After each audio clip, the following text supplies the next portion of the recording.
happiness reigned on a distant red planet.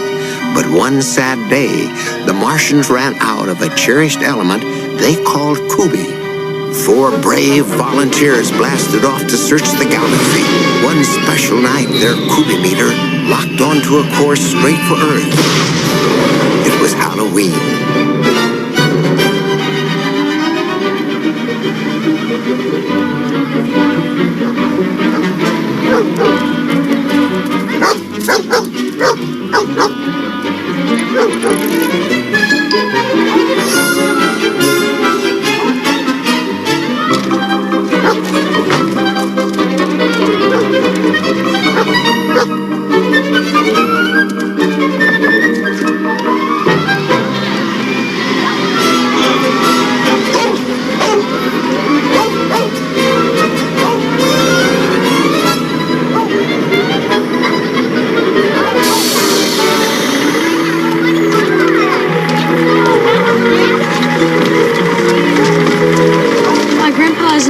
The candy factory's closing. Not even so.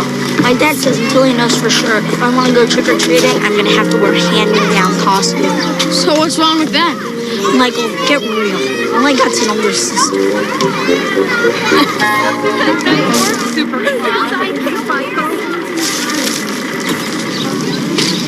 at that dumb costume. It's not dumb, Michael. You're dumb.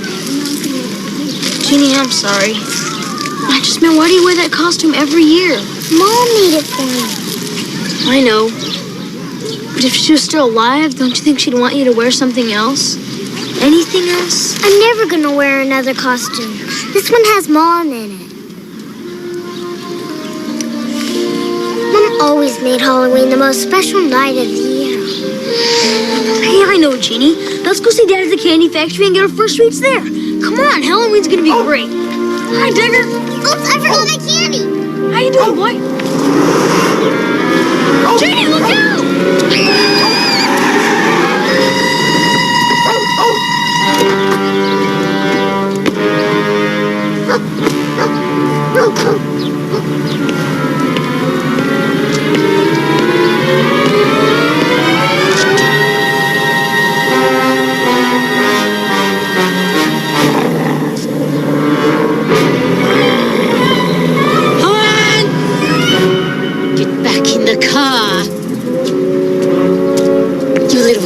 Monsters, don't you even think about trick-or-treating around my place tonight.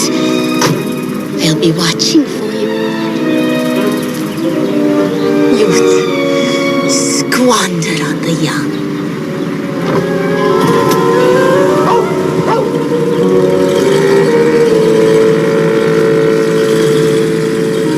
That Mrs. Gisborne sure is crabby. Yeah, she sure is. Hey, come on, Jeannie. Let's get to the candy factory. Come on, dear. Digger, where you going? Digger!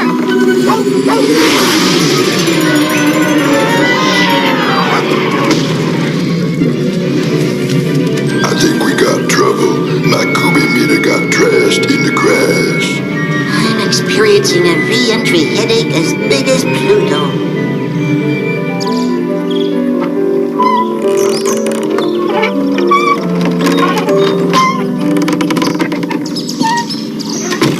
Dad, you understand what I'm saying, don't you? I mean, the candy company was here even when you were a kid. I can't let this place close down, especially with the holidays coming. Be realistic. We've spent money on dozens of tests to find out why the lake is drying up. Well, I know, and they never seem to come up with anything conclusive. And in the meantime, I've got to rely on all this expensive electrical power. I'm sorry, Grant. I don't see how we can even finish out the production year. I'm afraid this looks like the last Halloween in Crystal Falls.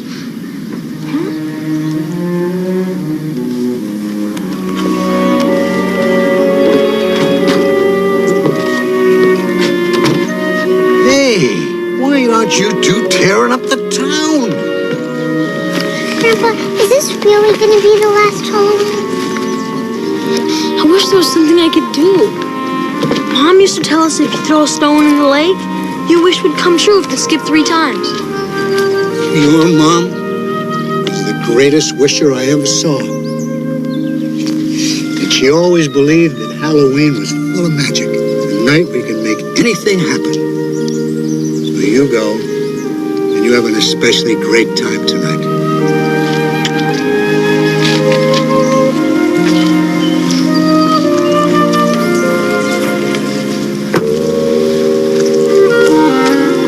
Guess it takes practice. Come on, Ginny. If this is really going to be the last Halloween, let's make it the greatest one ever.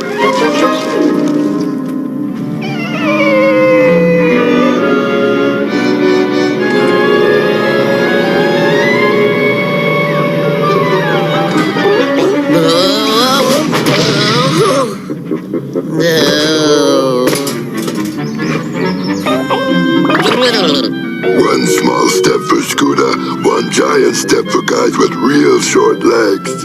Gleep, as technical engineer, you work on getting the ship out. I'll take Bing and Scooter to look for Gooby. May take us a while. My Gooby meter's still down.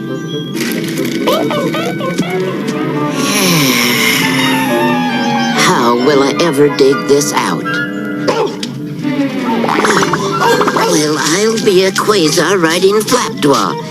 You're a hairy-looking thing, but you could just be a Martian's best friend.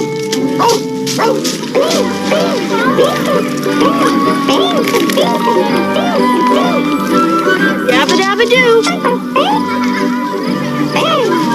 Hey, cool Martian costumes. Yeah. Costumes, we are Martians. Hold on to your moon rocks, Dio Bland. I'm getting a high reading on my Gooby meter. Whoa! What do those kids want, Michael? Probably just some bullies who aren't getting much candy in 1 hour. Come on, let's get to the woods and ditch them.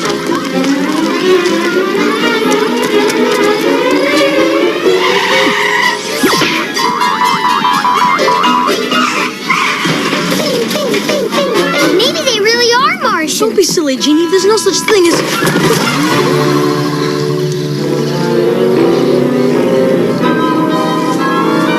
Enjoy your trip. Martian! Oh.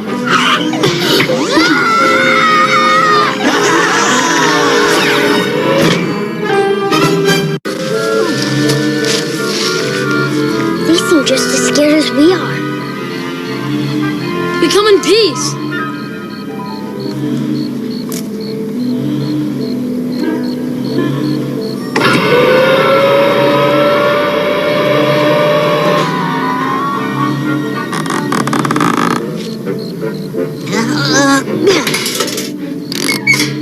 I am leader of this Martian mission, Ramtu the Great.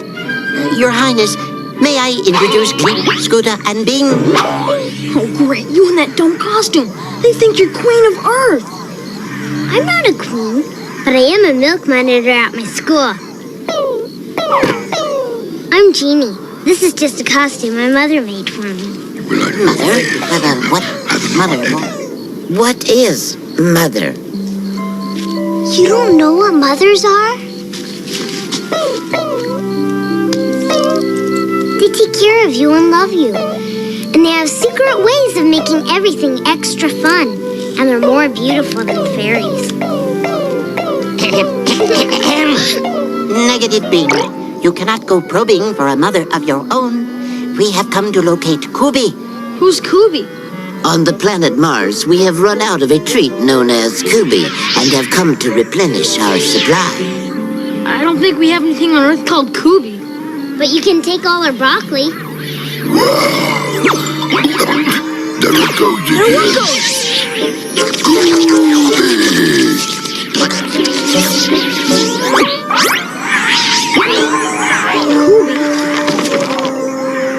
That's candy. You mean Kubi is candy? You don't have any more candy on your whole planet? And you've come to Earth on the best Kubi night of the whole year. Yeah, it's Halloween. All you gotta do is knock on people's doors and say, "Trick or treat!" Don't you look fabulous? Oh, let me see who's under this cute costume.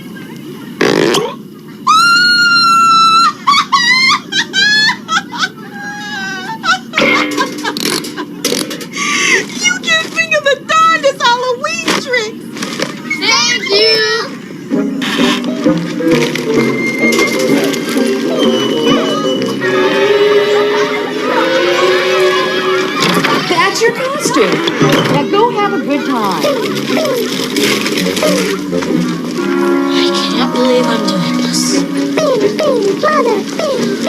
No, Bing, no. He's not a mother. He's just blue.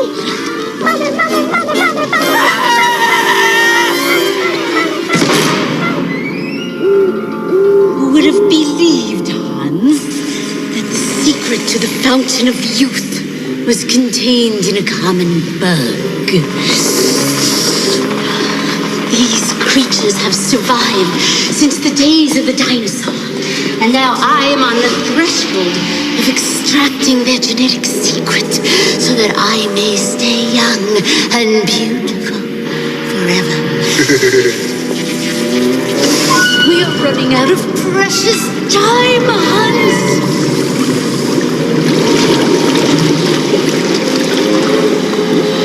After tonight, my hydroionizer will have completely drained Crystal Lake, and we shall be forced to move to yet another town. I must succeed tonight. So get back to your bug farm, Hans, and bring me a bug big and strong enough to survive a nuclear meltdown.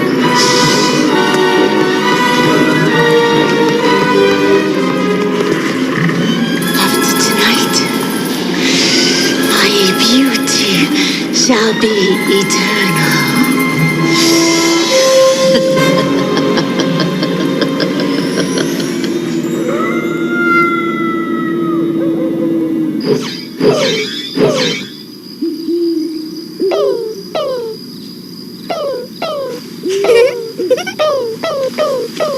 This is the greatest Halloween ever.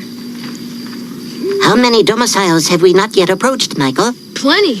But you guys are off to a pretty good start.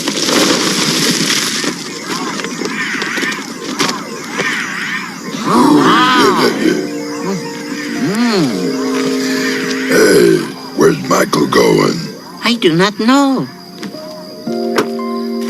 Hey, what you doing, Dio Bland? I'm worried about my dad. So you're throwing stones at him? No. See, my dad runs the main factory where almost everybody in Crystal Falls works. Over the last year, the lake water that powers the factory has been drying up. He's doing everything he can to keep it open, but tonight he found out this is going to be the last Halloween.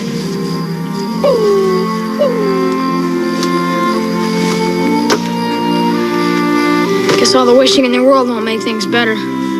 Wishing? Yeah, it's an old Earth custom. You ask for something you want, then you throw a stone. And if it skips 3 times, it starts to come true. Very strange, you Earthlings. On the planet Mars, if we desire something, we must do more than throw stones at it. Yeah, well, I'm just a kid. I guess there's nothing I can do around here anyway. Better get back to work. We'll cover more ground in 2 groups. Scooter and I will investigate the southern sector. You 3 go north. Bing's headed for Gisborne's place! No, stop! No, Bing, no!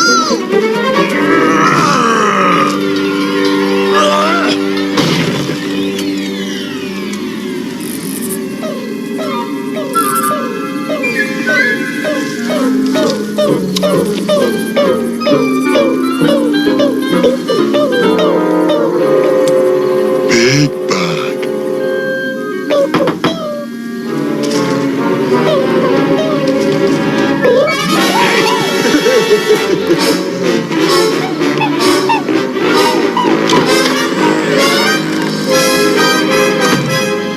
Mrs. Gisborne's got Bing!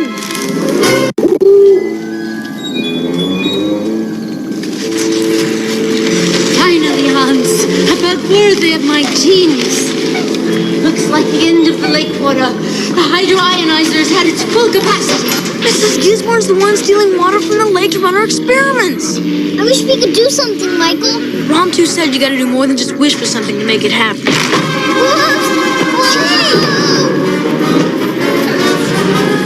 Big bug.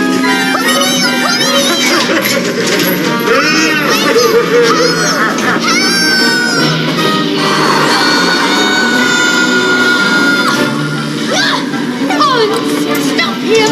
Hang on, Bing!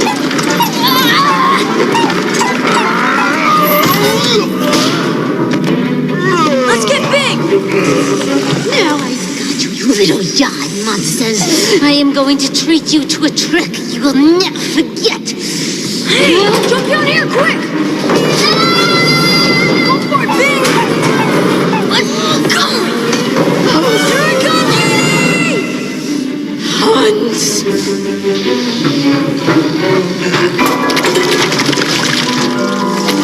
Hans!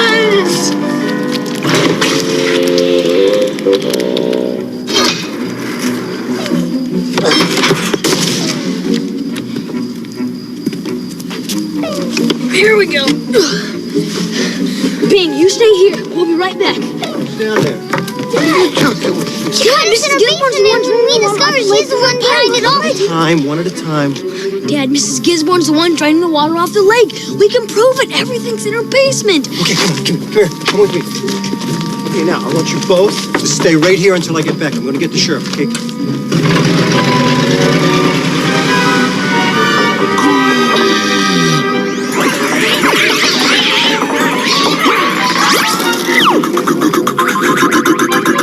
This Scooby meter's working. Come on, Bing. Go!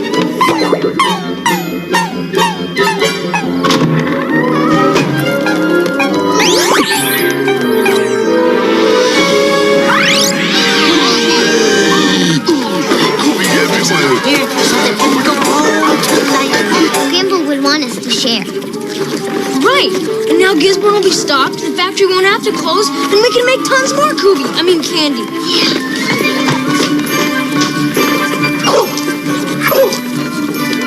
Whoa, Scooby, I'll have mine here. No, make it to go.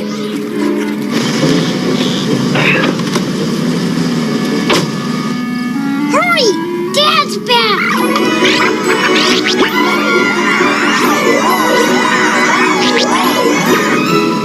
Thanks for your help, Sheriff.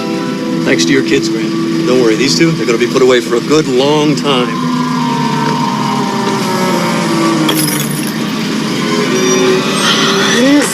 My mirror?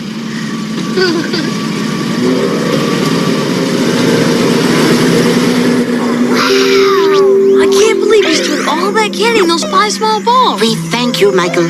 You have given us enough Scooby to last Quarlans. I wish I could understand you, Bing. He is saying, thank you, Mother. Mother? You said a mother takes care of you and has these totally nonchalant ways of making everything fun. You have done all those things for us tonight, Jeannie. Here, you can take this with you. Jeannie, that's your costume. I know, but I want Bing to have it. And anyhow, I've outgrown it. And you have been most helpful in digging out our ship, my hairy friend. Take this. It might make a good skipping stone, Michael. But when are you coming back? Michael, on Halloween nights, look to the skies. We'll be there. I'm gonna miss you, Bing.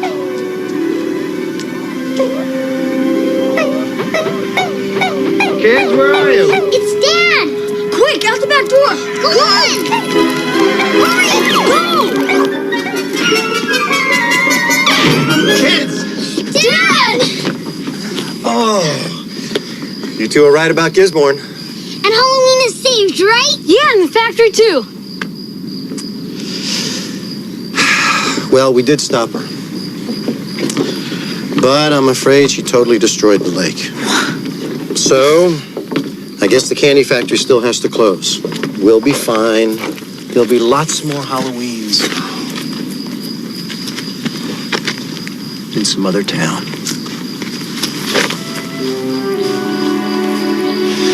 Come on, let's go.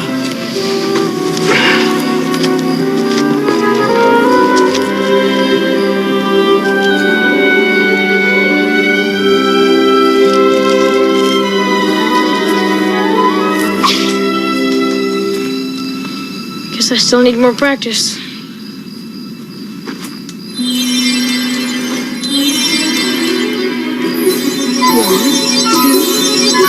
Dad! Hey, Dad, come back! What is it?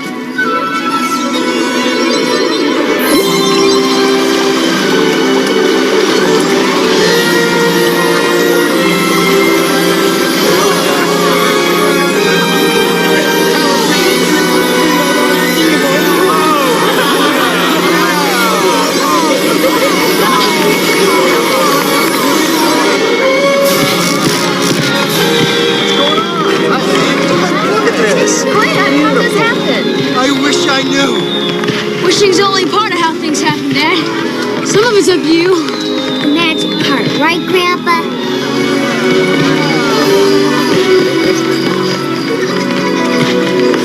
Magic came to Crystal Falls on that Halloween night. Now, it didn't come in a spaceship or a skipping stone, but from the secret place any child will be happy to point out if you take the time to ask. So whenever you begin to lose your way, stop and close your eyes. It may be hard to find, but a place where magic still exists is waiting when you let yourself believe.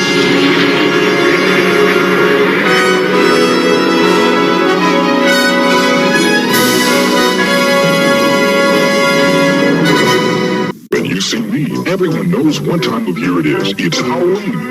This Halloween, make sure adults see you coming with shiny, bright yellow Halloween safety bags from Pizza Hut and 28 WPTF-TV. And be careful trick-or-treating this Halloween. Tell your parents where you're going and who's going with you. Before you go out, you can pick up a free Halloween safety bag. Come to any participating Pizza Hut restaurant and pick one up. The Halloween safety bag is free from your friends at Pizza Hut and WPTF-TV. Now see here, my good man. I'm not going to pay a lot for this muffler. Read my lips. I'm not going to pay a lot for this muffler. Don't worry. At Meineke, we install quality Everlast mufflers from just $18.93 installed. Ha! Now it is clear. I'm not going to pay a lot for this muffler. You're not going to pay a lot for quality at Meineke. It was a Halloween party where fantasies come true. I put on Showtime makeup and did a dance or two. The boys and ghouls were hanging out like vamp and tigress too. My Showtime face was all in place then, Rock Angel, I saw you. It's Showtime, the adult Halloween makeup. Showtime is hypoallergenic, more comfortable than masks, more fun too. You know you are my fantasy, but I can't speak to you. Make up a Halloween fantasy with Showtime makeup. Ooh, I've seen lots of scary things, but nothing gives me nightmares like spooky bed springs. This weekend, treat your family to the best in beds. Water beds from the bedroom at bewitching savings. Like kids' water beds from only $159. Waveless Soma beds from $249. And my favorite, Black Lager, just $259. Financing's easy as pie. Ooh, did I say pie? Don't let spring spook your nights. Save big on the best in beds. Through Monday only at the bedroom. This Saturday morning marked the first time that no cartoons aired on an American broadcast channel. The last channel still showing cartoons pulled the plug. Cartoons were the dominant. Whoa.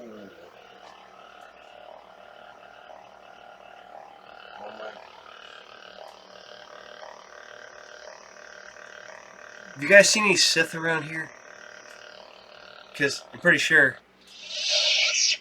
I've seen some Sith. So, good morning! It's 8 a.m. Eastern Standard Time. It's Saturday, and you know what that means. It's time for Saturday Morning Cereals. As always, I'm your host, the Captain, bringing you the Platoon, the best in cartoons from years gone by. You know, somebody pointed out to me that I always joke around that I would be a Jedi or probably a Sith. And he goes, yeah, you used to collect lightsabers, so you'd probably be Grievous, something like that. Yeah, probably. So, as always, Saturday Morning Cereals is brought to you by RU Game, the best comic book collectible video game, magic, toy, and more store located at 124 North Sunset Drive, Pickle, Ohio, 45356. And you can find me, the Captain, on Facebook, Twitter, and Instagram. You can find RU Game on Facebook. You reach out and say hello, Captain. So, I hope you guys had fun last night hanging out, because I'm going to bring you the weirdest Saturday I've ever put together. You got that pre-show. Not a pre-cartoon. You got a pre-show, man. I spent a lot of time working on this episode. It's very different than what I've normally done. It's very different than what I've done in the past on Saturday mornings on Halloween.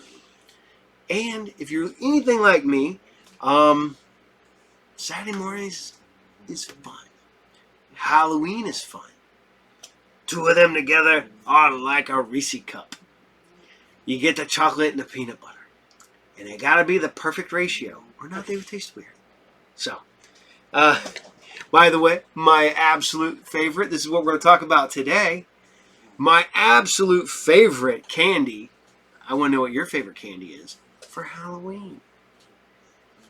Reese Cups. Reese Cups, the Reese Pumpkins, the Reese Trees, stuff like that, those are acceptable because they figured out the ratio of peanut butter to chocolate. Some of those other Reese's, the ratio to chocolate to peanut butter is weird. It's off. It feels weird. Doesn't taste right. Something beautiful about a Reese Cup. But, yeah. So I need to know what your favorite candy is. I have sub candies. Like I love my Swedish Fish, my cherry sours, Starburst. Although Starburst has been knocked down by, of all things, Starburst Minis. So, and also, are you guys going anywhere this Halloween? I want to know. I have to know. Let me know. You going partying? You going to hang out with your friends, with your family, your kids, your grandkids, whatever. Last weekend, as I told everybody on the show last night, that took the Tina, the Brandon, and the Joe to a cosplay rave. I had fun. I was dressed as a samurai, which I am not currently dressed as a samurai because the costume's right there. So you can go back and check me out last night in full samurai regalia. Actually, got my sword. Because you never know when you'll need takeout food. That's right. Yep. So, little funny tidbit. I told it last night. I'll tell it to you again. Hi, Vince. How you doing? Who are you going to be for Halloween? Just a Frank West again. Just a Frank West again? Yeah. Yeah. You're a very good Frank West. Yeah. Where'd Frank West come from? Yeah. Dead Rising. Dead Rising. Is Dead Rising your favorite game? What the? You're not going to be Kyo Kusanagi? You can Wait. be Kyo. You can borrow Daddy's leather. You got a leather jacket like Kyo. No. Wait a minute. Is that water drops? Yeah, that's water drops. You drew on my paper. Yeah. Yeah. Did I do that? Yes, you did do that. I wanted to be Frank West again. You want to be Frank West again? Like I said, you can be Frank West. Not Kyo Kusanagi. Yeah, but you'd make a very good Kyo Kusanagi. Yeah. We'd get your white shirt and the leather coat and the gloves, and you could be Kyo Kusanagi. Ooh. Oh. What am I? Giant James. Really? Okay. So, he's ready, man. Are you ready for Halloween? I think black boots should do the trick. You need black boots? I do not have black boots. We have black shoes, don't we? Drop. See, that's the weird part about it. Was in full regalia, had my costume on last weekend. It is really hard to get to the pocket, so I had to pull you up the leg to reach in and get my pocket and use the restroom. And I'm not wearing the little wooden sandals so you didn't want to pay attention to my feet. I have lots of fun, man. So it's all about having fun. So here we go, guys, ladies and gentlemen, boys and girls. Oh no.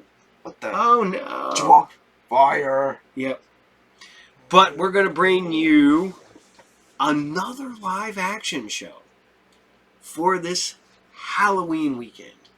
We're bringing you the Halloween that almost wasn't. So enjoy.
You almost frightened me to death.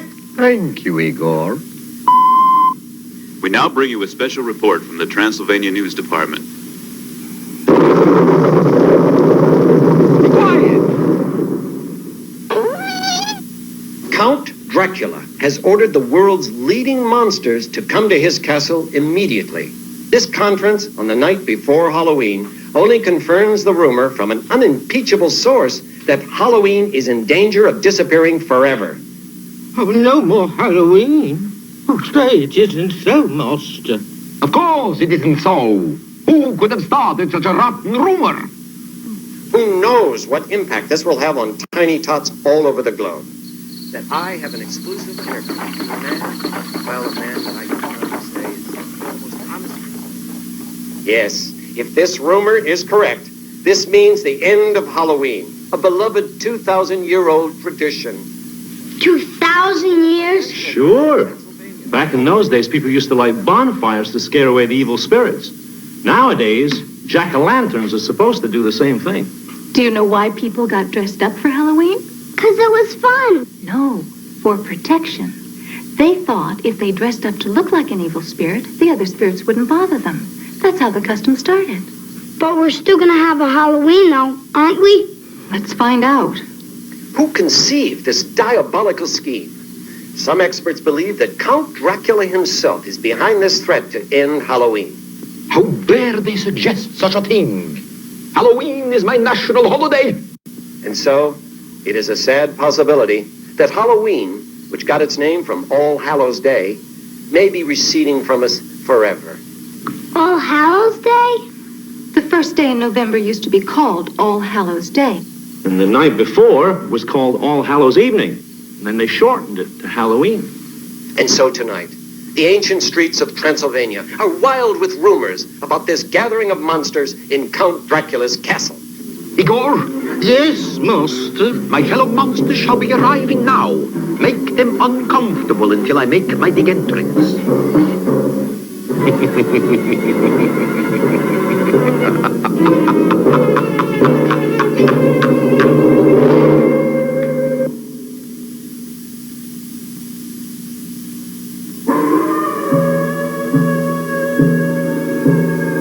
From Budapest, here he is, half man, half animal, and all monster.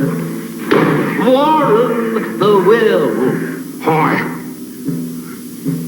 What's he gonna do? Why does he want us all here? What's he gonna do? I don't want to see him. What's he gonna do?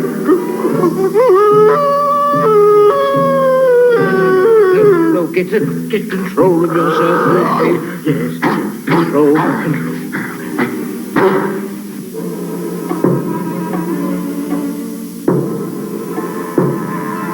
From Bavaria, the incredible man whom Dr. Frankenstein created in his spare time from a lot of spare parts. The Frankenstein creature. Learned any new dance steps lately? Watch this one.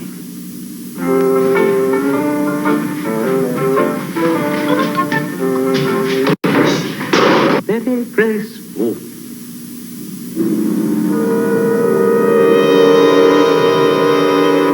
From tropical Haiti, the king of the living dead, Zabar the zombie, at a boy.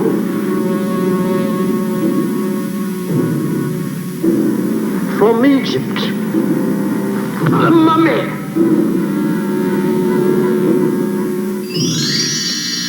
The flying queen of Halloween. Winnie, out of my way, Shorty. I don't have to take this kind of treatment from anybody. Somebody's gonna hear from me. Let me tell you. What's the idea of waking me up in the middle of the night? Count Dracula will explain everything in just a moment. Wait! I believe I hear him coming now. Yes, I can see him clearly through the fog. Oh boy! Oh, Master. Oh, Master. I forgot. to open the window. Forgive me, it will never happen again. And I know how to make sure it never happens again. And as for all of you, I have called you here tonight to warn you. You have exploited your monsterhood so much that you are no longer scary. People are laughing at you instead of shrieking. And now, someone has started the rumor that there is to be no more Halloween. And all of you are guilty, especially you. Shaving your beard and your hands just to make a razor blade commercial. How could you do such a thing? And you, letting that movie influence you so much that now, instead of terrifying the countryside, what are you doing? You're tap dancing. I like tap dancing. Oh, you like tap dancing? I'll give you tap dancing. Tomorrow night is Halloween, and I command you all to be your old horrible selves, especially you. Halloween cannot officially open without your ride over the moon. Now I'm warning you all. If anyone lets me down on this Halloween, you shall be replaced. Are there any questions? No. You have a question? I sure do. How soon can I be replaced? I quit. What? You quit? But you can't quit. You know what it means if you quit? I know, boss. I know you know. I want to know if she knows. It means no more Halloween. The end to a beloved 2,000-year-old tradition. But my mind is made up. I quit. Ah, so it was you who started the rumor that there would be no more Halloween, huh? You got it. But why would you do such a thing? Why? Because I can't stand being a witch anymore. I'm tired of all those ugly girl jokes. Tired of being feared instead of loved. Tired of getting less respect than you. And tired of taking orders from you. Why should you be the leader of the monster world and not me? Because I am your superior. To the entire world, I am the king of the monsters. Can you ride over the moon on your broom on Halloween night? No? Then you're not more important than me. What more do you want? It's all here on this little list. You call this a little list? Now you listen to me. No, you listen to me. If you want me to ride over the moon tomorrow night, you will agree to every condition on this list. I'm listening. 1. My picture replaces yours on the official posters and souvenir T-shirts of Transylvania. The T-shirts? Ah, there goes my big buck. 2. You will publicly apologize for scaring your fellow monsters and promise to be sweet to us from now on. What? You want me, Count Dracula, to apologize for being terrifying and to be sweet? That would ruin my image. How could I do that? 3.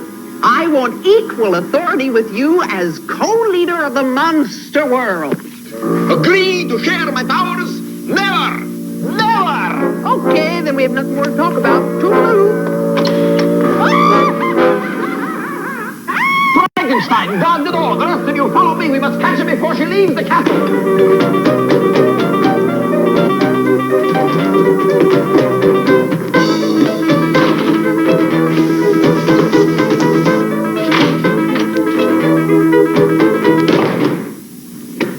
Where are you all?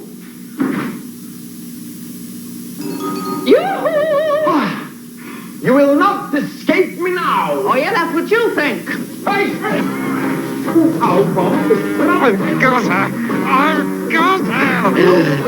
No, she'll never get away. She got away.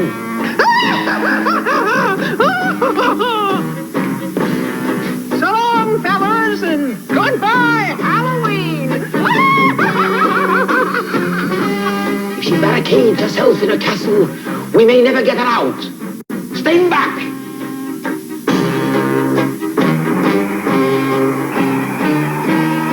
Hiya, baby. It's me, Count Dracula. Didn't think it was a hummingbird. Can't take no for an answer, huh? If you would only listen to me for a few minutes. You haven't got a few minutes. What do you mean? Any moment the sun's gonna rise, and if you're not back in your mausoleum, you're gonna be a dead duck. You're right. You won't get away. I'll catch up with you tonight. Geronimo! I hope we left the tube door open. Igor always leaves the tube door open.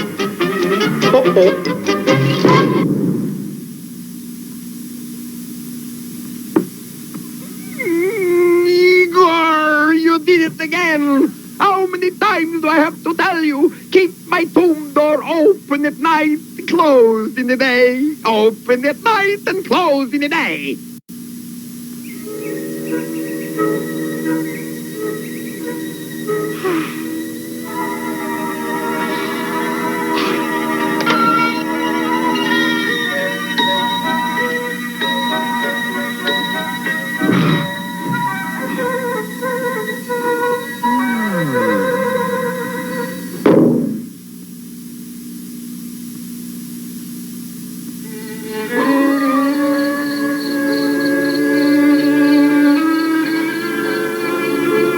So it's a sad day here in Transylvania tonight. For unless the witch can be found in time and persuaded to take her broom ride over the moon at midnight, it means the end of Halloween. What's gonna happen, Mom? Are we gonna have a Halloween or not? It's all up to the witch now. And so I can say that the mood here in Transylvania is one filled with deep gloom and anxiety. For without Halloween, the future of the world's most famous monsters looks very bleak indeed. What's going to happen to us? What are we going to do? What are we going to do?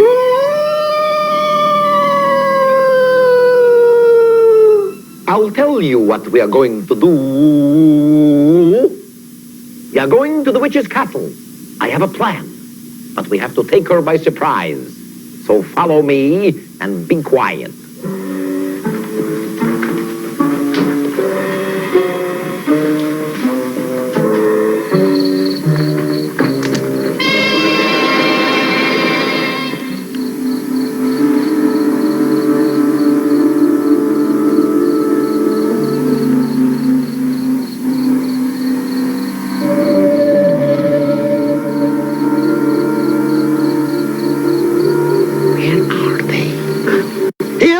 Master? I know you're here. I just hope the witch doesn't know you're here.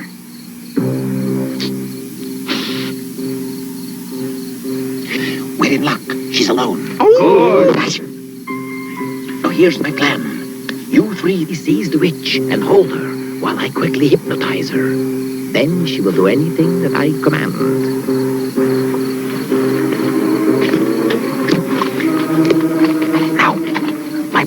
Can't miss. She cannot escape.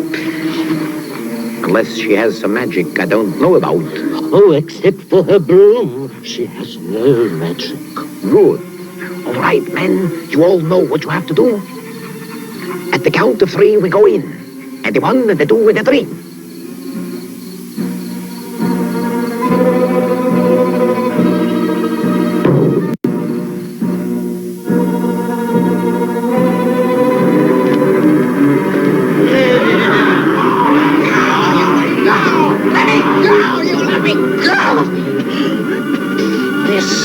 Monstrous.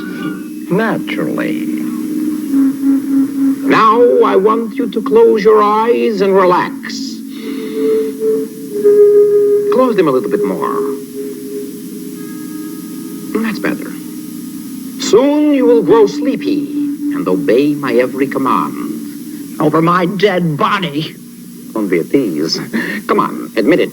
You underestimated my powers.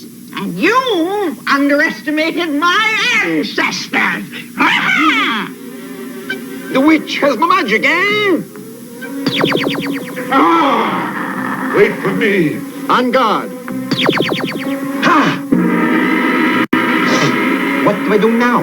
Master, believe me, they're just illusions. They can't harm you. Touché.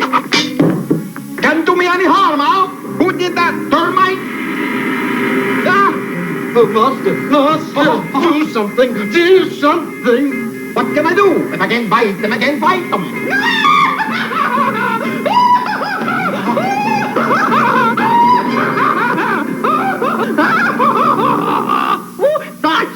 me, huh? I've got her broom. Great. We've got her. She's trapped in a room without a broom, somewhere at the top of the stairs. Are they gone yet? Yes, it's safe for you to come out now and protect my life. Follow me.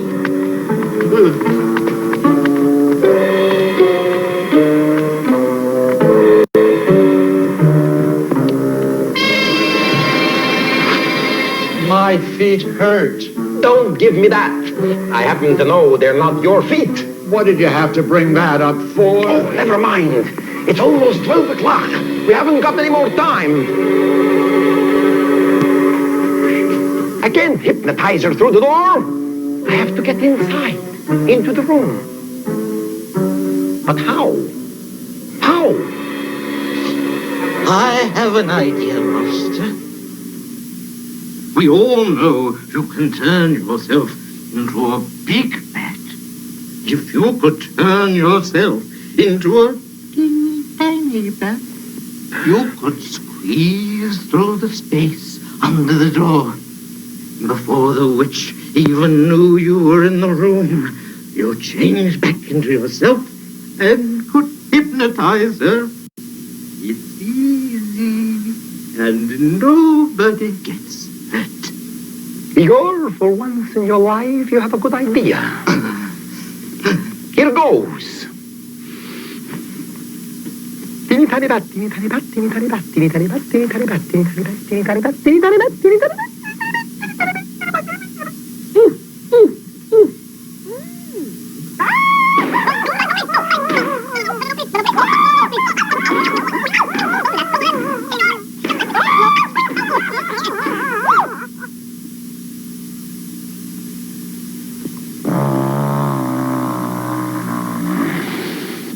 So, nobody gets hurt, huh? I will get even with you for this, Igor, if it takes me 1,000 years. And I know how to make you live that long.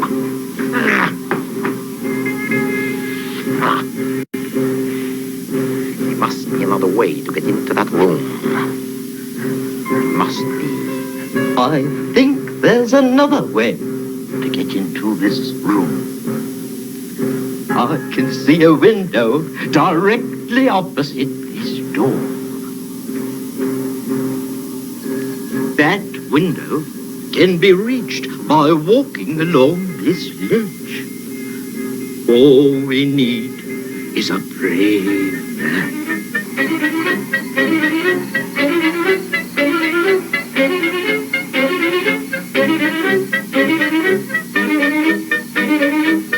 Igor, watch out for falling gargoyles.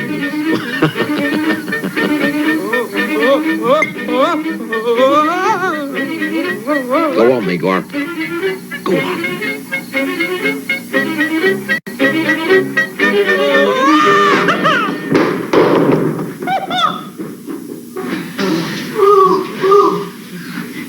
It's one of those days I wish I was dead and stay dead. It's almost midnight. I will have to meet her conditions.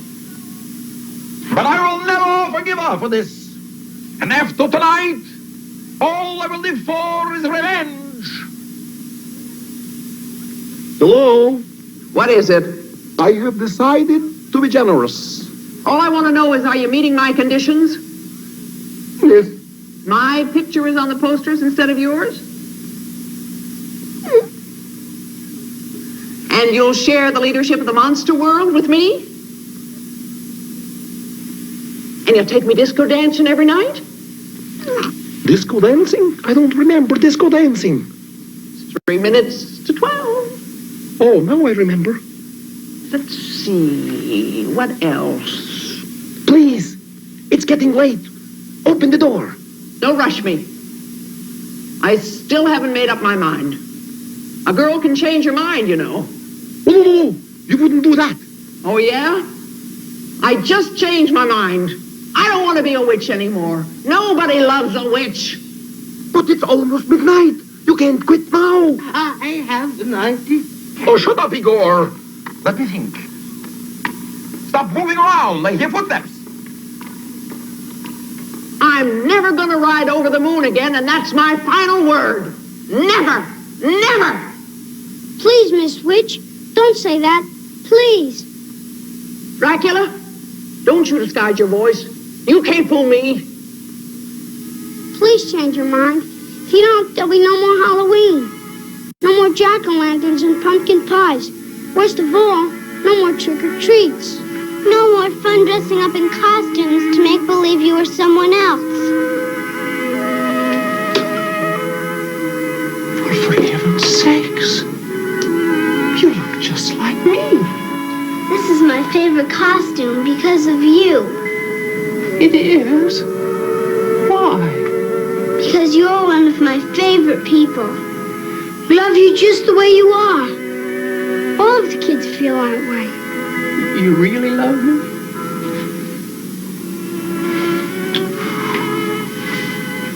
All right. I'll do it. Knowing you love me means more to me than any of his promises. Oh, then we can forget those silly conditions that you asked for. Not on your life. You're gonna have to keep each one of those promises just the same. Starting with a disco party right after I ride over the moon. So long, kids. This ride is just for you.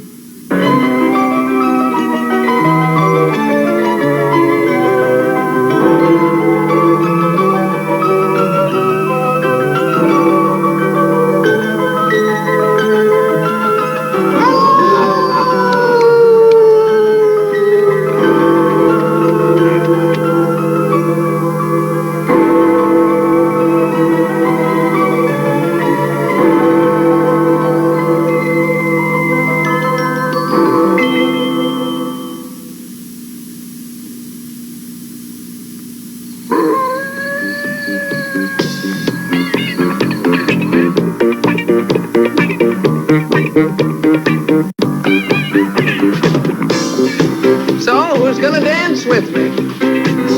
Keep on thinking, keep on thinking, keep on thinking, don't stop thinking, love will soon come again. Keep on thinking, don't stop thinking, love will soon come again.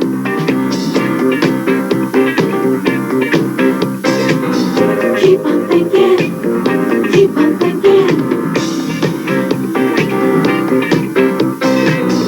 Keep on thinking, keep on thinking.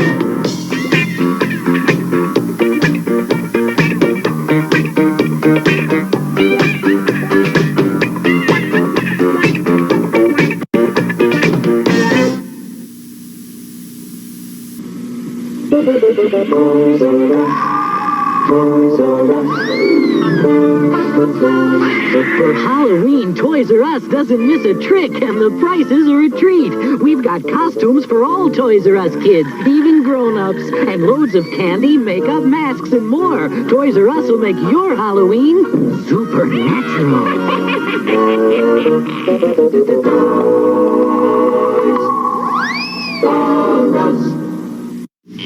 Trick or treat! Ah, you've come for my delicious cereal, Count Chocula. It's chocolatey good. With a devilishly good chocolatey flavor and tasty marshmallows. Wrong air, Count. Kids come calling for my Frankenberry cereal. It's frightfully good with strawberry flavor and tasty marshmallows. What a treat! Count Chocula. Frankenberry. We like both. You can enjoy this good, nutritious breakfast with Frankenberry. Count Chocula. Oh, boy, there should be some wildlife around here. Surprise! The McDonald's Happy Meal guys. Yep, a chicken McNuggets. Regular soft drink. And regular fries. And they aren't lying. What do you put in your McDonald's Halloween pumpkins? Booty and McBoo, matey. Character McGowan. Golden McPumpkin, partner. Now you can collect one of 3 different pumpkins with the purchase of every McDonald's Halloween Pumpkin Happy Meal. What you put in them is up to you.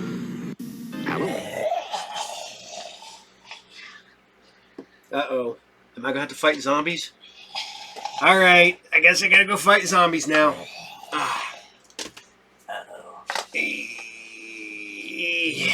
Ah, that is sharp. Ugh. Actually, it's not. It's not even real. It is a real sword, kinda. That is sharp. But it's not really.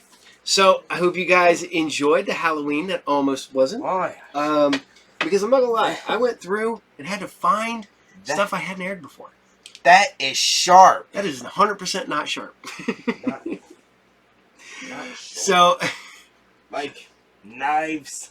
no, it's not like a knife. It looks like a knife, but it's not a knife. See, that's what's funny. Okay, so I'll tell you guys the story because I told it last night. No one likes knives. So I get all the way to the place. I got my sword and I got my gear on and I'm standing there and I get all the way up and the guy goes, "Oh man," and they just sprung this on us, but no prop weapons. I'm like, okay. Well, I walked it out to the car. So I told my buddy Mick about this. Mick goes, "Well, why didn't you just take your real swords? They just told you no prop weapons." He goes, "You had real swords. They're not props." I went, "That." I love you, Mick. But he's not wrong. He's seriously. But yeah, I had fun. Yeah. So, all right. So we're going to scoot on over to a movie I had forgotten about. I watched it. Matter of fact, I was given a copy by the creator of this little short film movie. We're going to bring you Scary Godmother. Scary Godmother was a creation of one Jill Thompson. Jill Thompson worked on Wonder Woman for years. She worked on Sandman for years. She was an artist at DC. Well, she left and created this character named Scary Godmother, who is like her one big, IP that she created. And it's a fun show. Mind you, it's a CGI. It's not the best CGI for 21 years ago. So it's mainframe.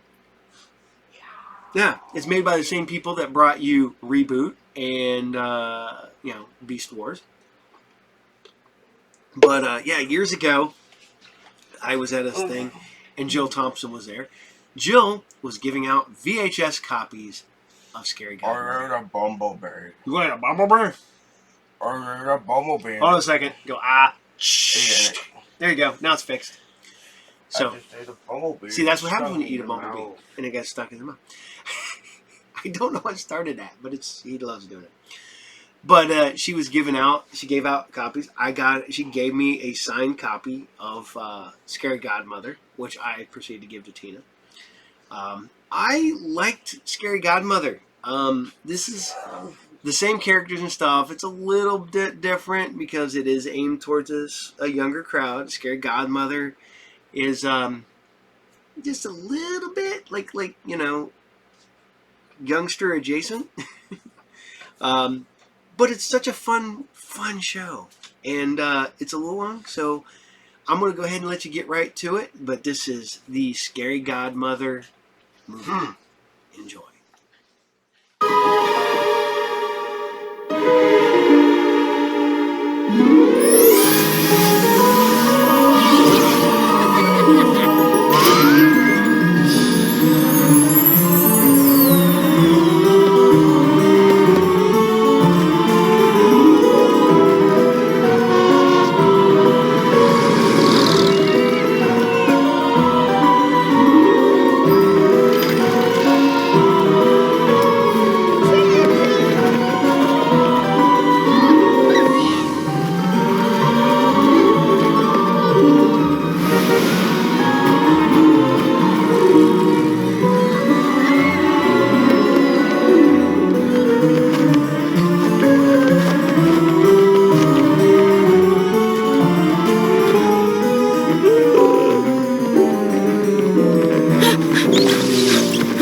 Happy Halloween, Katie.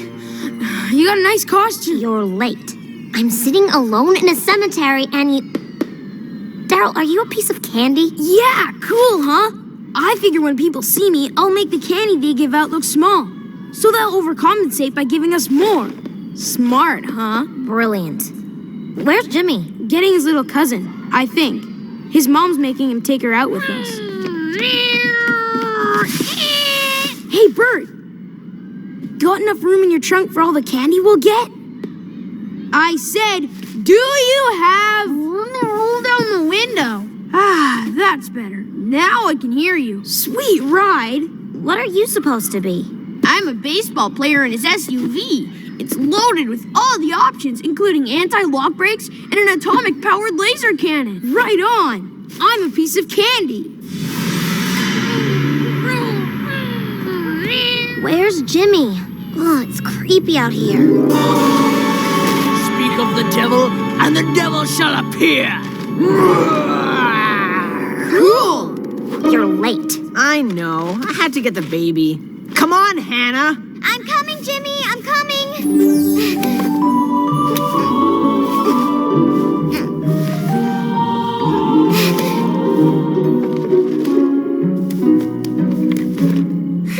Hi, Katie. Hi, Daryl. Hi, Bert. Hi, Hannah. I like your fairy princess wings. Aren't they cool?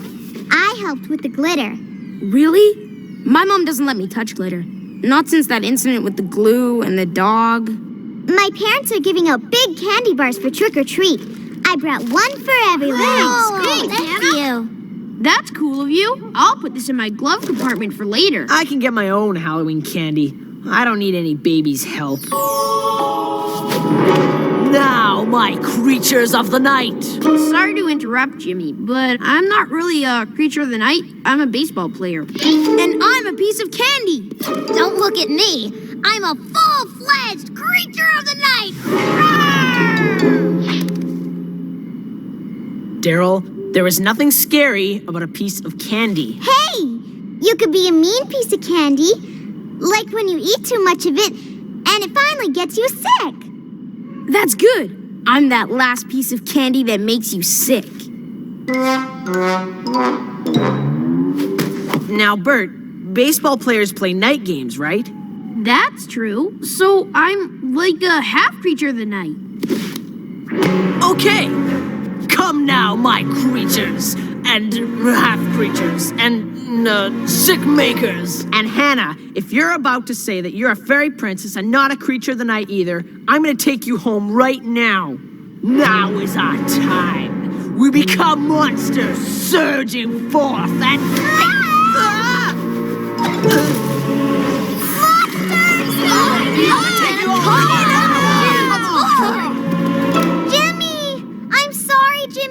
I didn't know how powerful it was. What the heck were you shining that dumb thing around for? Flashback? Flashback. Hit it. Are you anxious to get outside with all the monsters, Pumpkin? Monsters?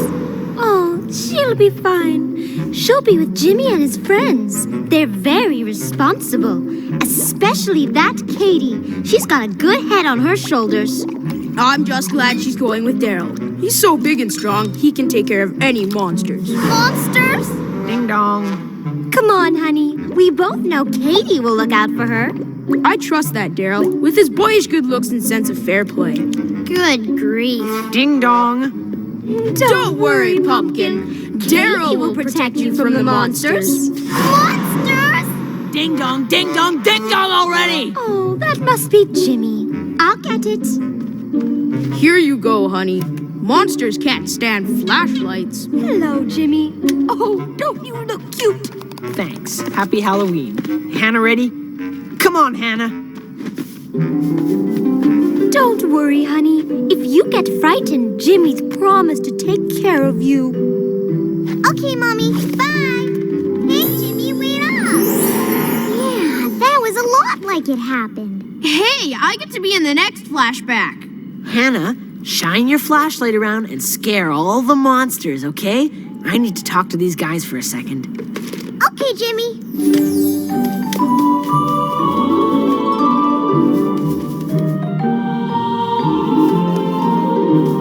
Okay, here's the plan. We're gonna ditch Hannah. We all want lots of candy, don't we? Well, I don't know. So we'll scare her, and she'll run home, and then we can do what we want, okay? Well, she is kind of slow. We can go faster as a group of big kids. And get twice as much candy without her. Then we're agreed. Follow me, and I'll make sure we have the best Halloween yet. I didn't find any monsters. Good work, Hannah. You're not scared, are you? Maybe a little. You want to be a big kid, right? Right. Well, if you're a big kid, you won't be afraid to trick or treat the Spook House. Years ago on Halloween night, the people who lived here forgot to leave candy for the hungry monsters and got eaten for it. So now, every year, the new kid has to leave candy in the basement of the abandoned spook house to keep the monsters from eating every kid in the world. And guess who's the new kid?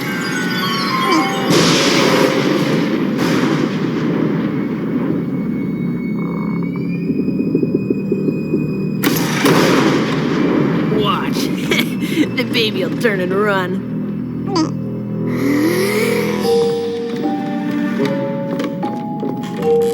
Now what? Your little cousin just went into the spook house.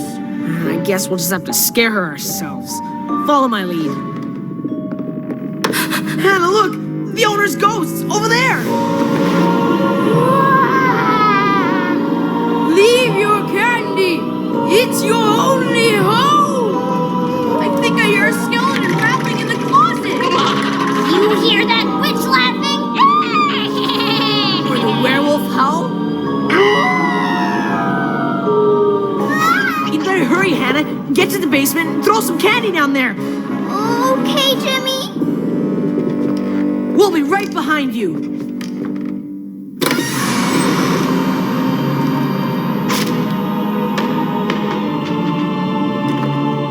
Jimmy?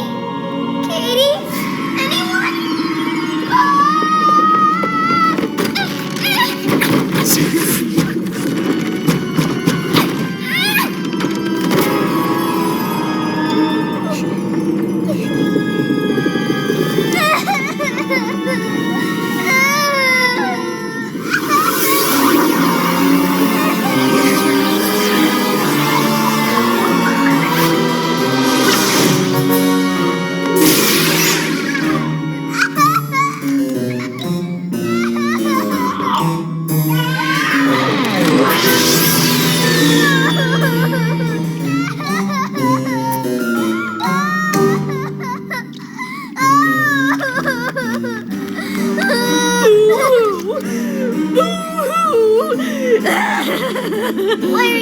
Why are you crying? Because I like the sound of booing. Boo-hoo. Hoo.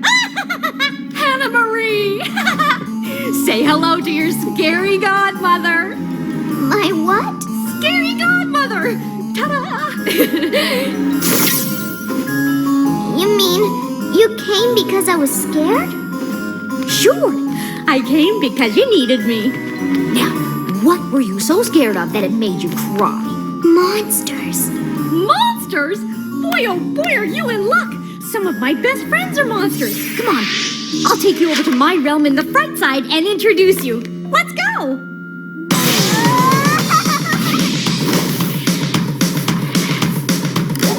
Hang on!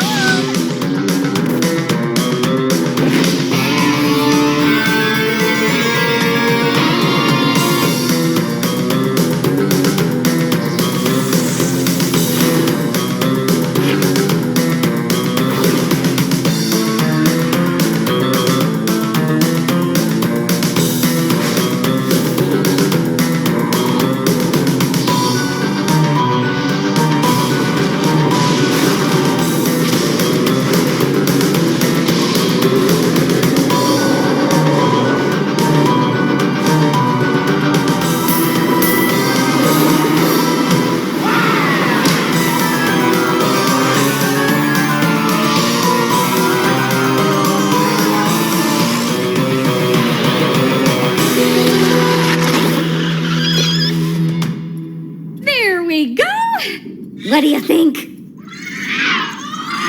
Homey. Very homey. Oh, I wish I could have seen her face when she turned around and we were gone. Priceless!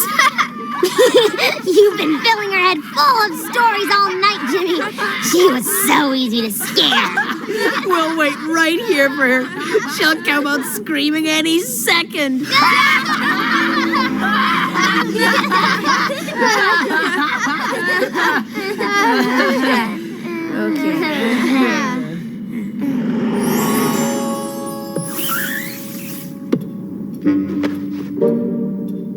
What are you looking for? Can I help? We've got to find Scully. He said he'd be here by now. Scully?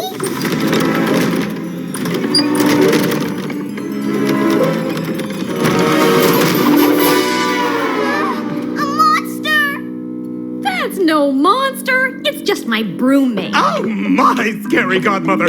Sorry to be so late, but I just had to get these old bones bleached for the party. You look 300 years younger. Party? Sure, our Halloween party. Me and my broommates throw one every year. I like parties. Oh, it is the spookiest Phantom Fest in the whole realm. Everyone will be there. It's practically a who's boo of monsters. And incidentally, boo are you. Scully, I would like you to meet my new friend, Hannah. Hannah, this is Mr. Pettibone. He's our official skeleton in the closet. Well, it's a pleasure to meet you, Miss Hannah. Does everyone have a skeleton in their closet? Almost everyone, little miss. I work in the closets of all the old houses, keeping their secrets and just rattling around. But when it comes to Halloween night, I love nothing more than to roll the bones at a good party. You are staying for the party, aren't you? Yes.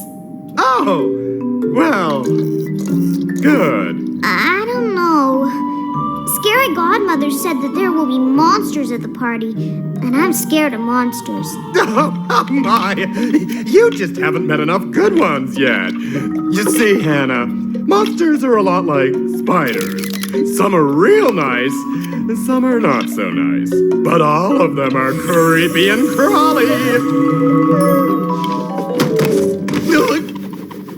Was that supposed to help? Yes! Do you think it worked? Yes. And now, a little atmosphere.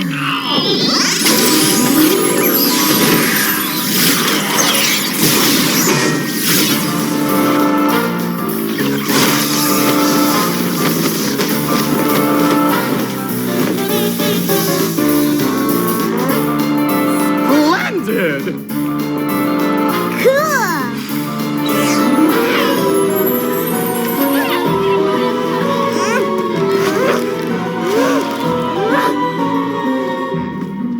Aw, man, this is wasting our precious trick-or-treating time.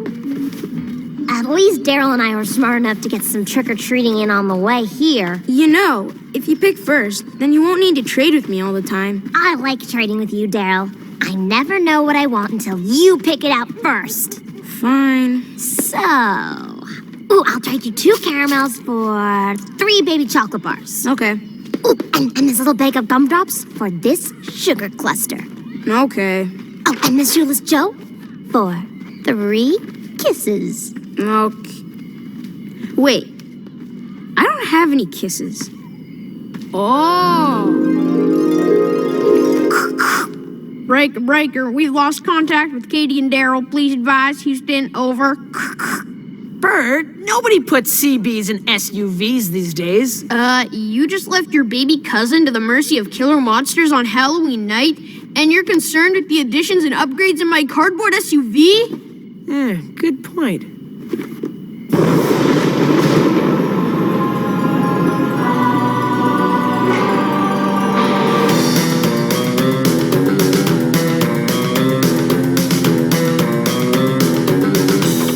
Here's the rest of the food. Ha! Our guests will be here any minute. I'll get it. How do I look? Frightful. You're too kind.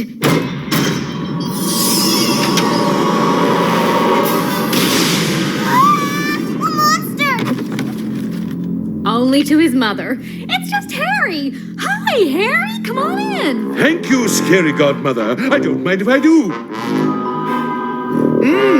Where are those wonderful smells emanating from? The goodie plate, I believe. You won't mind if I just sample the delicacies, do you? Ow, no! Down, boy! Last year, you devastated the entire buffet before the other guests even arrived. How dare you, sir? I come to a party to enjoy the company of good... Now, sit. Good boy. Shake. Now, roll over. Oh, please. Roll over. I will not degrade myself. Over.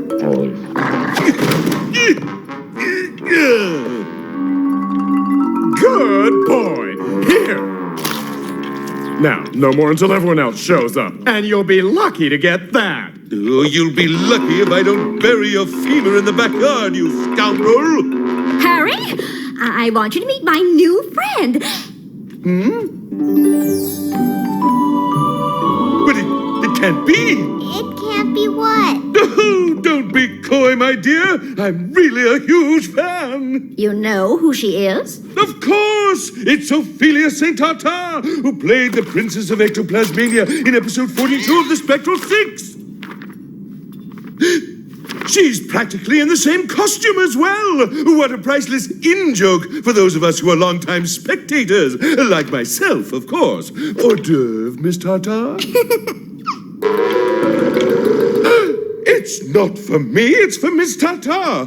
Do you mind if I call you Ophelia? I don't mind, but it's not my name. Harry, this is not Ophelia St. I am such a huge fan of the show. I must know every single line from every single episode. I remember when our fair hair... Here's a treat that's fun to make and helps you get a word in edgewise. Take 2 of your favorite crackers, spread 1 with jam, 1 with peanut butter, mush them together, and jam them into the mouth of the chattering werewolf. Voila! Now, Harry, this is my new friend, Hannah Marie, not Ophelia St. What have you, who played Madame Lord High Muckety Molasses from your favorite Scullivision show. Scully, don't tease him. I get it. Ah, silence. Music to my cranium. Oh, bone marrow jelly rolls should be done. Ta-ta!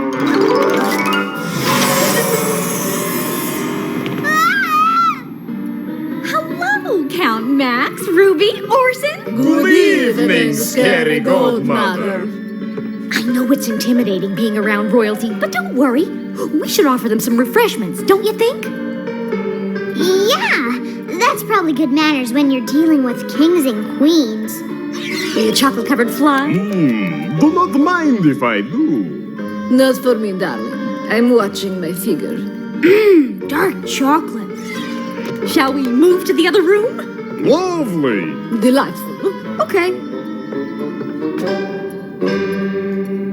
Why are they just standing there? Oh, no, that's right. Vampires can't enter a house unless you invite them in. Really? That's very polite. Oh, yes.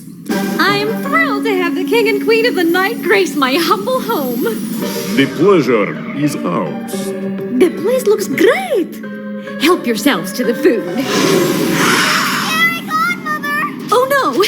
This is my friend, Hannah Marie. Oh. Hannah, this is Count Max, his wife Ruby, and their son Orson. Hi. Hi.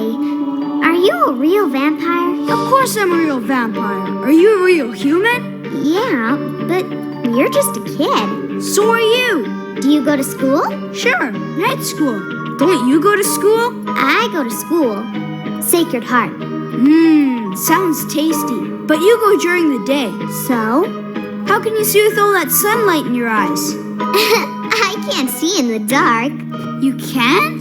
It's his first real human. Cute. Do you sleep in a coffin? Sure, I've slept in my own coffin since I was 3. You mean you still share a coffin with your parents? No! Yes. I don't sleep in a coffin at all. You're homeless? Orson, honey, Hannah's not from around here. Why don't the two of you fly off and enjoy the party? Okay. Can't you fly with those wings? Nuh-uh. Race it to the kitchen, then. No running. You'll...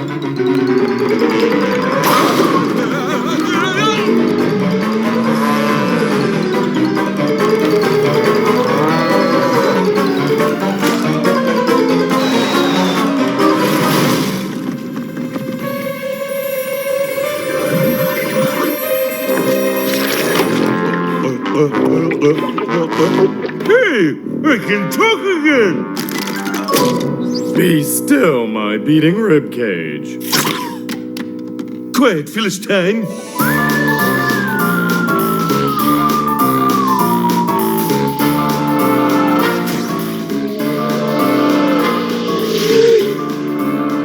Hello, Max.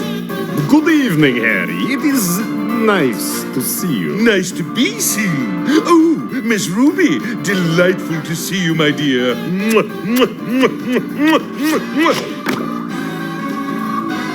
So, Max, you run in a celebrity crowd. Do you think you'll be seeing Miss Crystal? If you do, perhaps an autograph? Harry? Yes, Max? Look deeply into my eyes. Okay, looking. Now, cease your chattering and sleep. Sleep? On an empty stomach? But That is better. Some peace and quiet, I think. Oh, I like the way you think, Count Max. Can I get you a drink? Thank you. Bloody Mary. Hold the Mary. Hey! You starting a party without me? Heaven forbid. It wouldn't be a party without you here, Bugaboo. Come on up.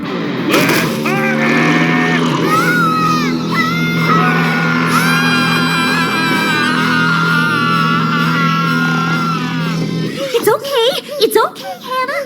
Take a deep breath. If I start scaring kids after hours, I'm going to put in for overtime. Now calm down, kid. Calm down. What? I'm not doing nothing. Bugaboo, you're scaring her worse. Don't you know me? You're not love me, but me.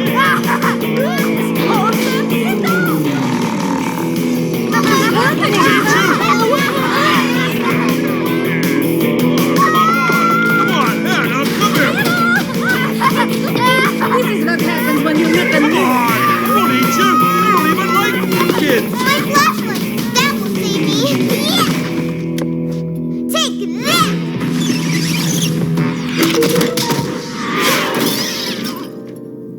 What are you, a coal miner? But my dad said...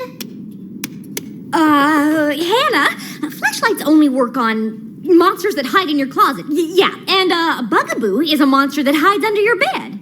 Nice cover. I don't care what kind of monster he is. Keep him away from me. He's big and mean and scary looking. Oh, I'm sorry.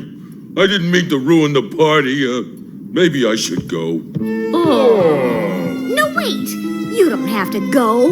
No, I understand. It comes with the job. Oh, he's such a guy. That cracks me up. Maybe you're not that mean after all. Well, to tell you the truth, monsters aren't mean. Big and scary, yeah, but not mean. Big and scary is right. Oh, you're just trying to butter me up. Does that mean you'll stay? You got it. After all, it is my house. All right, then. Let's party!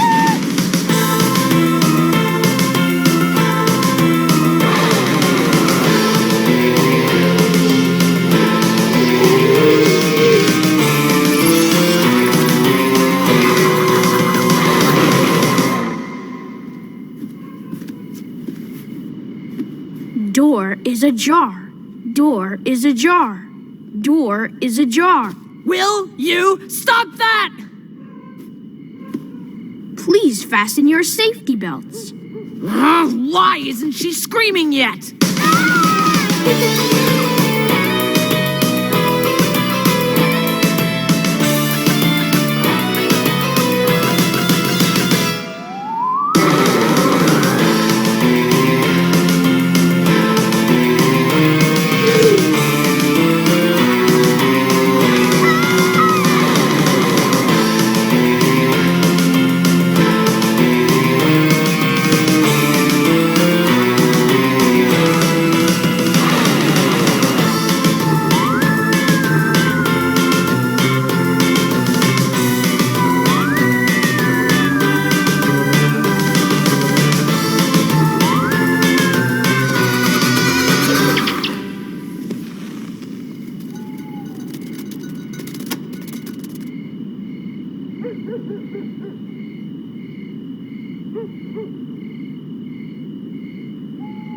Now what are we gonna do? We've practically missed Halloween. This isn't funny anymore. We've got to go in and get Hannah. She's got to be scared to death by now. Look, I'm the leader of this group, and I say we wait. Who made you leader? What do you mean? Of course I'm the leader. That's not fair. We didn't even vote. You want to vote?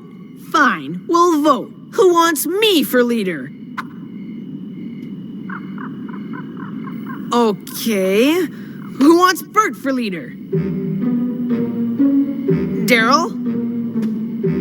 Katie? That's one vote for everyone. I demand a recount. 2. That's still one vote for everyone. Recount. That's one vote for everyone. Recount. What are you doing? Nobody has changed their vote. I just want to see how long he'll keep this up. Oh. Recount! That's one vote for everyone. Recount! Will you two stop it? We'll do rock, paper, scissors. Ready? Go! All rock, no winner. All rock, no winner. All rock, no winner. Look, wise guys, nobody is gonna win if we all do rock. Is that clear? Ready? Go! Ha! Rock beats scissors, scissors, scissors. I'm still the leader, and I rule no more voting. So what now? Stick it in park and wait.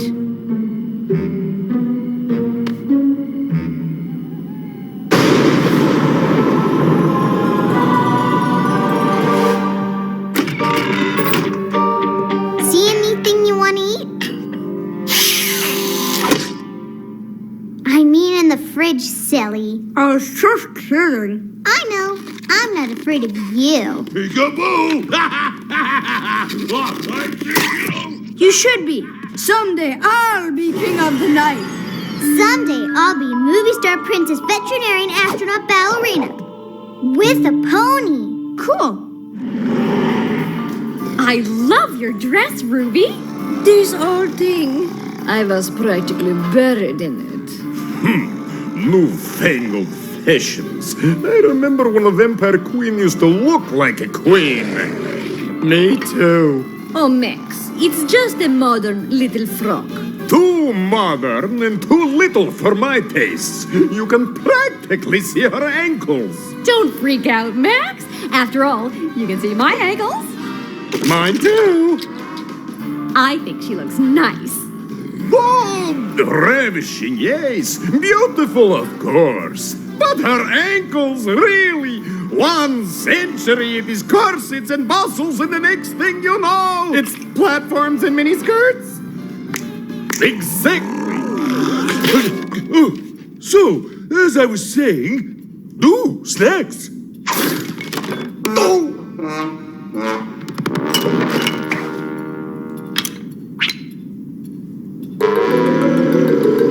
What? Dancing always makes me peckish.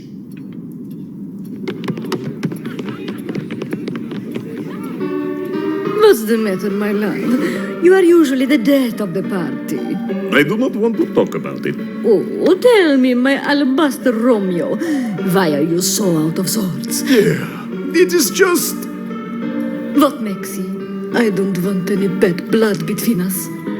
I am simply no good at parties. Look at the others, conversing with ease. I feel out of touch, and then I get self-conscious.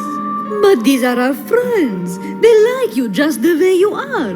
500 years their senior. I know. I just have to remind myself every now and again that it is the 20th century now. 21st century, my precious. Great! Now my watch is stopped as well. I enjoy you, Maxie. But if you want to break the ice, start with a joke. A joke? I think I will try. But first... Ooh, gross. My parents are necking again. Maybe there's something I can eat on the snack table. Bad dog! Bad dog! Up, get down! Up! All of my precious work! My tarantula egg rolls! My gorgonzola and Hoppy's egg quiche! My flea's ear casserole! Oh, God! Thank goodness. You don't eat quiche? No, I meant the other stuff. Oh, gorgonzola. Blah. Roommate huddle! Now what? The party's just starting and we're out of food. Well, I could whip up some werewolf kebabs. Seriously? What are we going to do? We have to serve something. I'm getting hungry. I'm starvulating. I'm gonna fade away to nothing if I don't eat something soon. Pizza! Pizza? Pizza? Pizza! I'll eat pizza. Me too. Pizza! Pizza would be a nice change. Pizza? Back in my day, we never thought of putting cheese and sauce and... Pizza is a groovy idea? Groovy? I know, they're so embarrassing. I could just live. I'll order. They know the sound of my voice at Diablo Brothers. Now, who wants garlic? What are you, a maniac? Are you trying to poison my family? We're all a little allergic to garlic, Harry. Get a Belfry Mano special. Half O positive, half AB negative. Make sure there's extra cheese. Yeah! Extra cheese and olives! Yeah! You eat pizza with cheese and olives? Yeah, I like olives, so? I thought monsters ate little girls. Oh, that's silly. Little girls make the crust all soggy. Just joking, kid. It's my job to scare kids, not eat them. If I went around eating all the clients, I'd be out of work. Who told you that bunch of nonsense? My cousin Jimmy. Well, I'm sure this Jimmy/monster discussion is imperative to the plot. Can we get back to something that is really important? Like ordering pizza? Harry, we haven't forgotten who inhaled the buffet. Touché! Point well taken. Socially awkward pause. I'll phone this in. I can't believe we left Hannah in the spook house. We're gonna be in so much trouble, Jimmy. Can't believe we left Hannah in the spook house. What if she never comes out? I can't believe we left Hannah in the spook house. Will you stop it? We did what we had to do, right? Then where is she? She should have come screaming out of there ages ago. Maybe the monsters got her. There's no monsters. I just made that up to scare the baby. Duh. Yeah, and if they got her, then maybe they didn't get enough candy, and maybe the monsters are going to burst out of there any second and eat every kid in the whole world. What are you talking about? There's no monsters. Oh my gosh, we've got to save Hannah from the monsters. You save Hannah. I'm driving my SUV out of here before the monsters show up. Monsters, give me more candy. I'm too young to die.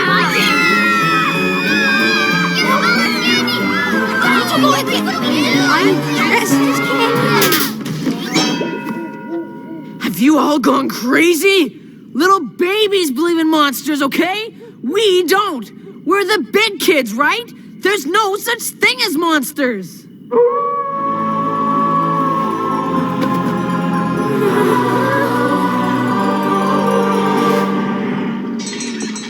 I'll get it.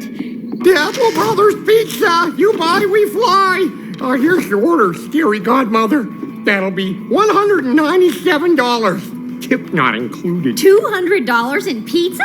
Sure! 12 extra larges at $16 each.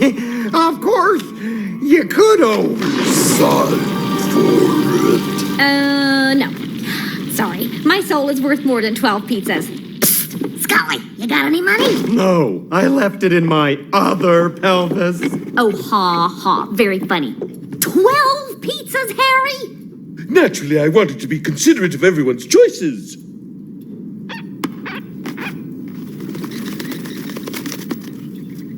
Oh, let's see if Bugaboo has any money stuck to him from being under the beds all day. Right.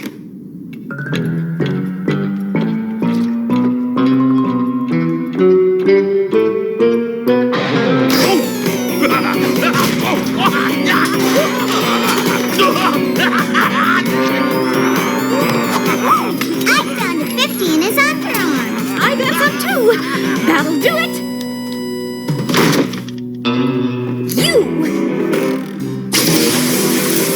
You have wrecked my snack table, insulted my roommates, made a mess of my house, and stuck me for 12 pizzas. Harry, sometimes you are insensitive, boorish, and you just have plain lousy table manners. No, please, I'll do anything. I know you will, Harry. You'll help me in the pumpkin patch, you'll knit spider webs, clean the tombs. Oh, yes, you'll probably have tonight paid off by Halloween next year. Enjoy your pizza. It's turned to ashes in my mouth. Oh, that's mine then. I had half ashes, half green peppers. Ah, this is great. We both like the same kind of pizza. Nothing better than cheese and olives. Yum! Mine's starting to cool off. That's when it gets nice and cloddy. Want to try? Well, we've been eating pizza with garlic. And if our teeth touched your pizza and then you ate it... Oh, yeah, your allergy. Whoa, thanks. I wasn't thinking. So other than that, Mrs. Lincoln, how did you enjoy the show? Well, anyway, I should probably be getting home. I almost forgot what I came here for. I'm sorry I was scared of you, Bugaboo. Here. Well, aren't you sweet? How did you know monsters like candy? My cousin Jimmy told me. He said that every year a new kid has to leave candy for the monsters. Otherwise, the monsters will come and eat every one of us. Hannah, do you think any of us would eat you? No, not anymore. But Jimmy said... Jimmy? Wait a minute. Is this that same Jimmy that said I like to gobble up little girls? Then it's the same Jimmy that's on my route. I scare him silly every other Thursday. Big kids get scared? Oh, yeah. Since I'm under kids' beds, I know all the things they're afraid of. It's my job. Hannah, where is Jimmy now? Waiting for me, I guess. Well, his wait is just about over. I think it's time we taught those big kids a lesson. Here's the plan.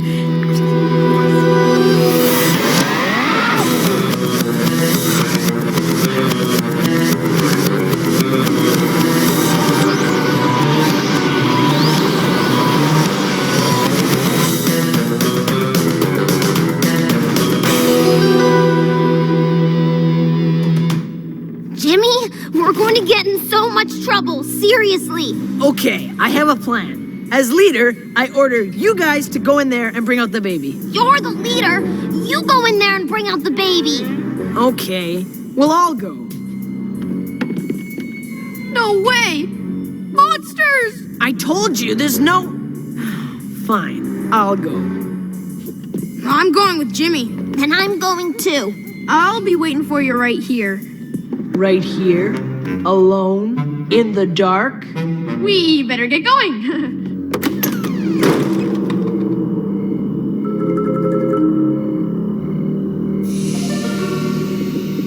Who the heck are you? What are you doing here? I'm Orson. I am a vampire.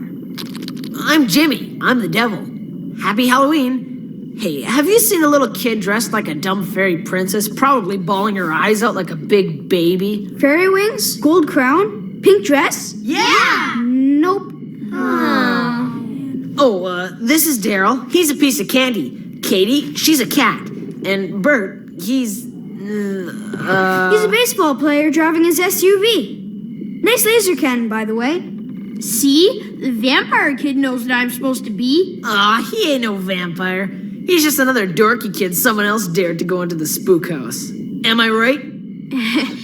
Just for the record, I think you're a real vampire. Hey, cut it out. This kid's not a real vampire. I'm gonna tell my dad that you said I'm not a real vampire. Tell him. Tell your mom, too. Mom! Dad! Darling, stop me if you've heard this one. 4 naughty kids walk into a spook house. And? What end? And we eat them, of course. Oh, now you tell the funny joke.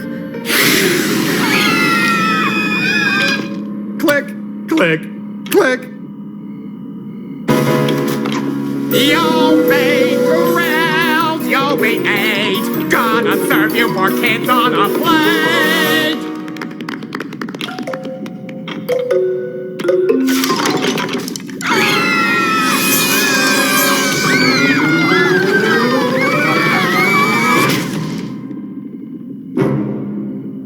Oh, yes, howl, howl, aren't I frightful? Rend, tear, fold, mutilate.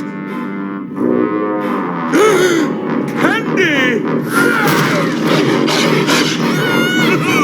Ride a cowboy! Hurry, my minions! Capture them before they reach the safety of the basement!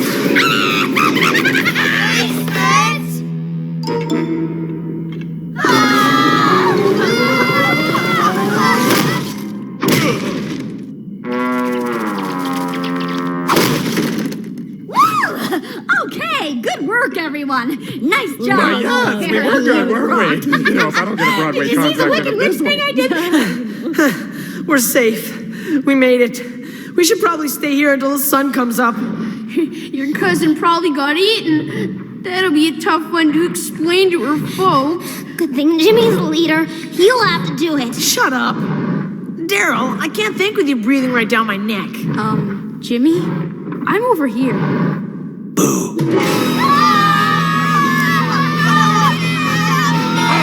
Criminy! Not the light of a flashlight! Oh, my eyes! My eyes! Follow me! Save me, Hannah! Goodness, what a harsh light. Gack! I expire.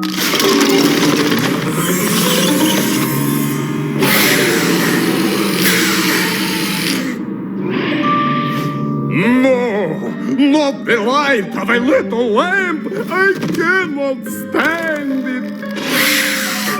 Nor can I. I wither. I burn.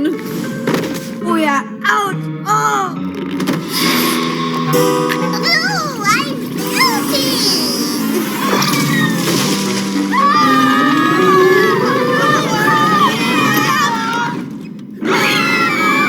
Look how that light radiates into my countenance! It is too much for me and my pithy soul. The light burns! It burns worse than the worst burn ever! Oh, mercy me! Is this the end of poor Harry? It seems so. Goodbye, Mother. I can see a long tunnel with a bright light. I move towards the light. No, all right. I die. I flail. Then I die. Thank you, everybody. Bye, Hannah. Bye, Orson. Here, Hannah. Will I ever see you again? Anytime you want to come back to the Fright Side for a visit, just use this key in any door. We'll see you soon. Thanks, Scary Godmother. Hannah, we need you! Bring your flashlight! Hannah! Would you mind holding my hand? Oh, just in case you get scared, that is. Not at all, Jimmy. Not at all.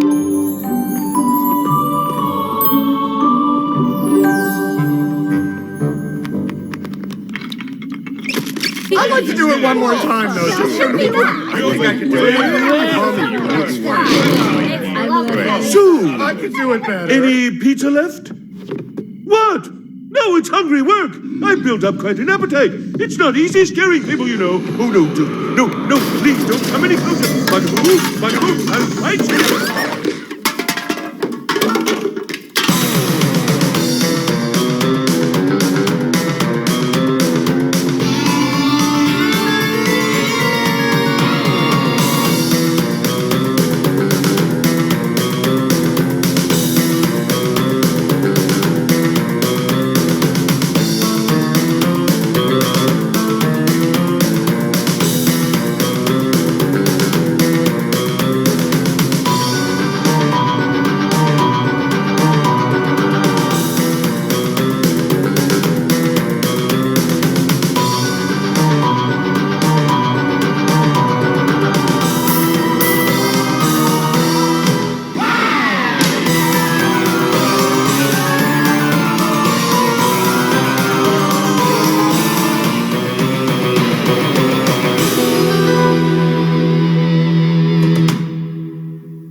I'm Freddy Krueger, and you're invited to my special get-together. But beware, you may never leave. Dial this number now. I've got some grisly details for you. And if you're one of my lucky callers selected at random, you'll talk to me live while you're awake and safe. So dial this number now if you dare. Talk to me live. Freddy Krueger is waiting just for you. $2 for the first minute, 35 cents each additional minute. McDonald's has a monster of an idea. Happy Halloween certificates. A book of 10 is only $1. Your gang can turn them in for free dessert treats like cones and sample-sized sundaes at McDonald's. Each book also comes with a mail-in certificate for this free Roger Rabbit when you buy your video cassette of the smash hit and framed Roger Rabbit. McDonald's Happy Halloween certificates. A deal so good, it's eerie. Carving your own Halloween pumpkin can be a lot of fun for grown-ups. Hey kids, isn't this fun? But with a pumpkin cutter, children of all ages can easily design and carve their own Halloween pumpkins in complete safety. The pumpkin cutter is simple and safe to use. There are no sharp edges, yet it quickly cuts through all pumpkins smoothly. Any child can learn to use the pumpkin cutter the very first time. Make this Halloween extra special with the pumpkin cutter. Available at Pathmark, Genovese, and Rickles Home Centers. Alright, so, hope you guys dig Scary Godmother. Because it's Scary Godmother, what's not to like? Jill is a really cool person. Met her several times over the years. Literally, I've ate dinner with her. Probably back in, 1993. That is BT, that is before the Tina. When I met Jill Thompson for the first time. Then again, we were at a thing. She sat down. We ended up sitting next to each other. We talked. We had a good time. She's a blast. Ain't that right, Vince? See, this is what happens. Every Halloween he turns into a little monster. I say little monster. He's bigger than I am. So, we're going to kind of go away here a little bit, and we're going to bring you the made-for-TV one-off, one-shot, and that is The Great Bear Scare. When you get to the end of this, you'll notice Fred Wolf. Fred Wolf is one of the creators of Thundercats, worked on this show. The animation isn't great, it's a little goofy, but it's fun. So, goats. We're just going to go ahead and let you have The Great Bear Scare. Goats. Enjoy. Goats. Where are the goats at? With tension mounting daily, we interrupt this program for a live update on the bear scare crisis in Bearbank.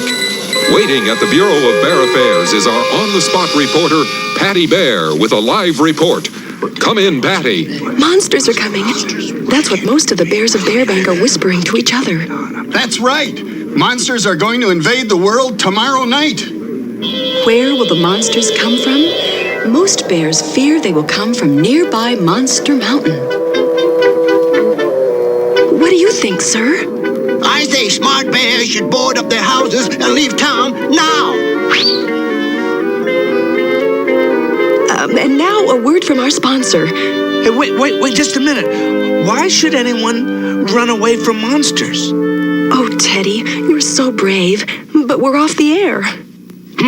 Well, I don't understand why people are afraid of something they don't understand. Excuse me, gentlemen. I think I have a solution to our dilemma.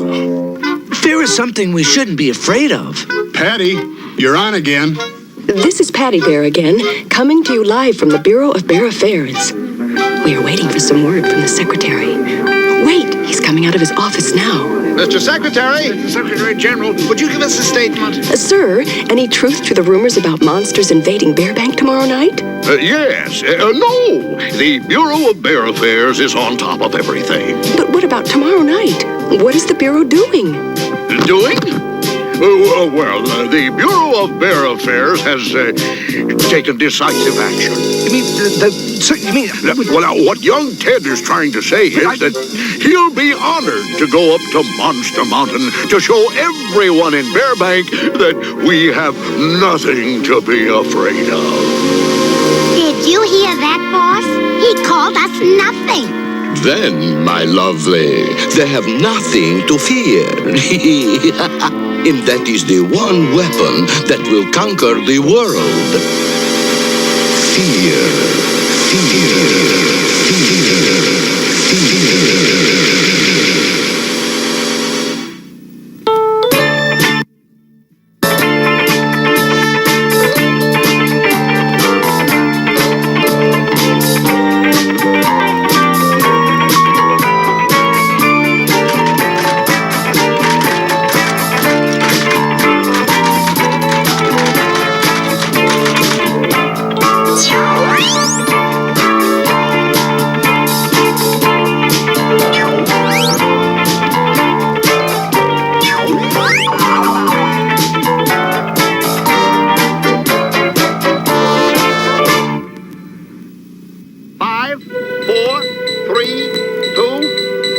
And welcome to Bear Witness News. The big story tonight, fear. Fear that the monsters of Monster Mountain are planning to invade the world. Monster Mountain is the dark and mysterious peak overlooking Bearbank. It's long been rumored to be the secret hideaway of all the monsters in the world. If these monsters plan to invade the world, the invasion route would follow the Bearbank Highway down the mountain, putting the city of Bearbank directly in the path of the monster invasion. With the invasion threat only one day away, a lot of bears have been leaving town. Bearbank International Airport reports all flights leaving the city are filled, and the roads are reportedly jammed with bears leaving. Do we have reason to be afraid? In the studio with us tonight is the noted specialist in probabilities at Grizzly University, Dr. Werner von Baer. Yeah, we don't know much about this Monster Mountain. Smart bears have sense enough to stay away from the place. No, there could be something up there that poses no danger to anyone at all. On the other part, there could be nothing up there, and that might be very dangerous. No army in the world can adequately prepare for an invasion of nothing. Thank you, Dr. von Baer. Late today, the Bureau of Bear Affairs announced it was sending Ted E. Bear to Monster Mountain to investigate the rumors of a monster invasion. I don't like it, Miss Witch. I don't want some little teddy bear meddling around up here. Tomorrow night is the invasion. We're about to do what monsters have always dreamed of. We are about to conquer the world. We monsters owe you a lot, boss. You have the cunning of a bat. A bat would not let some soft-headed teddy bear foul his perfect plan. I'd better flitter down to Bearbank and check on him. First, First, you must get airborne, right, boss? Right. Mumpkin Pumpkin, make me a bed.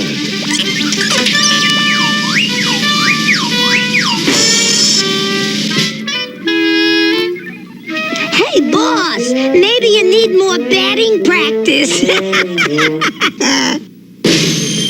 Mumpkin Pumpkin, make me a bed.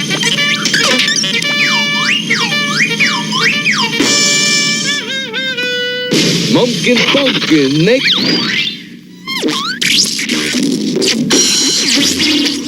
There must be an easier way to conquer the world. Oh, well.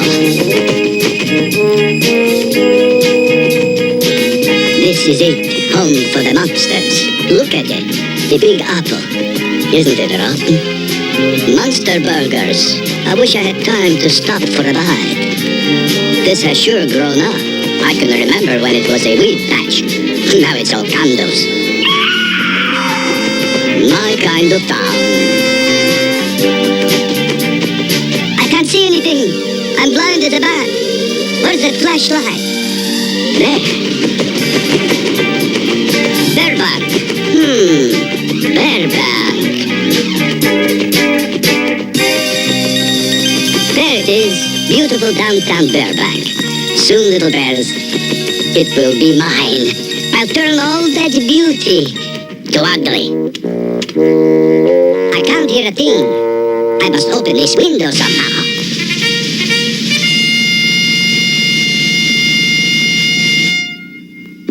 Pumpkin, pumpkin, make me boss. Good, I made it on the first try. Miss Witch would be proud of me. But Patty, I have to go. I can't back out now. I know what's going to happen. You're going to find monsters up there, and then you'll be stuck with the job of saving the world. Of course, there could be a news story in that. Wait, you're not thinking of going along? I could cover the story from the air and... Right. Before this is over, we'll have all the bears coming up to Monster Mountain. I'd better flutter back and prepare a welcome for Teddy Bear. Mumpkin Pumpkin, make me a bat.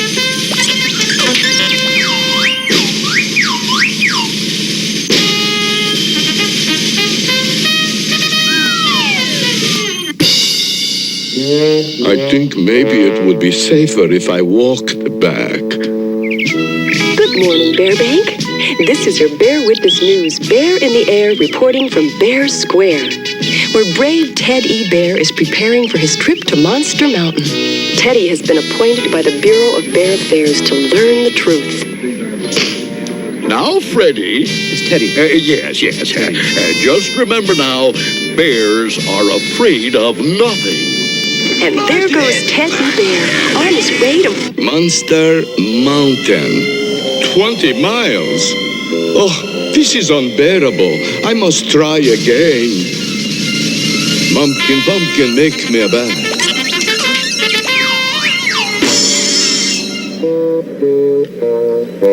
Oh, this is the worst batting slump I've ever been in. The bear. Ted E. Bear. Uh-oh.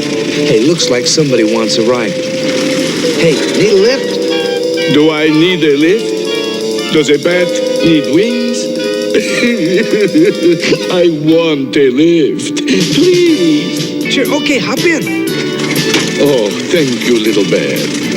Hey, were you going to walk to Monster Mountain? No, I was going to fly. But I couldn't get a reservation. Why are you going to Monster Mountain? Well, see, I'm supposed to see if there's anything up there to be afraid of. But Dr. Von Bear said it would be more frightening to find nothing. I don't understand that. I mean, it's frightening to think about all the things I might find. Perhaps you should think about it some more, young bear. Look, there's the entrance to Monster Mountain. You'd better let me out here. Well, aren't you going with me? No. Phone call to make. Thank you for the ride. You're welcome. Seems like a very polite fella, but what a strange place to make a phone call. Miss Witch, That little bear is entering Monster Mountain. Sound a red alert.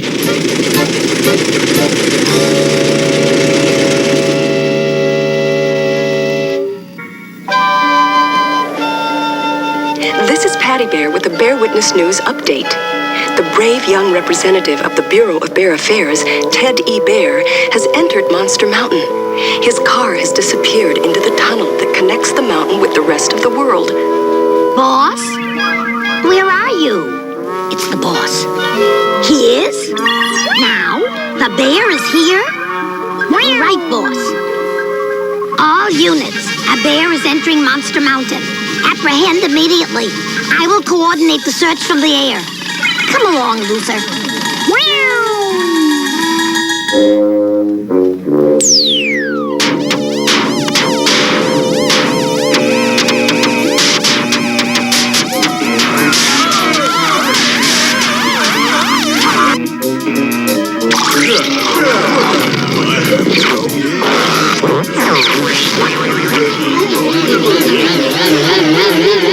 This is 39er Zulu to Monster Control. We have a green light on the ignition sequence. We have ignition.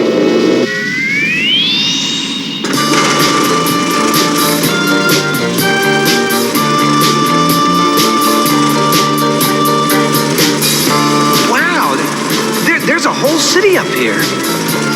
So far I've seen nothing, and I'm already afraid. Maybe they're right. Maybe bears are afraid of nothing. My, this hell is steep. My brakes. I hope I can stop in time.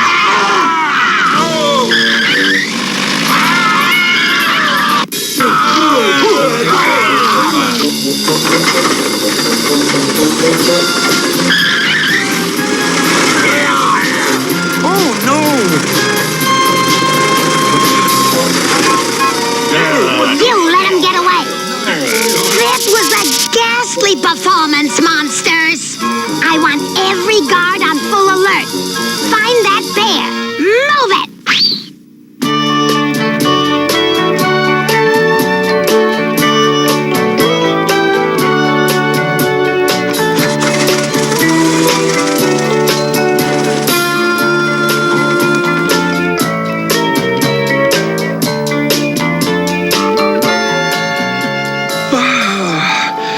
Looking for nothing can be very tiring. I think I'll rest. Just for a minute.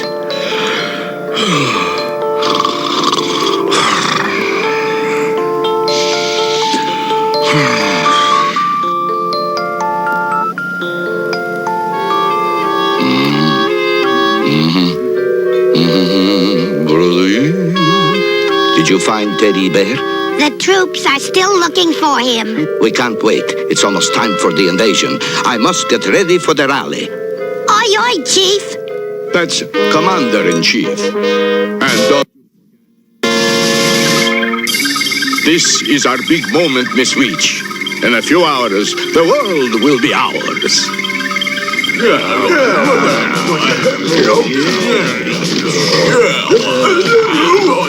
Look at that, Miss Weech. Have you ever seen anything so frightening in all your life?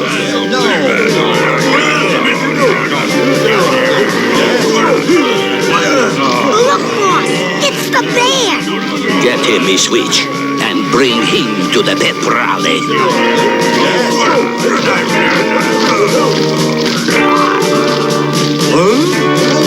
Oh my goodness! Your goodness won't last long. The bears are afraid of nothing. And we are just the nothing you are afraid of. Wait a minute. Did you say you were a nothing? Well, if you aren't real, then you must be in my mind. The thing you have to figure out is which is which. Now, come along.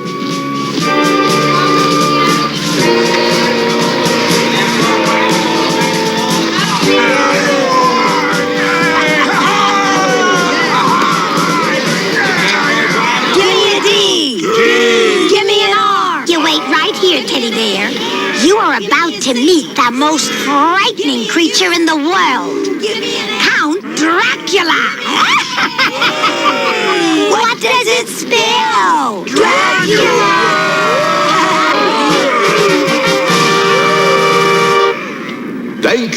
Thank you, my fellow monsters. The first step on our invasion will be Burbank. But remember, if we are going to conquer the world, we must be there before the stroke of midnight. Now, I would like to show you what happens when these bears meet a monster. The bear, please. Now, watch. You're the guy, he's the guy I gave a ride to. What do you mean? I am Count Dracula, the most frightening of all monsters. Yeah, but you're not frightening. You're not frightening either.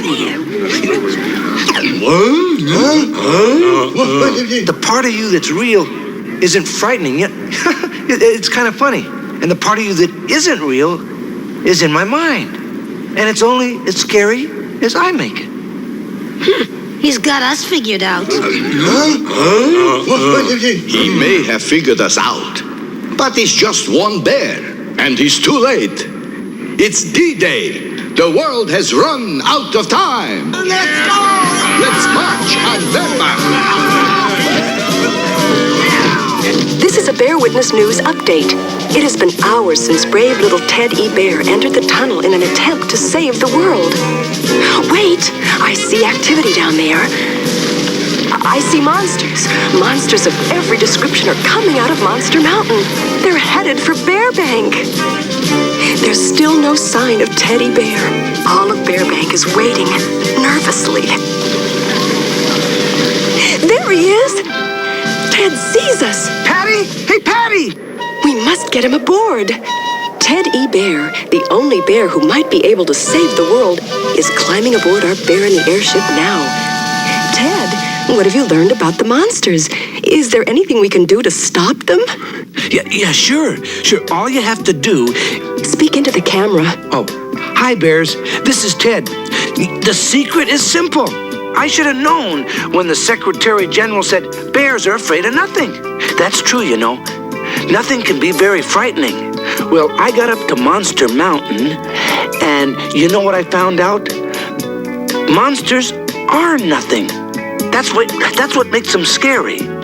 But when you stop to think about it, it seems kind of silly, doesn't it? Why should anybody be afraid of nothing? Monsters are really kind of funny.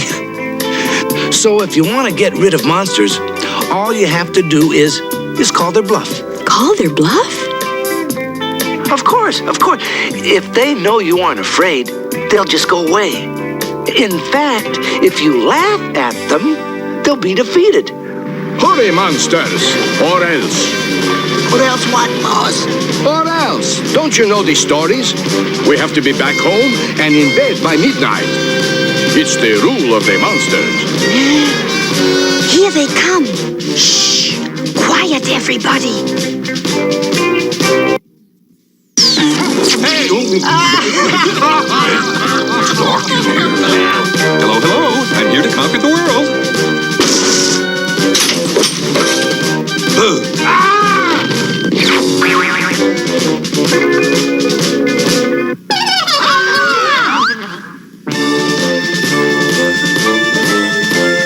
Ready, aim, roar.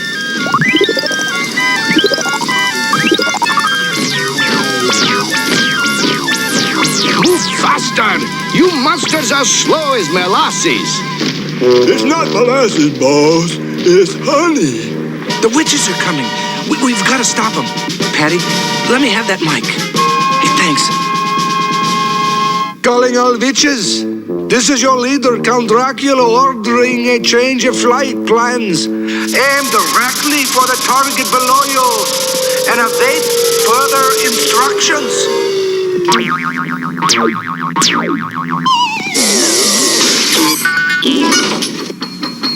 Look out, boss! Ah!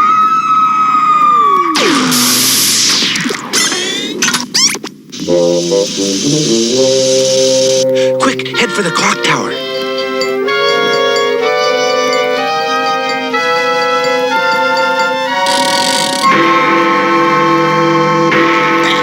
What's happening, boss? I don't know. I guess time just flies when you're having fun. Oh no. Oh no. It's midnight. I am defeated. We must go back to Monster Mountain. You defeated a vampire like you? Ha! There's always another inning. You'll be back at bat in no time. I set out to conquer the world, and I've been defeated by a little teddy bear.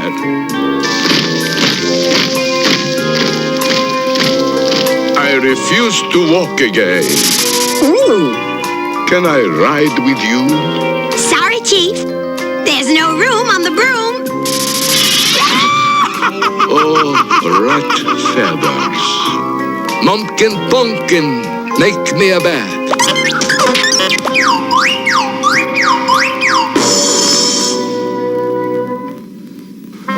The agony of defeat.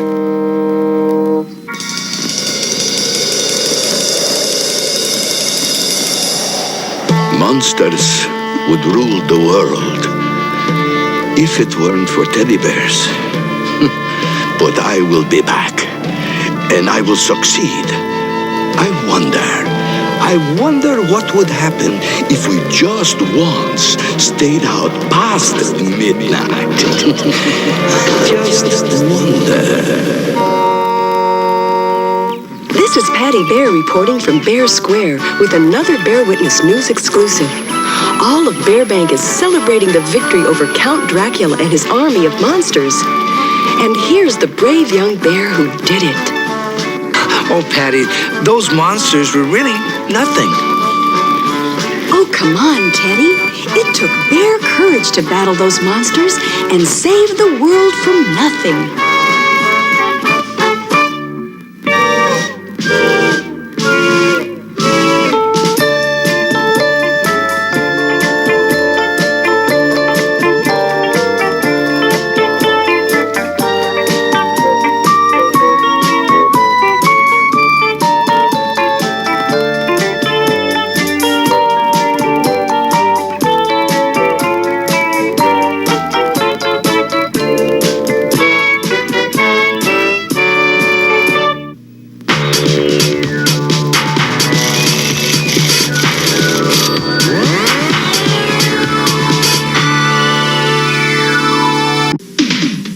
Great cereal, Frankenberry. Frankly, it's very good. Our visitor, perhaps he'd like a monster for breakfast today. The real Frankenstein. This monster's not on the menu. What Frankenberry cereal is? Strawberry flavored marshmallows? It's part of his complete breakfast. Good. How about a monster for breakfast today? For real.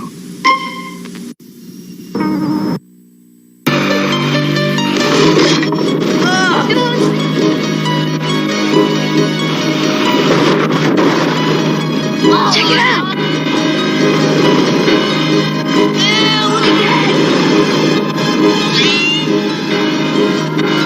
You guys hear something? Come on, shut up, shut up.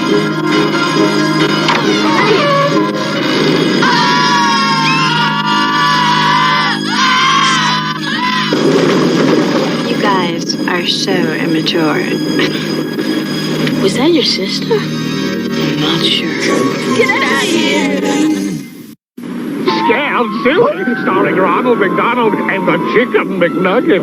Ronald, nice to see you in this neck of the woods. Come on. What are you making?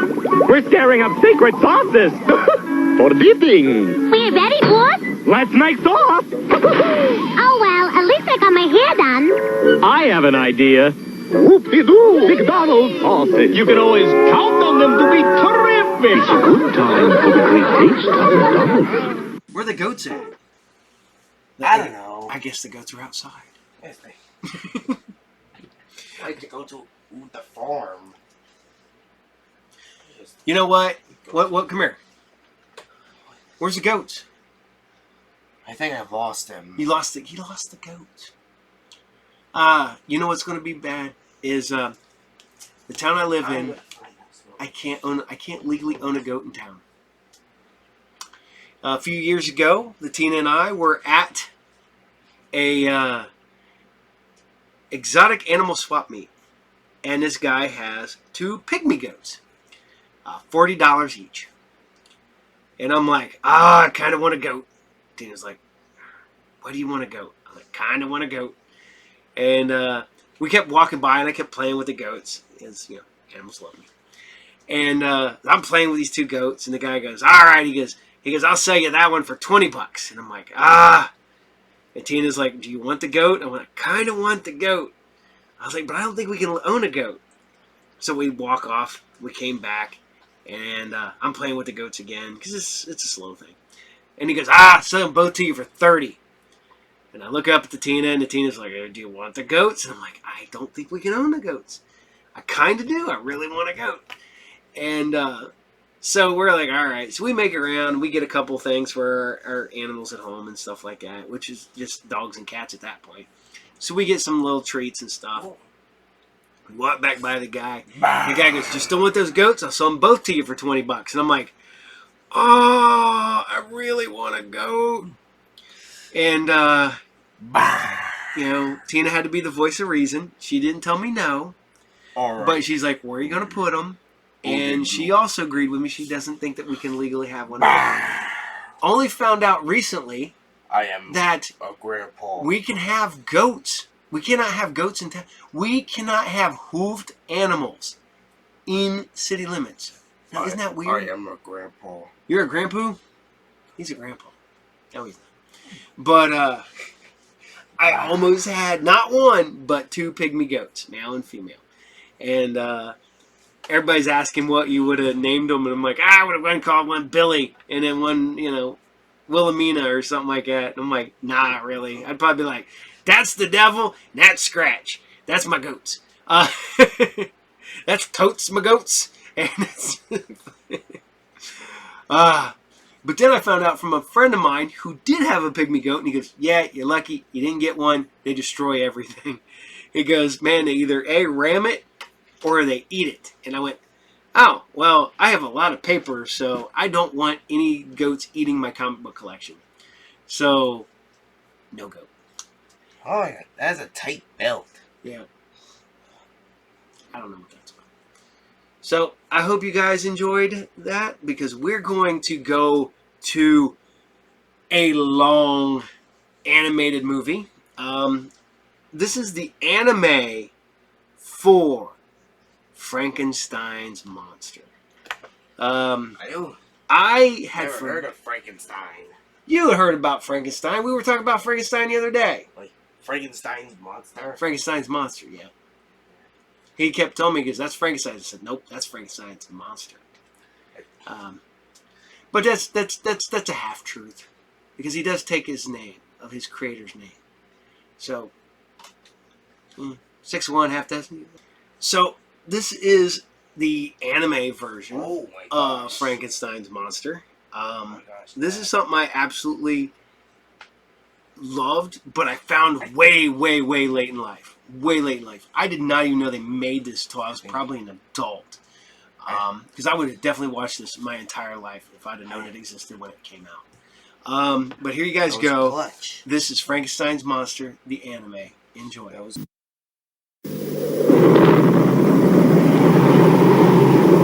My name is Belbo. Chief Inspector Belbo.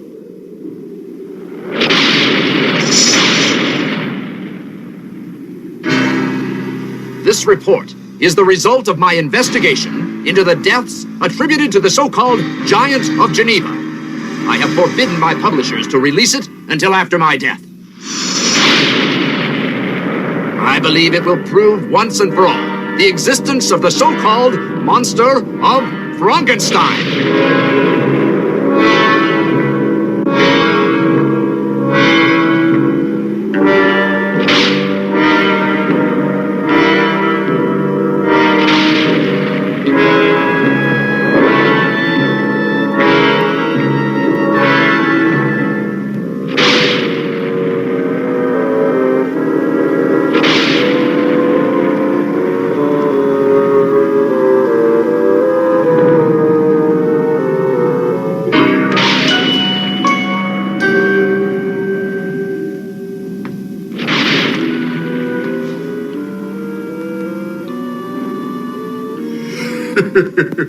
Sukel, this is the moment we've been waiting for. Our creation needs only one more thing. The spark of life.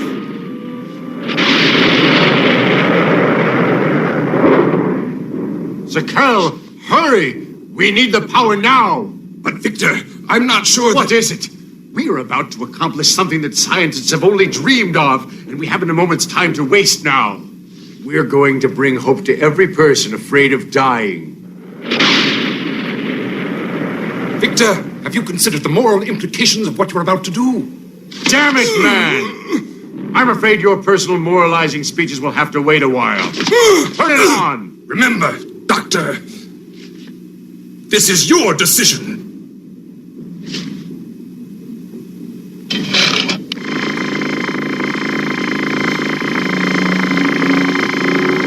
We must have more.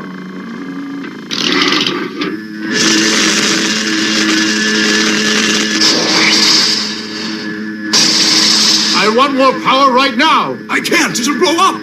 I want more.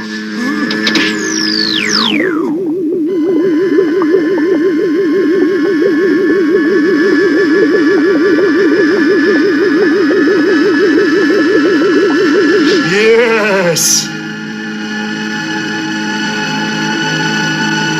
Oh, my God. He moved. Oh, my creation. Listen to me, my child. I have given you life.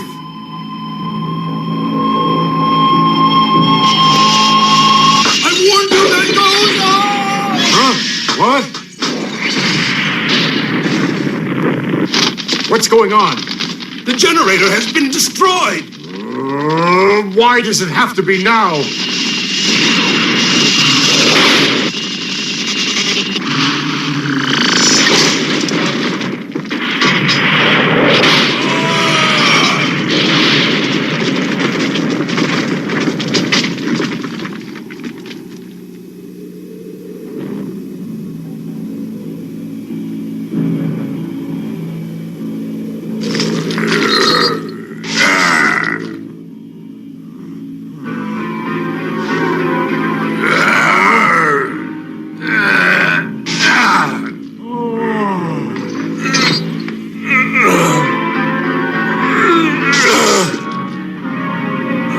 My child, mine.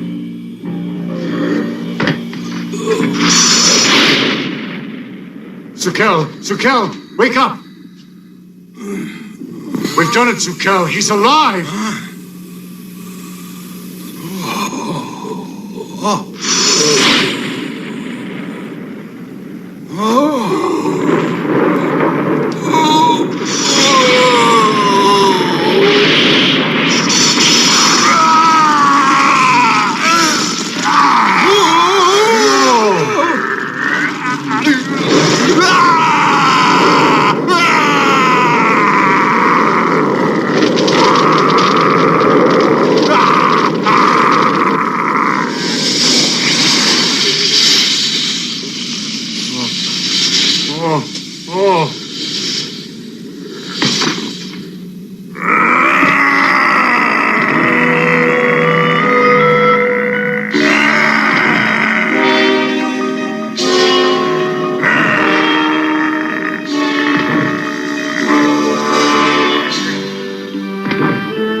What have I done? Have I just given life to a monster?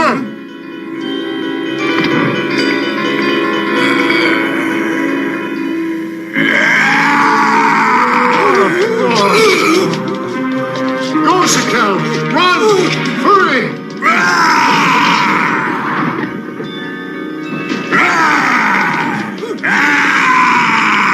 He's still coming!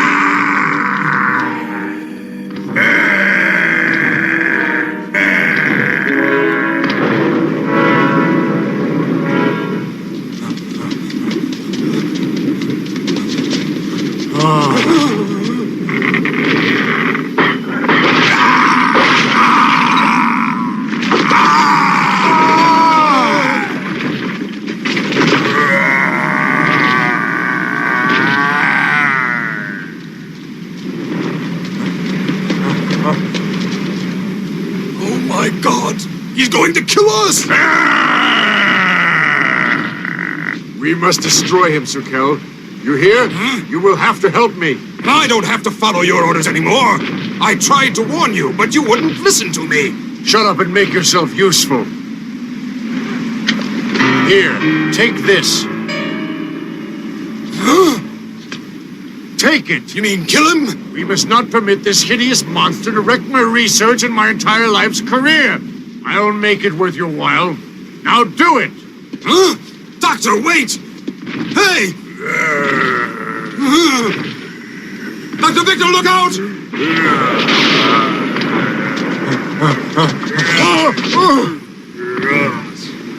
Take this!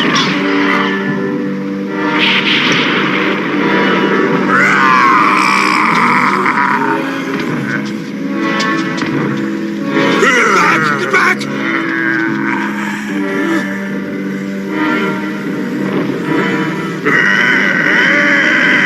Die, monstrosity!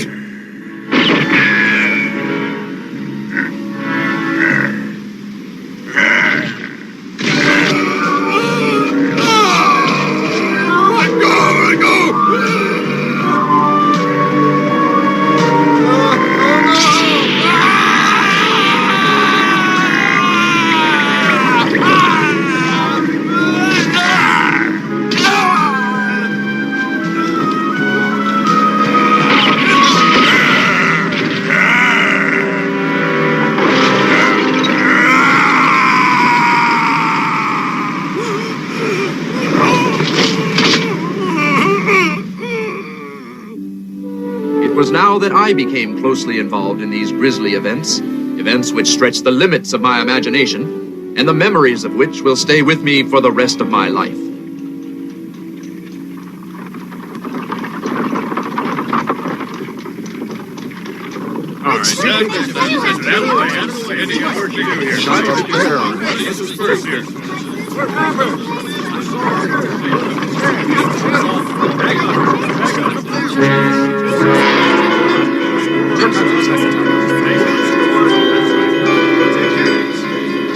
Well, the peddler. He was murdered, but by whom? There's a piece of him this big that's missing, Inspector. Something made a meal of him. We found pieces of him everywhere. Apparently, the murderer gobbled up quite a bit. Any witnesses? No one saw anything. Ah, yes, the criminal. You have quite a sense of humor. Hey, Inspector Bilbo! Look, over there! Footprints? They're too big to be a man's prints. You're right, but they don't look like the tracks of an animal either. They look like the footprints of some kind of monster. A monster, eh? Let's just see. Careful!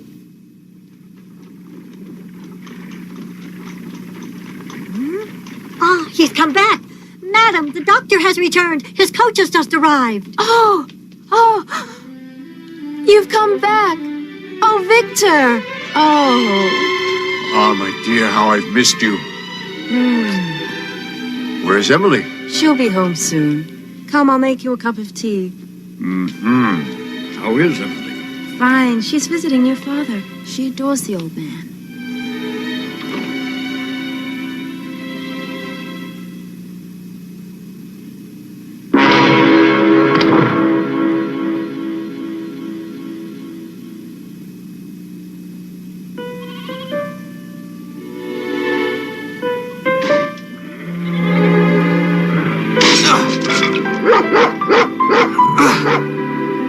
Okay, Lucky, I'm done now. Well, Grandpa, I gave you Mom's letter, and then I did some cleaning up in the cabin. Thank you very much, Emily. It's time you went home. Are you sure you'll be all right, Grandpa? Go on, your father will be waiting for you. Yeah? Philip? Over here. You'll see Emily home, won't you? Sure. Bye. Are you ready to go, Emily? Okay. Say, why don't you come live with us, Grandfather? Now. I can't see so well anymore, but I know this place like the back of my hand. I'm comfortable here. Is there anything else I can do for you? You've done plenty. I appreciate your having come over to clean up for me. Now, go home.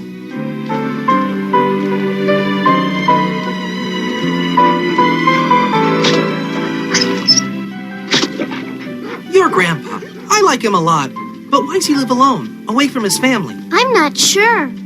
But it seems that Dad and Grandpa are always fighting bitterly whenever they're around each other. That's too bad. I want to thank you for taking such good care of Grandpa. No need to thank me. I love that kooky old guy. Oh, wow, wild roses. I love them. I think I'll get some for my dad.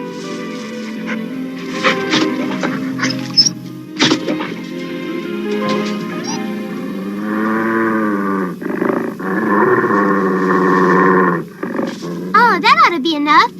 Let's go home.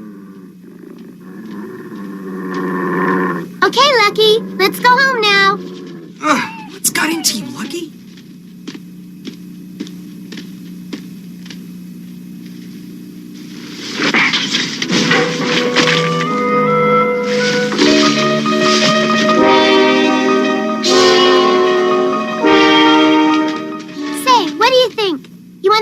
Dinner with us tonight, Philip?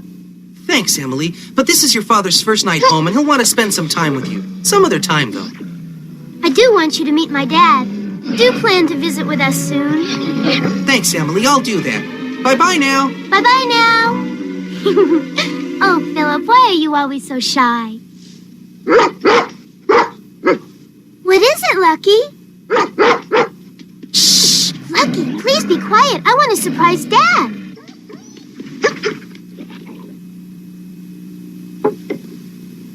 It looks delicious, Emma. Thank you. My pleasure, madam. Nothing's too good for the master on his first night home.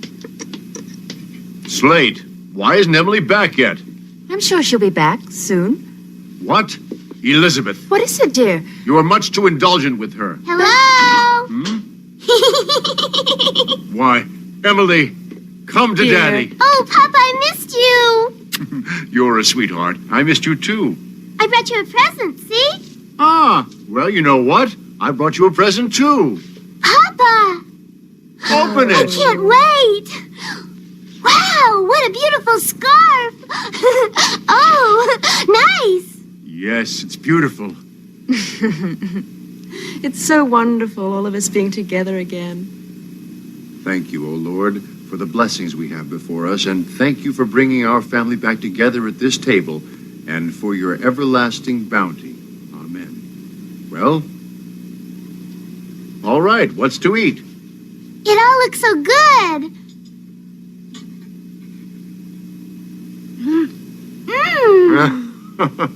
Nothing like a good steak.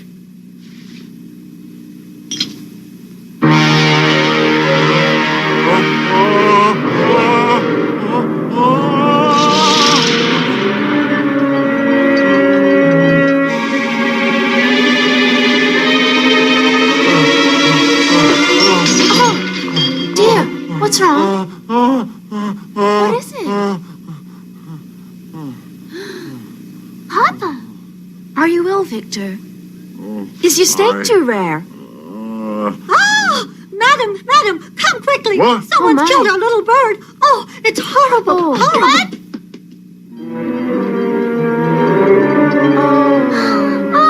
Who would want to do such a thing?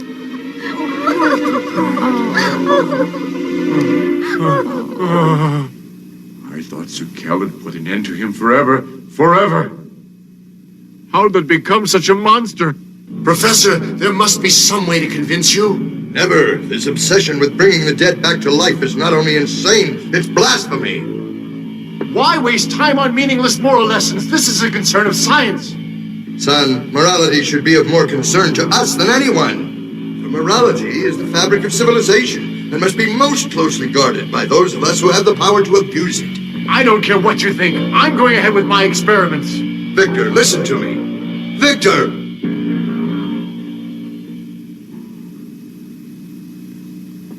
Huh? Are you feeling better? We were all a little worried about you, darling. Did Emily go to her grandpa's house yet? Yes, it's quite wonderful the way they get along and enjoy each other's company so much.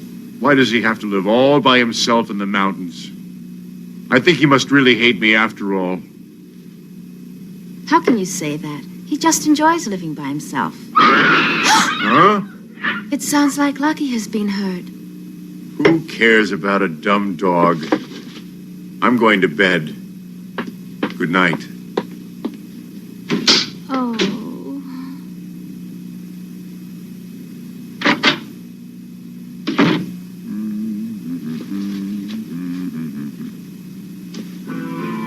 What the?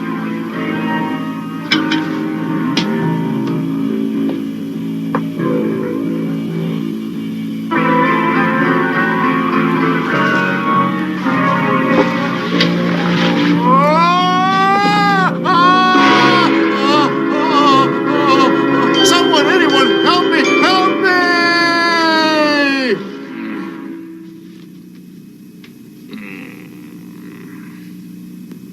I believe we can begin now.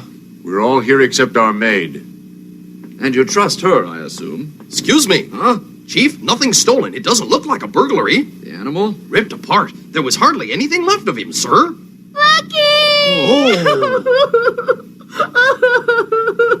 No, please stop crying. In time, you will forget all about this. It was unforgivable of me to bring it up. Leave us now. Go on, you inconsiderate moron. Yes, sir. You mentioned you haven't found anything missing. Is that right? Well, Not a thing.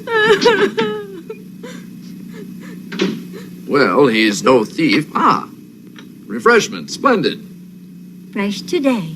I haven't smelled fresh pastries like these since I was a boy. My mother used to make them for me every weekend. The aroma brings back wonderful memories. Ah, I believe I know where this tea is from. Ah, English, isn't it? huh? We have come to the unfortunate conclusion that a madman may be on the prowl. In fact, we found the victim of an equally brutal murder in the park this morning. This is excellent tea. Funny thing is, we found what looked to us just like a footprint at the scene of the murder, but it was much too big to be that of a human.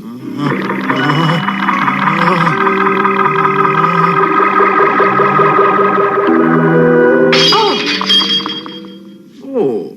I'm so very sorry. Emma, bring me a rag. Quickly, Emma. Please don't worry about it, Dr. Victor. All my clothes are the wash and wear kind. Oh, well. Take care now. Good night. I'm sorry that I troubled you. Emily, I'm sorry about Lucky, and I do hope you're feeling better soon. Bye now. Oh, yes, I almost forgot. Just one more thing. Dr. Victor, just what is your specialty? Why, natural science. Ah, yes, natural science. Then your experiments cover a broad range of subjects, don't they? Thank you.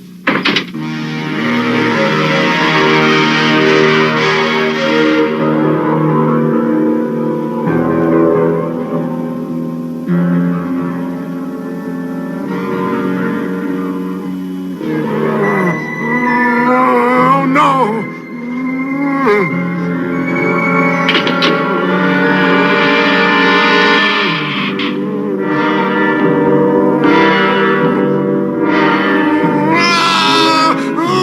Go away, go away! Oh, no, no, no,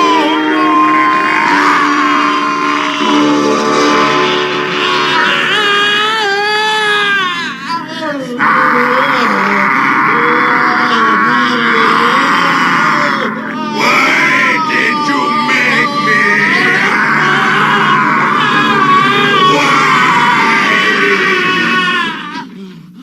What's wrong?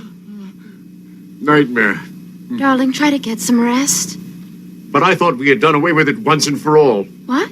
Elizabeth, my dear, I want to be by myself for a while. It was just a bad dream.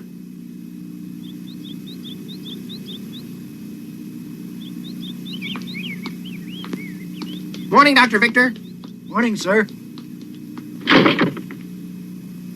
So you're back.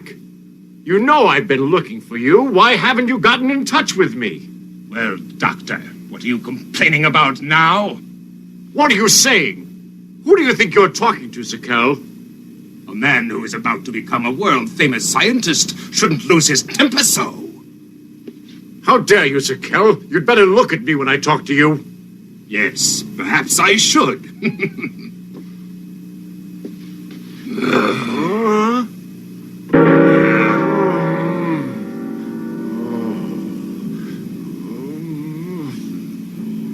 Why are you so shocked, Doctor? You're the one that made me look like this. You're responsible. Now, tell me what you think of it. What's this? Are you threatening me, huh? I want money, and lots of it. I think 500,000 ought to pay for this eye, don't you? Where would I get that much money? Either you get it for me, or the whole world will learn of your experiments. I'll do as you ask if I can be absolutely sure the monster's dead. Would you like to see the body, Doctor? I would indeed. And then you're going to pay for what you've done to me. Now I can be more hospitable. A faculty meeting has been called, and you are invited. I was told to tell this to the illustrious Dr. Victor the moment he walked in the door. Faculty meeting? Your slave is going to set himself free, Dr. Victor, and he won't have to grovel for you or anyone else ever again. A faculty meeting? What on earth could it be about? What could have happened?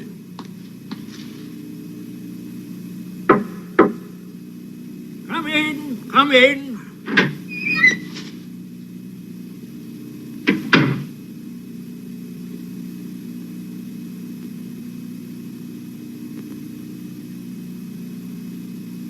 Gentlemen, I am at your service. Welcome, Dr. Victor Frankenstein. Well done.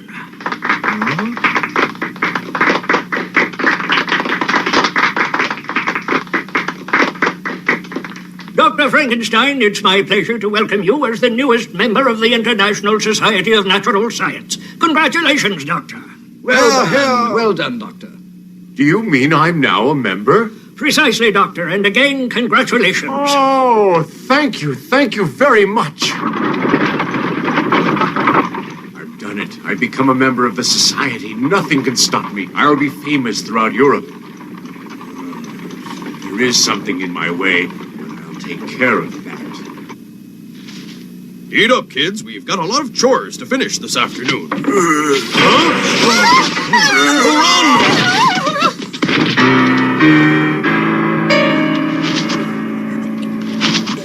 Oh, the society? Yes, dear. Finally. After all these years, they selected me. Oh, my darling. I always knew they would. Madam, Doctor, look at what they've done. Emma. What is it now? Oh, our garden. It's been trampled. Who would do such a thing? Oh, how awful. Doctor, look at that. Huh? Oh, my goodness. Oh, it's just a footprint, Victor. It's all right, dear. It's too big to have been made by anything human. How can it be possible?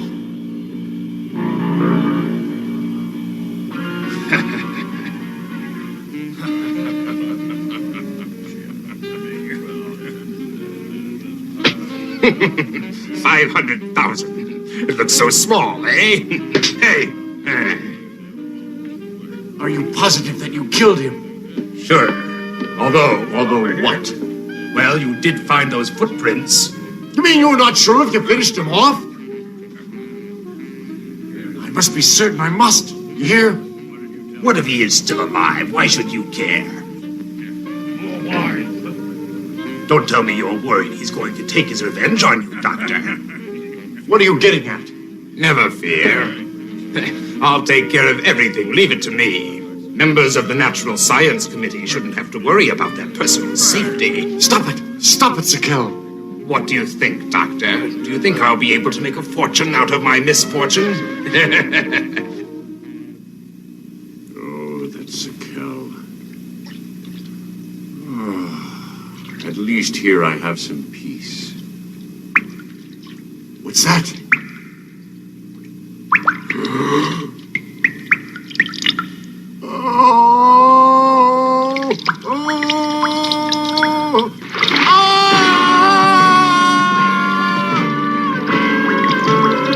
Victor, are you all right? What's the matter? Oh! Elizabeth! Are you all right? Who would do such a thing? I don't understand it. How could he have found me? It's just not possible. He couldn't follow me. It's just my imagination. It must be, but then who's responsible for all this? Huh?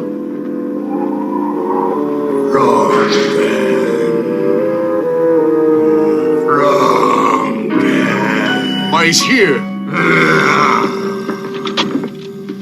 Now, I'll see.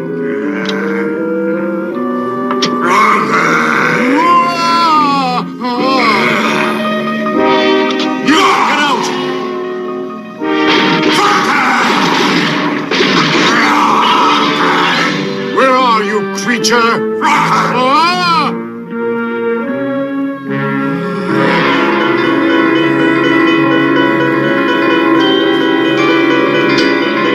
I'm warning you! Stop there! Victor, what are you doing? Elizabeth. Darling, what on earth is going on? Hurry, you must hide yourself. The monster is here. Darling, you've had another nightmare. There's no one here but us. Calm down. Oh, I don't understand. Oh, dear. Oh. My mind. I'm losing my mind. Oh, God. I can't let that happen. No. Victor? But I know I saw it. Ah, this is delicious.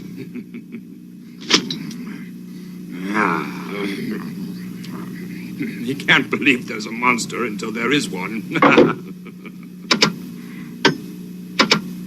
Franken! Franken! Now I understand. You scum. So it was you, Sikel. You're the one responsible for everything that's happened to me and my family, aren't you? Right. You guessed it, Doctor. Just to remind you, who is the boss?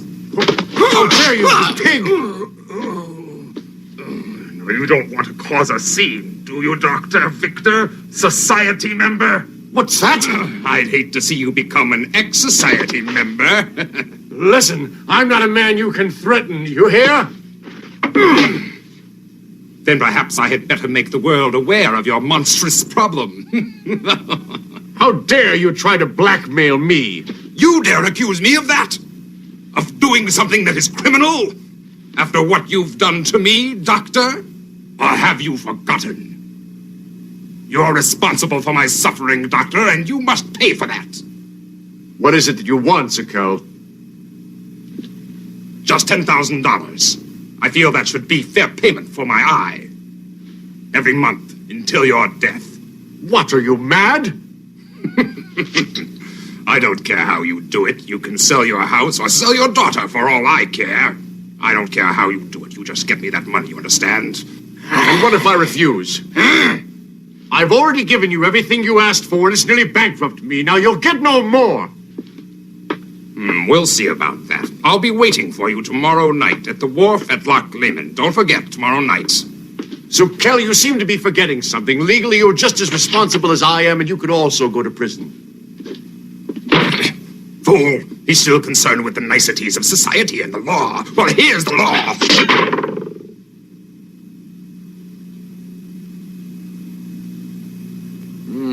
What a headache. This is one of the worst cases we've ever had. You mean to tell me you haven't found one clue to his identity? Sorry, Chief, but every lead has been a dead end. We better come up with something. Soon. This madman could strike again any time, anywhere. We're doing the best we can, Chief, honest. With no results. Chief, you'll think we're crazy, but the evidence has led us to believe it's not human, but some kind of a monster. Huh? A monster? That's impossible, Detective. And you know it. But, sir, everyone who's seen it has given us the same description. They say it's too big to be a man. That's great. All right, tell me about these sightings of this thing that's supposed to be inhuman. Someone sighted it yesterday on a farm north of town. Well, so what happened, huh? It killed and then devoured about a dozen chickens. Uh-huh. The monster attacks chickens. Terrific. Hey, you! Get away from there! Oh, my God! Oh!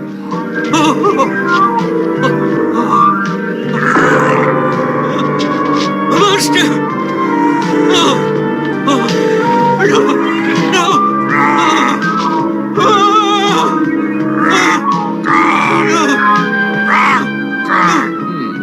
You are positive?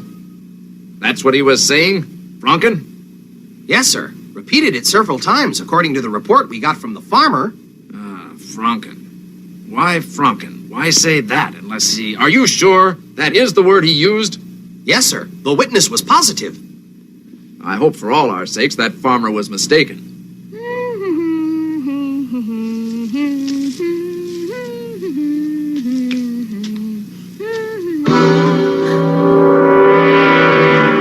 You're Emily, Dr. Victor's daughter, aren't you?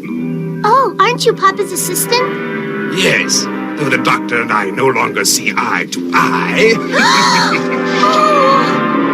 Oh, my sir, what happened to you? Your eye? Someone in the laboratory got careless. By the way, you should let your father know. I still remember his secret. What secret is that, sir? If I told you, it wouldn't be a secret, would it? Your father should be the one to tell you. Why don't you ask him? What's it about? Like I said, it's his secret. Let him tell you about it. Got to go now. Give him a message for me. Tell him I saw you out here, and that I'll be waiting for him on the wharf at Loch Maven, as we agreed. Don't forget to give him the message. Bye. Have a nice day, Emily. He what? You mustn't pay attention to anything he said. But what is your secret, Father?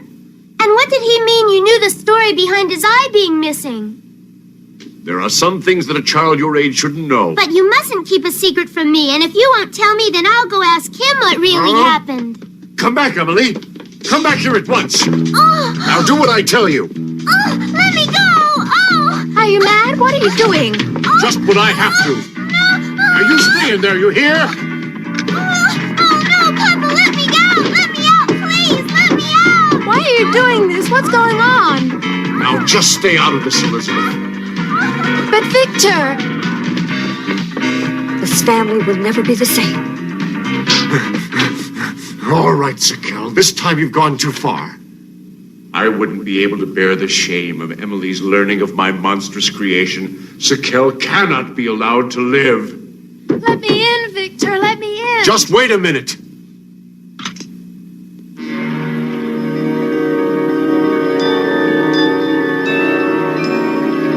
I'm sure the doctor knows what I'll do if he doesn't show up.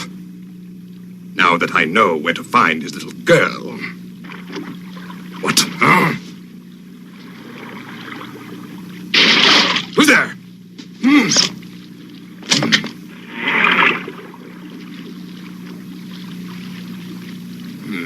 I'm scared of my own shadow tonight.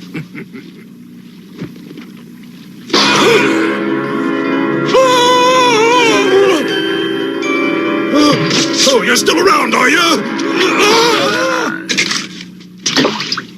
Go!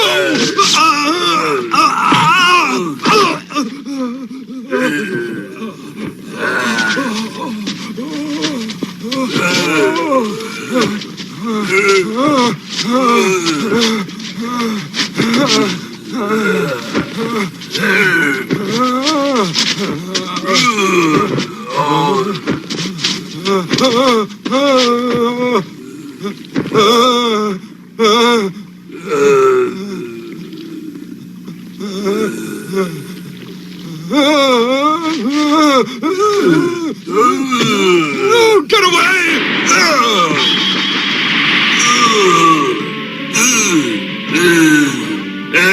Die! Monstrosity!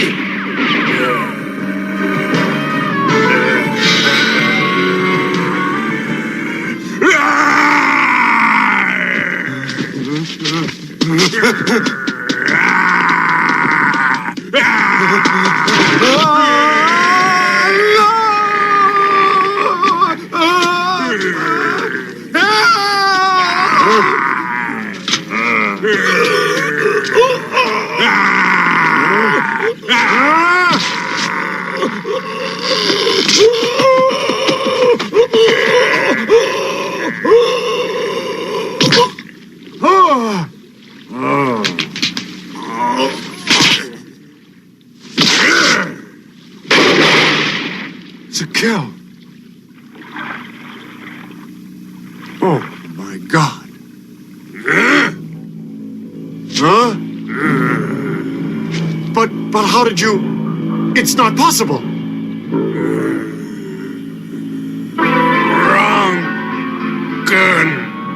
Drunken!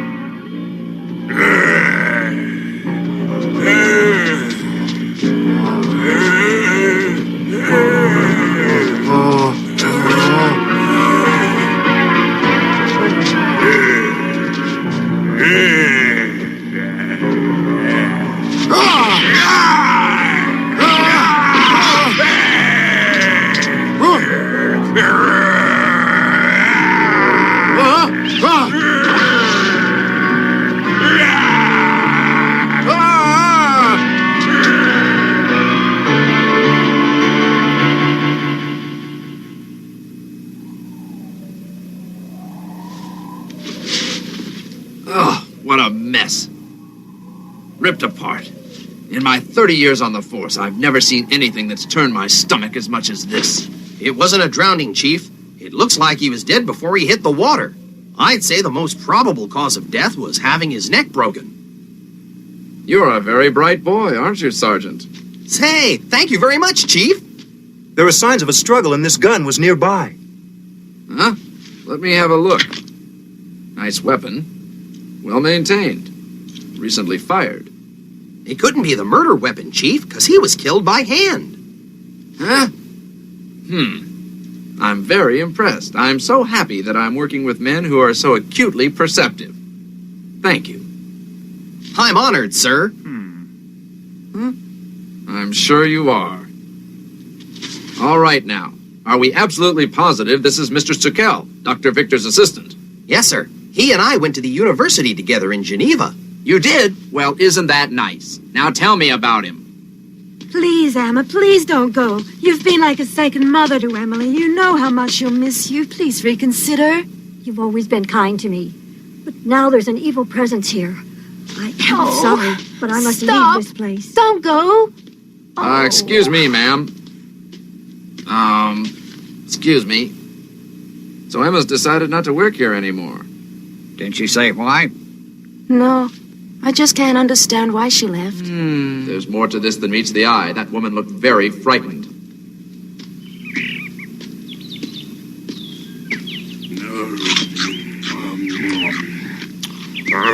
What's this?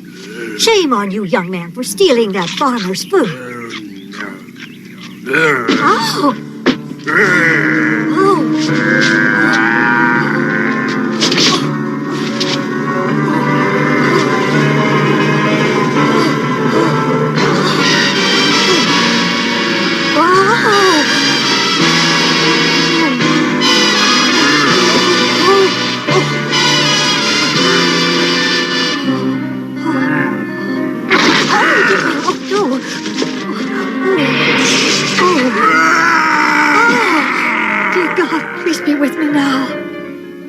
Well, what do you want now? Doctor, I am sorry that I must trouble you so often. All right. So get on with it. The truth is, I came here to return something. Gotcha. That's not mine. I don't even own a weapon. Oh, well, my mistake. I suppose the gun must belong to somebody else. Gotta go now. Oh, did you know that your assistant was found murdered? He's dead. But, Doctor, aren't you shocked to hear about this? Of course. He was an excellent assistant. Yes, I guess he must have been. Otherwise, you wouldn't have taken him with you for that month you spent in England. It was an academic sabbatical.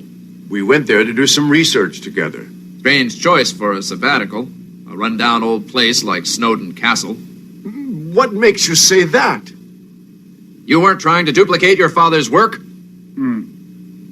No, I wasn't. I wish I could be sure of that. You can. Oh? Elizabeth. Madam, Inspector, I accompanied my husband on that trip to England. While he was there, he wasn't near a laboratory. I assure you. Good. I'm sure you're right. We'll say no more about it. Goodbye, Doctor. I'm very sorry to have bothered you. Madam? Oh, I almost forgot. One of the local farmers said he saw some kind of monster. Strange. All it said was the word Franken. Huh? Isn't that odd, Dr. Victor? Franken. Frankenstein. He knows. He knows. Tell me, darling, what does he know?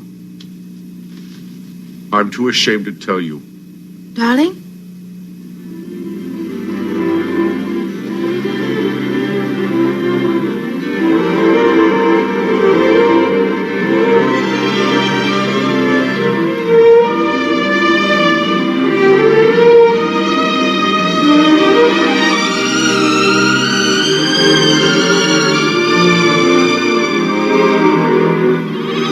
That by yourself, Emily? Of course. I can milk her myself.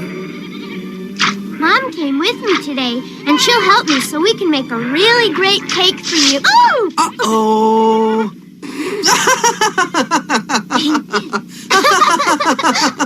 Hey, you laugh. I'm glad. You haven't laughed for a long time, Emily. Sounds nice. Oh, really? You bet. I guess it has been a while. Oh. I'm sorry to hear that the two of you have been having problems. Is there anything I can do to help? What concerns me most is that we've always told each other everything. But now I can tell that he's hiding something from me, something that's disturbing him. My dear, we've all done some things that we're ashamed of. But the follies of youth are of no concern now, unless he started again. Father, the world cannot remain ignorant of the work you have done that has resulted in the creation of life. The story must be told. The creation of life is different than bringing someone back from the dead. It's dangerous. It's wrong. Nothing you can say will stop me. The world must be made to recognize your brilliance. Tell me what it is. What? For Victor's sake, you must tell me. I love Victor and I want to help him. I'm not sure I can. I once thought that I could be a god, but then I saw that by creating life, I was doing something that was terribly wrong. Are you telling me that what the inspector implied is true? That Victor's made some kind of monster? I don't know. But you suspect it, don't you? Tell me why. It was a very long time ago, Elizabeth. Poor old lady. Worked for Dr. Victor, didn't she? Yeah, name was Emma. Strange thing is that the coroner said something frightened her so much that her heart just stopped beating. In other words, she was literally scared to death. Yes, I believe the coroner is right, and I think I know what she saw. Whatever it is, it must be starving. We found bits of roots he'd been eating, and all of her belongings are covered with bite marks. It seems the monster needs a great deal of food, which gives us a clue as to where he'll strike next. We'd better get back to town, and fast. Beautiful wedding. I can't believe it. I'm so glad I was married. May you enjoy long life and happiness. Much happiness to the blood and Congratulations. Go ahead and kiss her, you lunkhead. Come on, because if you don't, I'll come over there and do it for you.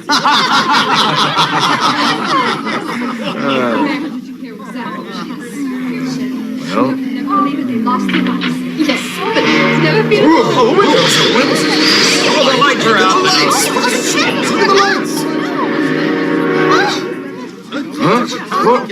What happened to the lights? Hey, who's that? Did you invite him? I've never seen him before.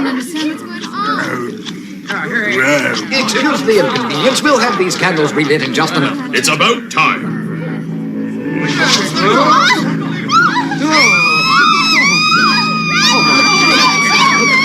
Oh, darling. Call the police. Hurry, now. I got him.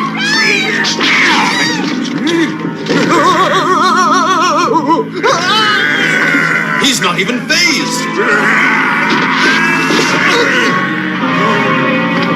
Oh, get him.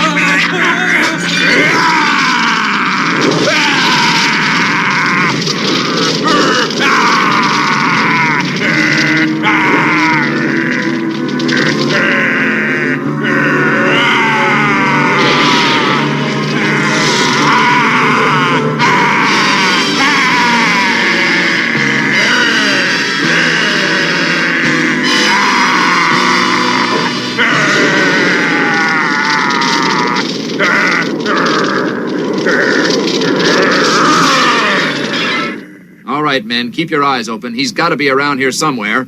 And be careful out there. We've got him surrounded, Inspector. This is it. Let's go get him. There he is. He's headed for the mountains. Watch it, guys. Now's our chance. Fire!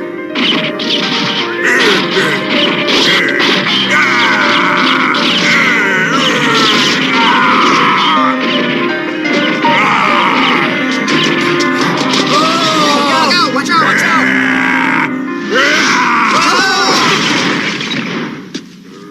You're going to have to be extremely careful, men. He's incredibly strong.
That was wonderful, Emily. Bravo.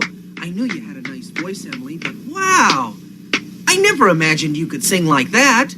And your accompaniment was wonderful too, Grandfather. I agree. It was great. Well, you could be a professional musician, Professor. Brah. And now for your listening pleasure, here's Dr. Frankenstein. Brah. You know, before he became a scientist, my grandpa really wanted to be a music performer. Oh? Well, then, if you want to make your grandpa happy, maybe you should become a professional entertainer yourself, right? Oh, really? You really think so? Sure. Brrr, ladies and gentlemen, presenting Emily Frankenstein. It's getting colder. I think our fire needs a little help.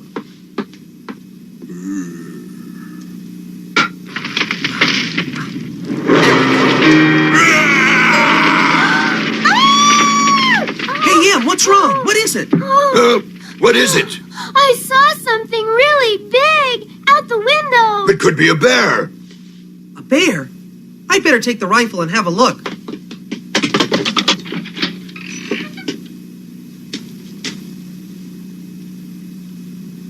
I don't see anything. If there was anything out there, it's gone now. He won't bother us anymore. I'm sure I saw something there. Something big. Don't worry, Emily. You've always got Philip around to protect you. He's what you might call your knight in shining armor. Now, let's sing.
I'm sorry you had to interrupt your busy schedule to come here, Doctor, but my men have found something I think you should see. It's a clue to the case I've been working on. A clue? Yes, it's right behind this door. Follow me. Doctor, right this way. Where is this clue? Now. Look over there. Ah! Oh! Oh! Oh! Keep it away! Oh! Oh! Oh! Get back, I say! Oh! What's going on? Huh? Okay, that's enough. We found this slide projector hidden in Mr. Sukel's room. Now you must tell me everything. Just how much do you know about this monster, Victor? I know nothing. Now that's a pity. Oh, by the way, I was sorry to hear about what happened to Emma. What? Emma? I'm sorry, I thought you'd been told. Her body was found this morning. What? That's right. Something scared her to death. This obsession with bringing the dead back to life is not only insane, it's blasphemy. It's wrong. Dear God, what have I done? I am guilty and must suffer the consequences.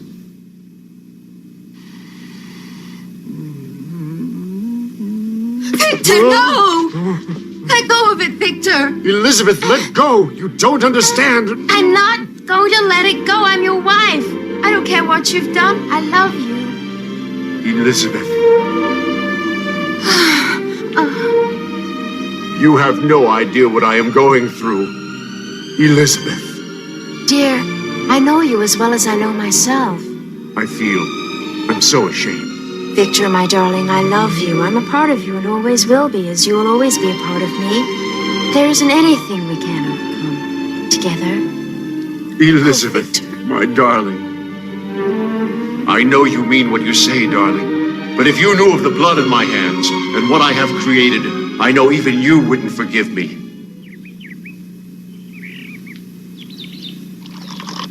Emily, dear. Yes, Grandpa? Emily, I think it's about time for you to be going home. You've been here a long time. I'm sure your parents miss your company. No. Emily, you can't fool me. You don't want to go because of Philip. Oh, Grandpa. Why don't you ever visit us at home? Why do you ask? Father has a secret, you know. It has something to do with what happened to Lucky and Mr. Sukel, Father's lab assistant. He did something very wrong. I just know it. Everyone has secrets, Emily, but that doesn't necessarily mean they've done anything wrong. Perhaps it's something he feels that you're too young to understand. So long, Professor. Be back as soon as I can. Philip, where are you going? Philip is going to town to pick up some things for me. I'm sure he'd enjoy your company. Oh, I'll walk part way with you. To atone for my sins, I must destroy what I've created.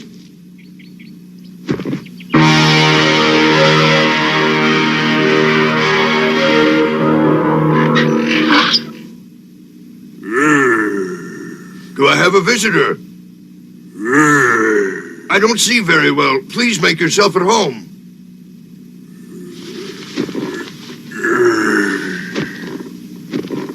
I have no food to offer you, I'm afraid, but I do have some goat's milk. All right? Philip, when will you be coming back? In 2 or 3 days. Can't you come back sooner? I'll try. Say, you should be getting back. Wouldn't want him to get worried about you, Emily. You don't have to worry about me, you know. Bye. So long. Here, try this.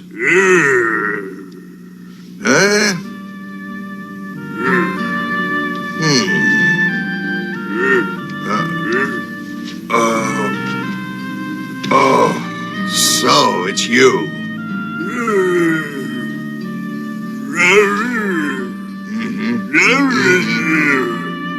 You'll be safe here. Grandpa! Emily! Oh, Grandpa, the monster's here! Hurry, we have to run away! Stay away from him, monster! Oh! Grandpa, get up! Emily, stop it! Everything is all right now. But Grandpa...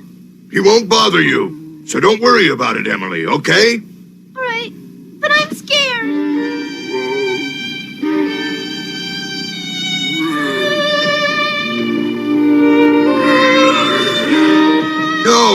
No, come back. You see, there was nothing to worry about. I may be blind, but I can tell an awful lot about a person even without my vision. Far too many people judge their fellow man by their outward appearance. I'm afraid for him, Emily. If he gets too close to town, he'll probably be killed. No! I missed him. Stay inside. Emily, don't permit your father to kill that man. You have to try and stop him. Right. Papa! Papa, where are you, Papa? Papa?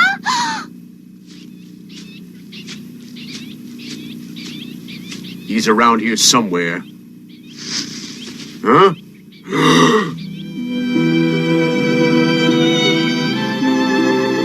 If only...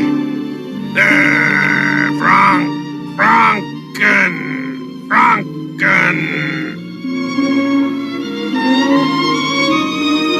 Ah, it's almost as if I were his father and he my son. Sorry, but what I have created I must destroy, my son. The time has come.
He's gone, but I'll find him.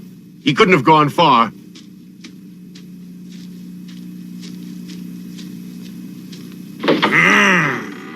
Ah, you've come back. I heard shooting. Have you seen Emily?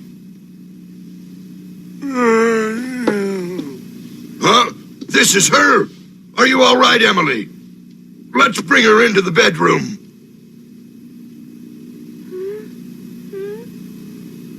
Grandpa. Ah, you're awake. You're all right, sweetheart. Oh, Grandpa, a bear attacked me. It's okay.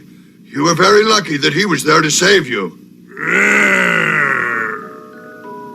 Ah, it's okay.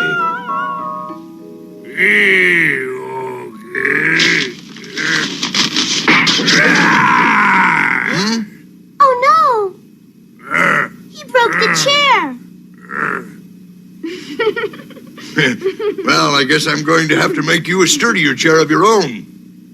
Oh, blood. Are you sure? He's been wounded in the arm. I guess your father must have shot him.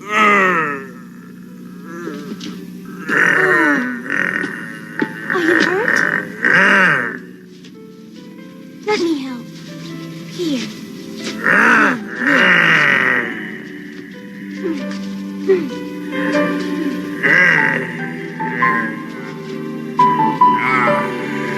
Does that feel better now?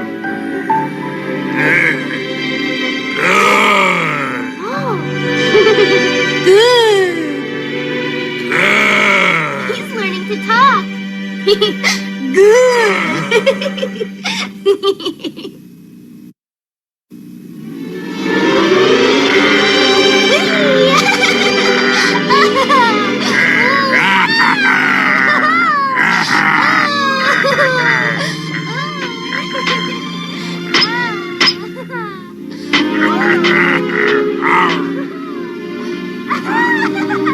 Now, Frunkin, we're going to learn how to make bread, okay? Now, first we take the stir and mix up all the ingredients. Then what we'll end up with is bread dough, you see?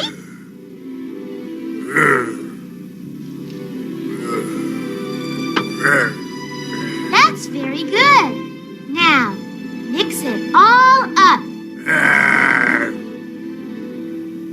Uh-huh, that's right. That's very good. Not so fast.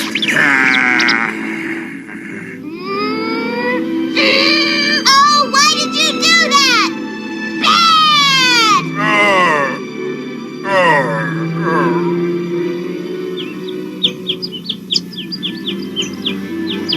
Funkin made this bread. Oh, he did he? I believe it.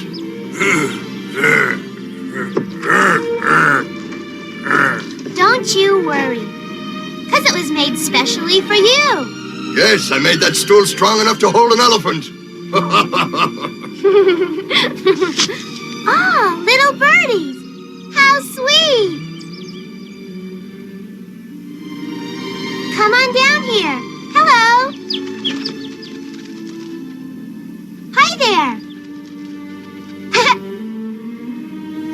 Hi there.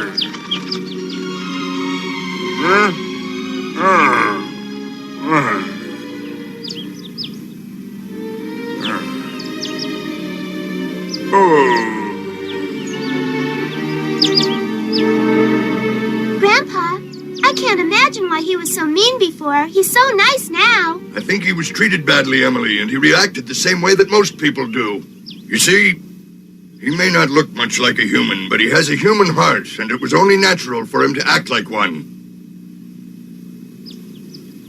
For better or for worse. I don't understand. Well, never mind. It wasn't important. What is important is that everything is new to him, like those birds. I don't think he's ever seen any before. Frunkin, Wah!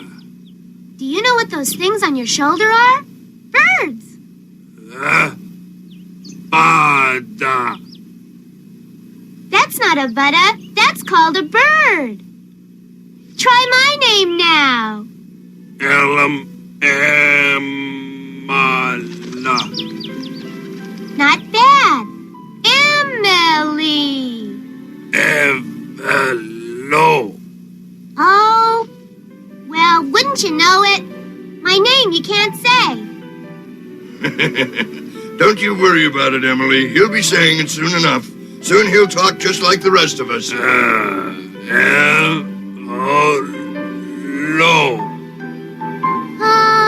I give up.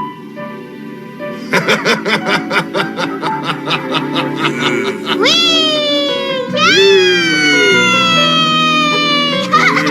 Ooh, wee!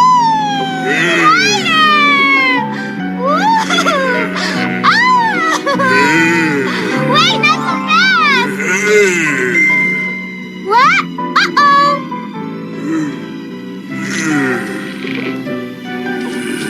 Know what that is? That's called a crucifix, Frunkin.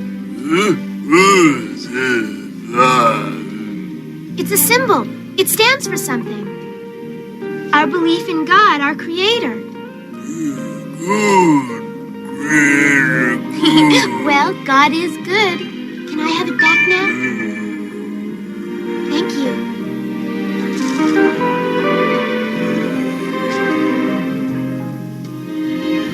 Now you can understand why it's so important to me. Good. Where are you? You must be destroyed for the good of everyone. Don't you understand? Where are you? I must destroy him Elizabeth and I will never again be happy together if I fail. No matter what happens, I'll always love you, my darling.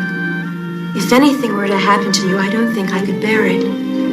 May God protect you from harm.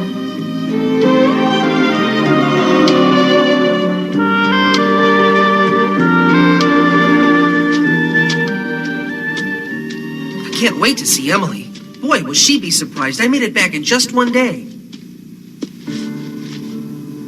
Huh? Oh!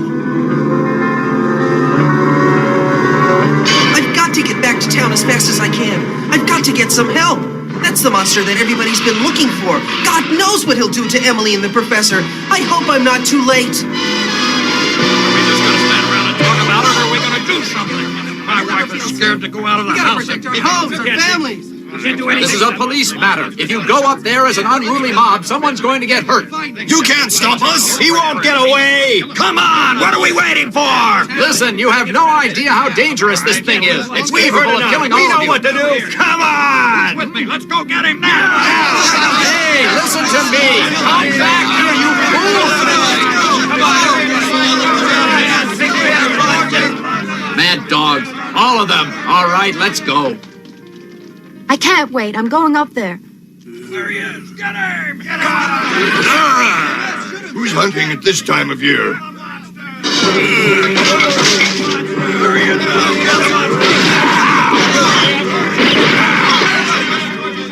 They're shooting at him. Franken, he needs my help. Come on here! We've got him now, man!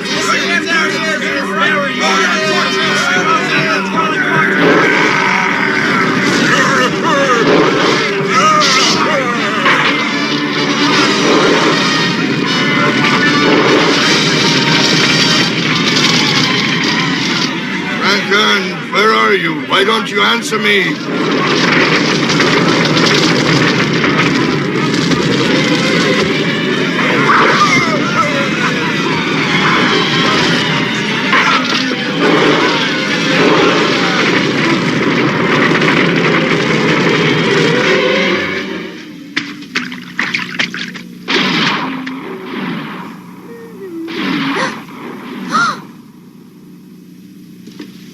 Someone's shooting! What's going on?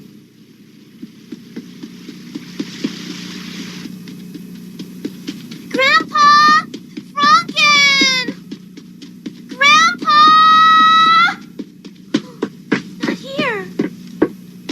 Emily! Emily! Oh, Mama! Oh! Mama, I can't find Grandpa anywhere! He's gone! He's out there somewhere with your father. Oh, I've got to go find them. Me.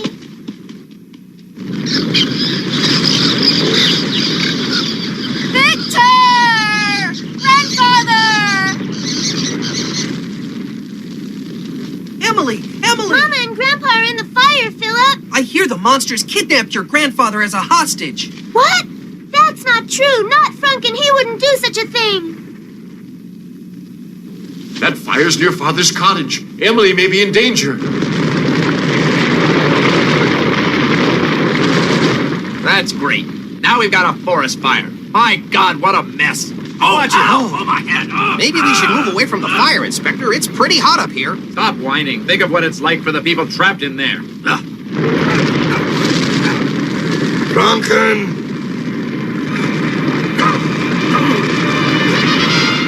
Oh, Lord, be merciful and protect him. He's innocent. Go back, Franken. Turn back and save yourself. Forget about me. Go back!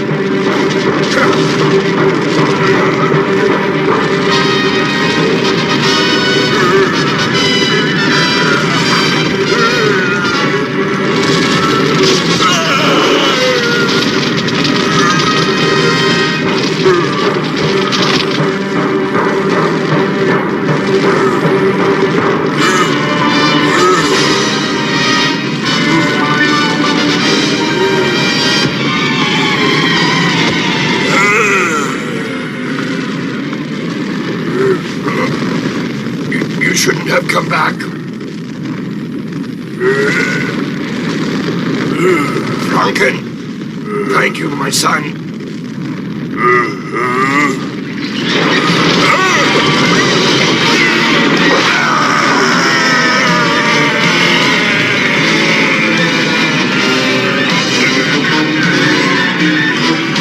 Goodbye, my son.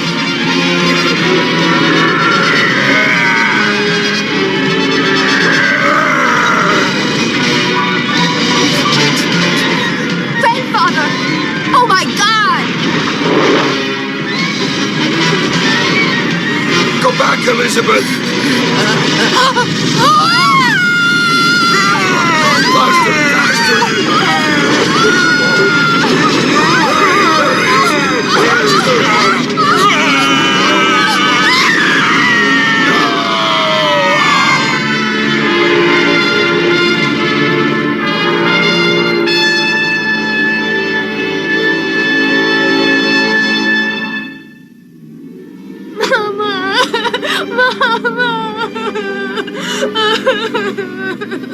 Oh, Mama, why? What? Oh. No, not Elizabeth. Victor, my darling, I love you. I'm a part of you and always will be. Just as you will always be a part of me. Together, there's nothing you and I can't overcome. So now I have the blood of my darling Elizabeth on my hands as well.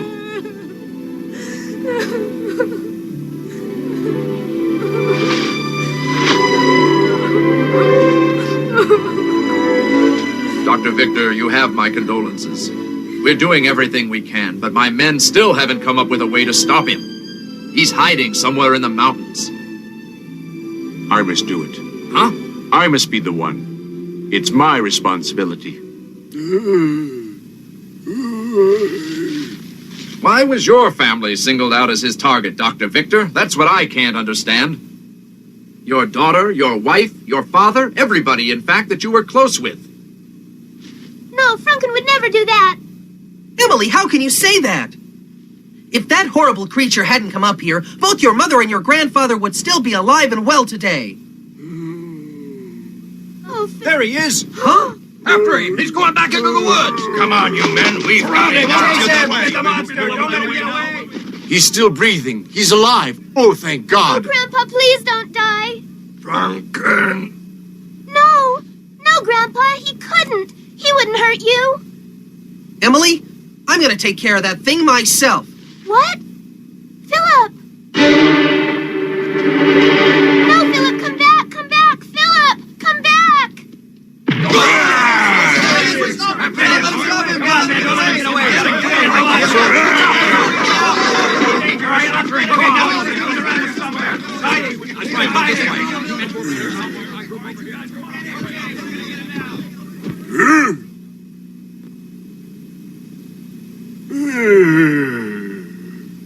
Now, this is for Emily's grandfather and her mother.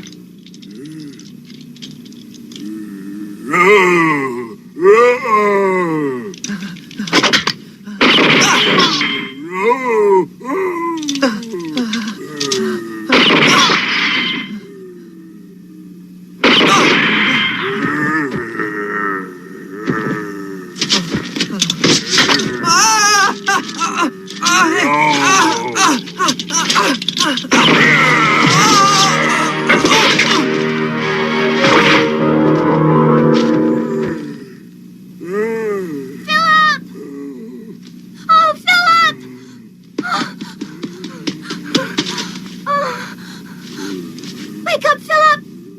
Please wake up! You've killed him!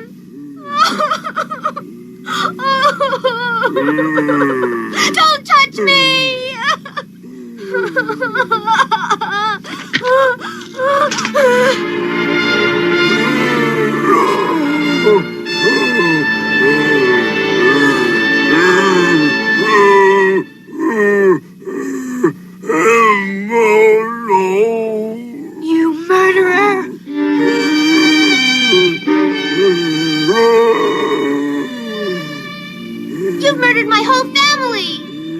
my mother, you killed Philip, and now Grandpa may die. You can't go on hurting people. You've caused too much pain already. I must...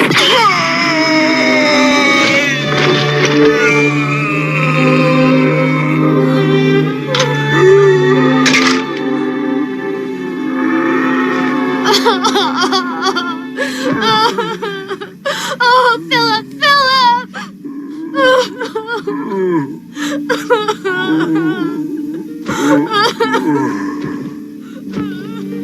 You've caused too much pain already.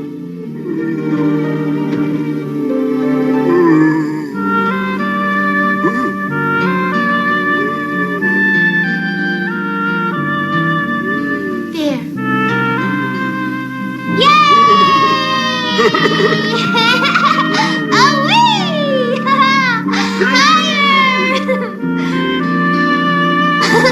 Can you say my name now?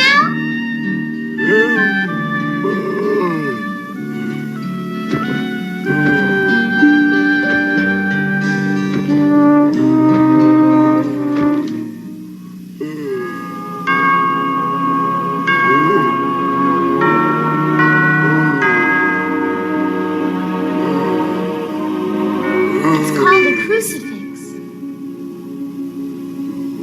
It's a symbol of our belief in God.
There's no sanctuary here for the likes of you.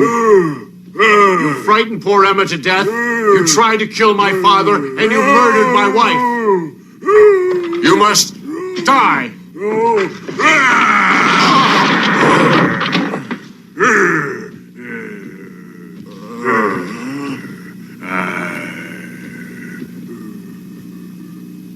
I will kill him or die trying. In this holy place, I swear. So you were saved by Frunkin? Correct. If it hadn't have been for him, I would have burned to death in that inferno. Then what about Mama? He didn't kill your mother. He tried to save her, but he came too late. Carrying me, he just couldn't get to her fast enough. He made a valiant attempt, Emily, but she was gone. But they're hunting him for killing her. No, he's guiltless. Your father and I created him. Therefore, his acts are our responsibility. Huh? So that's my father's secret. We are the ones who attempted to unravel the mysteries of nature. Therefore, we are the ones who should be punished, not poor Franken.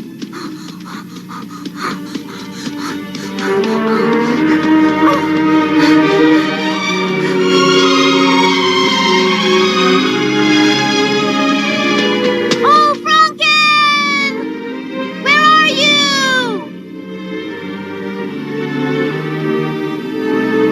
I'm sorry for what I said, Franken. I was wrong. He's been sighted headed for the Badlands. You mean the dragon's teeth? Now he's trapped for sure. Oh, what'll I do?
have created, I will destroy. You are of the dead and must return from whence you came.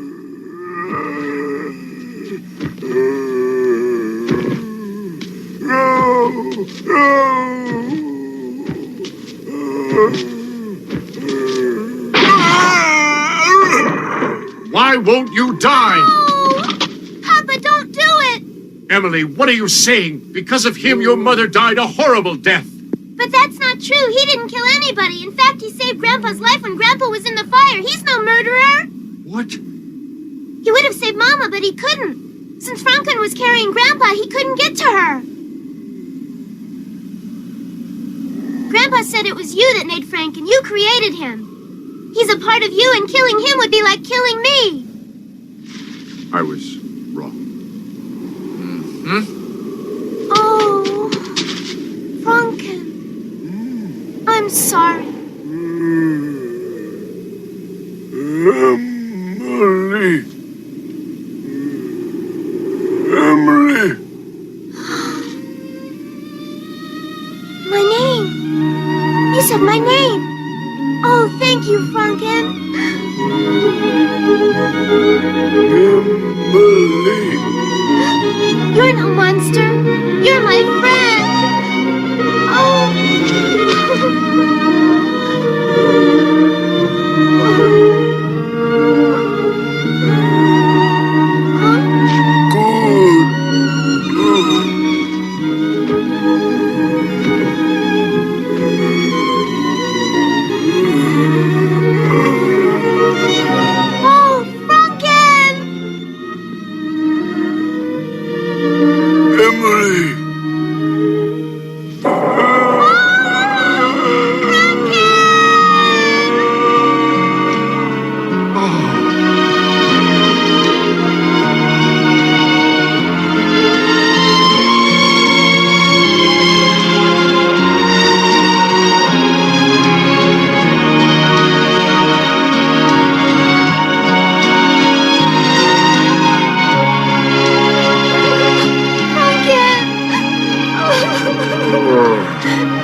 Please try to forgive me, my dear Emily. I just can't go on. Elizabeth.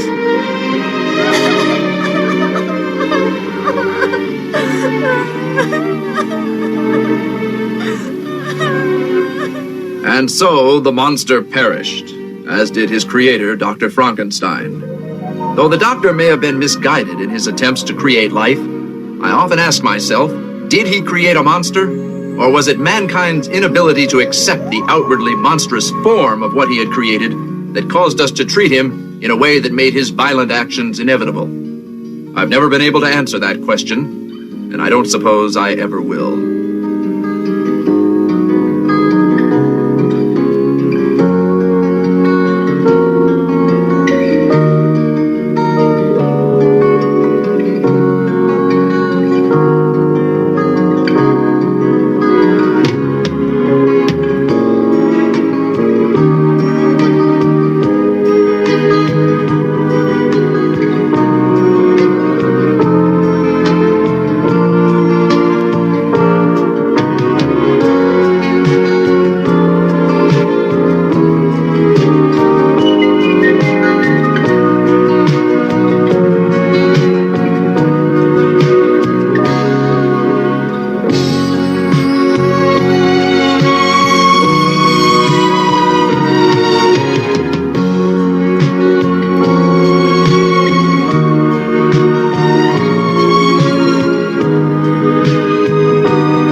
There's one magical, haunted evening each year when all the scary creatures come out to prowl through every neighborhood.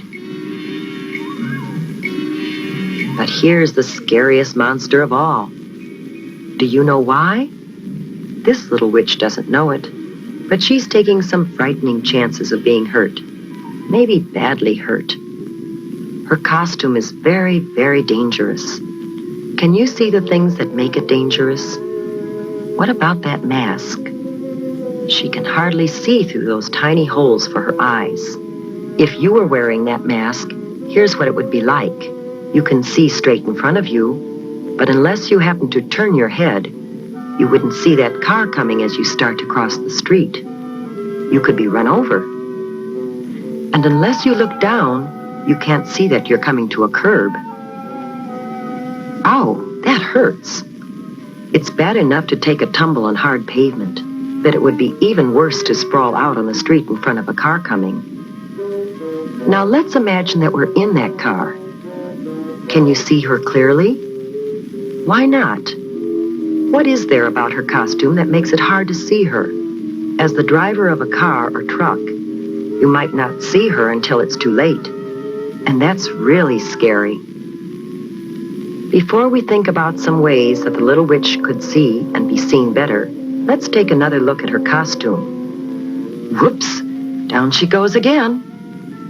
It seems as if she's collecting more bumps and bruises than candy tonight. Let's see if we can help her, shall we?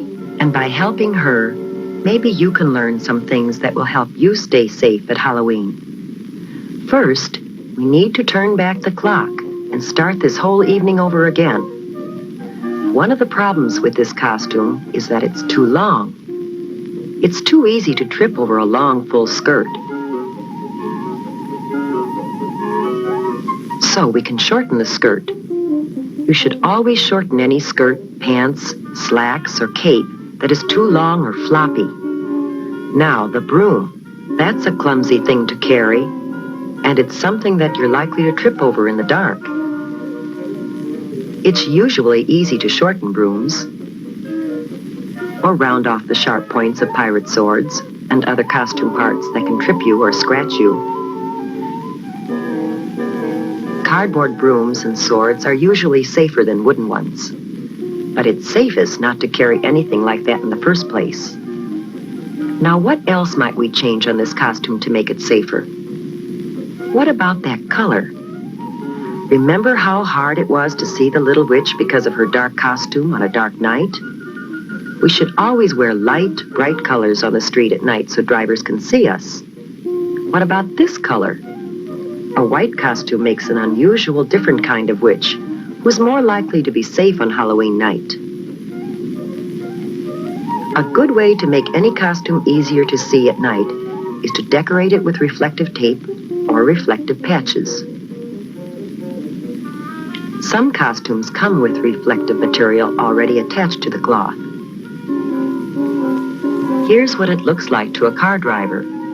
It's easy to see, even on the darkest night. And while you're putting reflective tape on the costume, you should also add some of it to the bag or container you'll use to carry home your candy. Some special Halloween sacks are treated with reflective material when they're made. And it's a good idea to write your name, address, and phone number on the sack, just in case there is an accident. Now, how about the mask? Any problem with it? Do you remember how hard it was to see out through those little eye holes?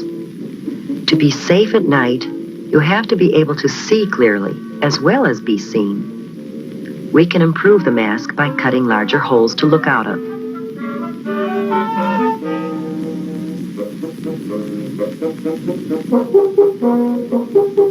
There, that's better. But there is an even safer way.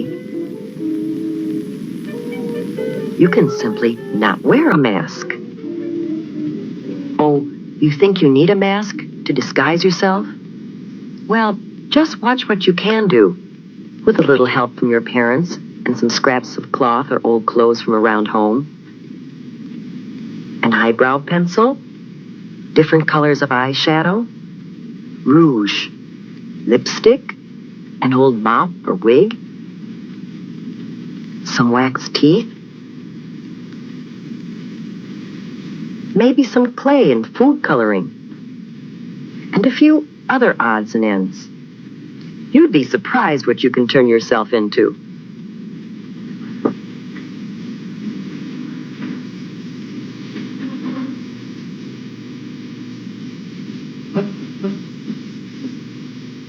Whether you buy a costume or design your own, be sure that it's made of flame-retardant material.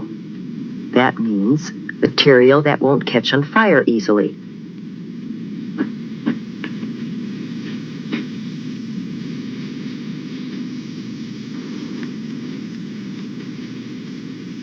Now our little witch has turned into a beautiful princess, and her new costume is much safer. But there are a few other things you should do before going out. First, eat a big dinner.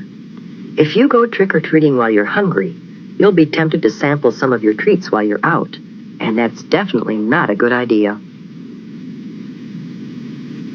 Keep an eye on the clock. In many places, the police set the hours that you should trick-or-treat. Trick-or-treat only within those times. Neighbors should be ready with treats for you, and drivers should be more careful to watch for you during those hours.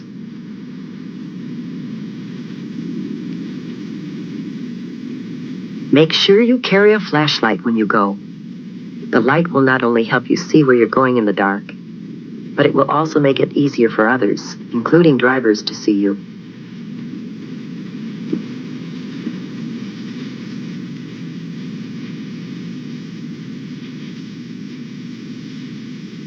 Always travel with a group, not alone. It's safer still to have a parent along to keep an eye on things. And of course, you should always walk. Riding a bicycle at night is always dangerous, but it's even more dangerous to try to ride in a costume at night. As you go from house to house, stay on the sidewalks as much as possible. If you have to walk in an area where there are no sidewalks, walk as far off the roadway as possible and face the traffic. That way you can see what's coming and get out of the way if you have to. Cross streets only at brightly lighted corners, not in the middle of the block, and never between two parked cars. When you start across the street, cross quickly, but don't run. And don't stop in the middle of the street for any reason. Stay in your own neighborhood when you're trick-or-treating. Your neighbors are probably hoping to see you in costume on Halloween. And it's safest to visit people you know. If you don't know the people very well, don't go into their homes. Most people enjoy having trick-or-treaters come to their doors. But there are a few people who will do things to hurt kids. They might put sharp or hard objects in candy and apples. Or they might put something on fruit or gum that could make you sick if you eat it.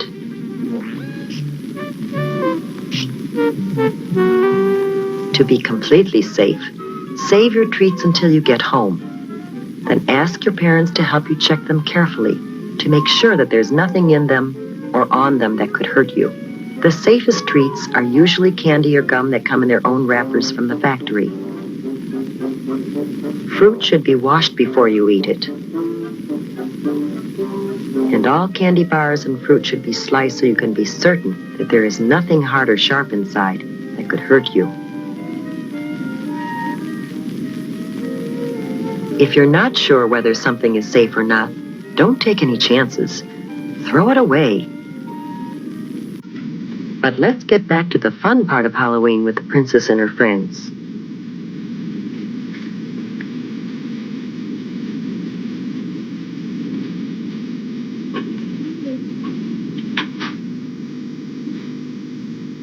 Almost everyone enjoys a good joke or riddle. What's the trick? What you guys take for breakfast? What? Those toasters. What's a wiener when you take out its inside? What? A Halloweener. Where does Dracula keep his money? Where? In a blood bank. Here, have some candy. However, some practical jokes and pranks aren't so funny. If you should break something, it wouldn't be very funny to the owners or to your parents, who might have to pay for it. So keep your jokes funny and harmless.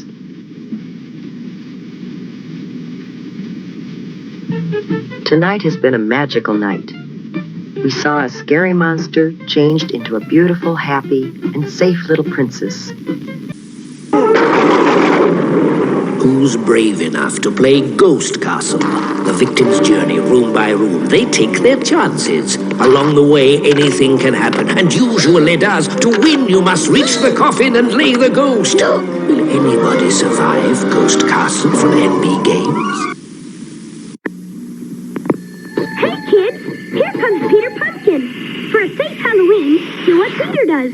Wear a light-colored costume short enough so you don't trip. If you wear a mask, make sure you can see. Makeup's better. Don't crisscross the street. Call on one side, then the other. Parents set boundaries and a time to be home. Carry a flashlight for extra safety. And let's all have a safe Halloween. Alright, hope you guys enjoyed that. I know I put a long... You didn't get to see the captain for like an hour and a half. Because it's a long one. I didn't want to break this one up. Because we're doing breakups, this whole thing. This is going to be a long episode when it comes down to it. Hopefully. I mean, my luck, YouTube will go, nope, nope, nope, nope, nope, nope, and take everything down, and I'll have like one show, and I'll be like, this is long, and they're like, dude, it's like 20 minutes. Because, you know, that's just how things work.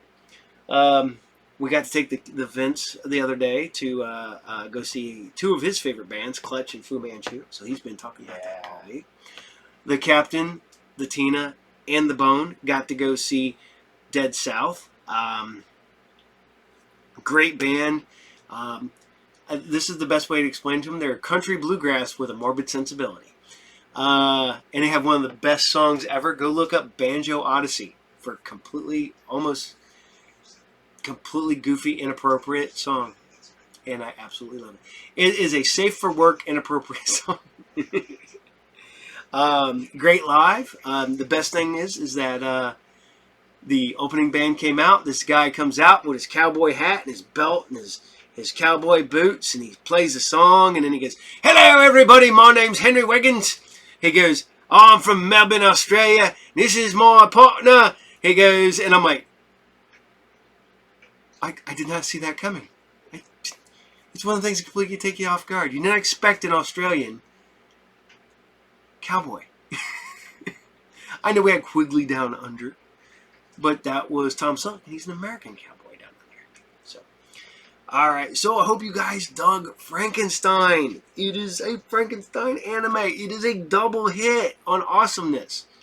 I freaking love it. But we're going to bring you something else special here shortly. But up next, we have the one, the only Scholastic book you know you owned, Bunnicula. Oh man, I think all three of my sons all owned this book at one point. I owned this book at one point. I'm pretty sure that Tina owned this book at one point because this was a staple when you would go to the Scholastic Book Fair. For those who do not remember, did you go to the Scholastic Book Fair? Did you go in? You had that little like thing you'd wheel in. You could go buy books for like dirt cheap, and you get like posters and stuff like that. You go there for $5. You walked out with like a stack of books like this tall. I would always go buy all the comic book related ones and all the Star Wars related ones, and any of the monster related ones too. I think I had like a Godzilla thing and like a Frankenstein. I think that's where I got my original Frankenstein, Dracula, Strange Case of Dr. Jekyll and Mr. Hyde, my Bunnicula. Also, Scary Stories to Tell in the Dark. Most people bought them at the Scholastic Book Fair. I remember the Scholastic Book little pamphlet things you used to get where you filled them in. You would send them in with like your $4 and you get like 3 books back in like a month. But then once a year, they actually just showed up at your school. So it was cool, man. So, we're going to bring you Bunnicula. I love it. It's a Ruby Spears cartoon, too, on top of that. So, here you guys go. Enjoy. Halloween with the Addams Family, Monday at 3.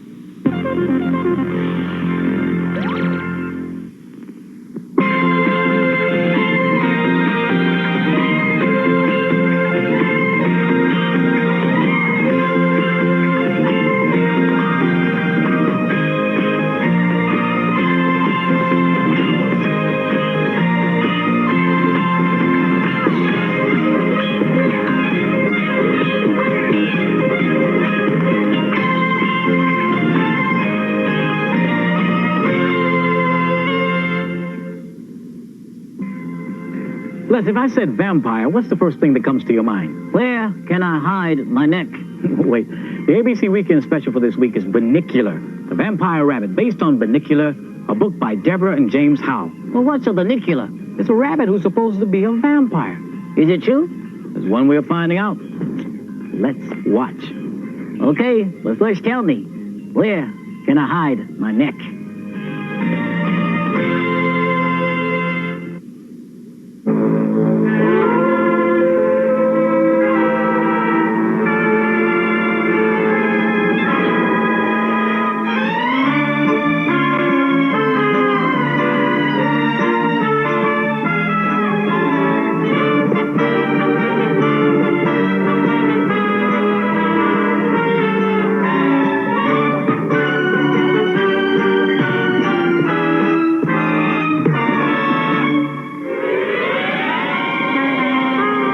You're going to hear is a very scary story. I don't expect you to believe it. I wouldn't have. It happened in this house, which is where I live, with a family called the Monroes. It's kind of a nice place to live, and, well, I guess I ought to introduce myself. The name's Harold. That's me there, trying to catch some sleep. And that's Chester, doing what Chester's usually doing, reading a book. Mr. Monroe, that's him on the left, is a scientist. Mrs. Monroe takes care of Toby, Pete, and Chester and me. But on the day all this started, she was more worried about her husband. It's all those accidents they've been having at the plant. So many mysterious things have been happening here. A lot of folks around here even think the plant is haunted. Haunted? Well, now, I never believed in ghosts myself. Still, here at the World Cove Food Processing Plant, something was very wrong. We're going to have to work on that freeze-dried vegetable program. Monroe, check with research about the latest developments they have. Look out!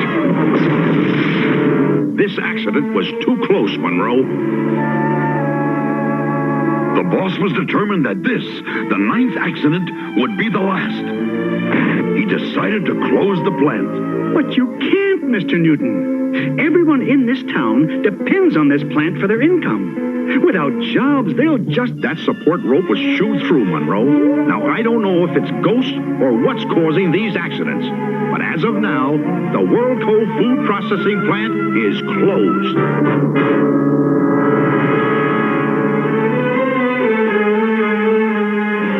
When we got there to drive Mr. Monroe home, all the plant workers were going home for keeps. Without that plant functioning, it's the end of this town. Hey, Mom, Pop, look what we found. Toby and Pete had found a shoebox in some tall weeds. And in it was a rabbit. Just a cute, fuzzy little bunny rabbit. Fast asleep. Oh, isn't he cute? Kitsy, kitsy, coo, little bunny. Hey, there's a note in here. It's written in some sort of foreign language. Look, I'll bet you that's the bunny's name. Binocular. You know, like Dracula. I want to suck your blood. Well, maybe they couldn't read the note, but I could. There's a lot of Russian wolfhound in my veins.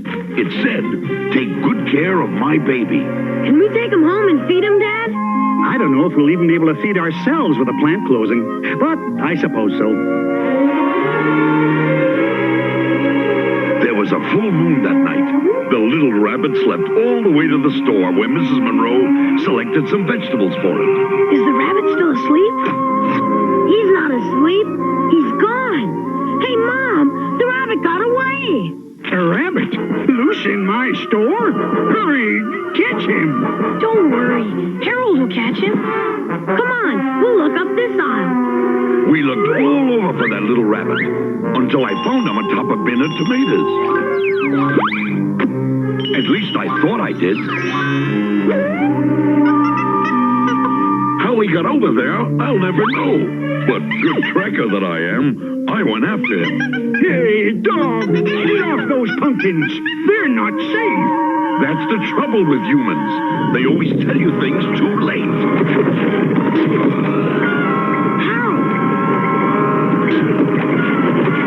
They're coming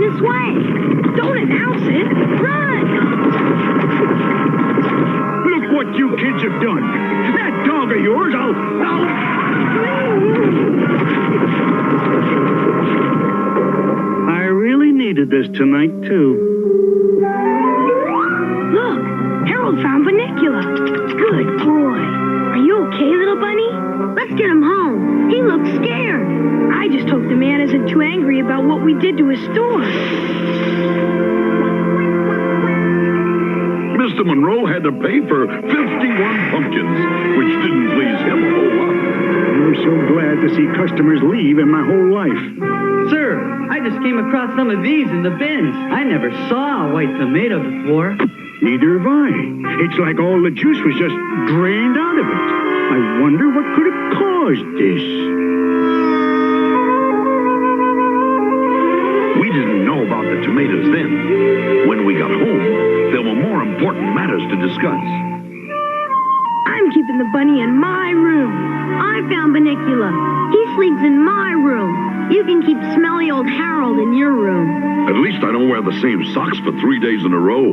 We'll keep the rabbit in here. That way neither of you will have it in your room. We'll leave Bunnicula on this table. Bunnicula. It sounds like Dracula. Tell me again about the note. Tell me again. We found it with the rabbit. It was in Romanian, and it said... Romanian. Romania is where Transylvania is, and Transylvania is where Dracula is from. It's all in this book I read. Oh, come on, Chester. He couldn't have anything to do with Dracula. Besides, Dracula was a vampire. Uh-huh. There is dirt in the bottom of that box, and I read that vampires always line their coffins with dirt from their home country. I read books, I know. Let's go to sleep. Chester. Coming.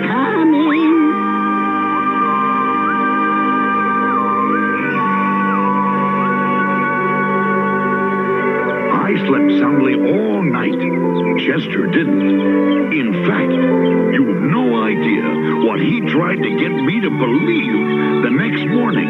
I saw him, Harold. He rose out of the shoebox and snuck into the kitchen. The rabbit snuck into the kitchen? And I heard the refrigerator door open and close. I did.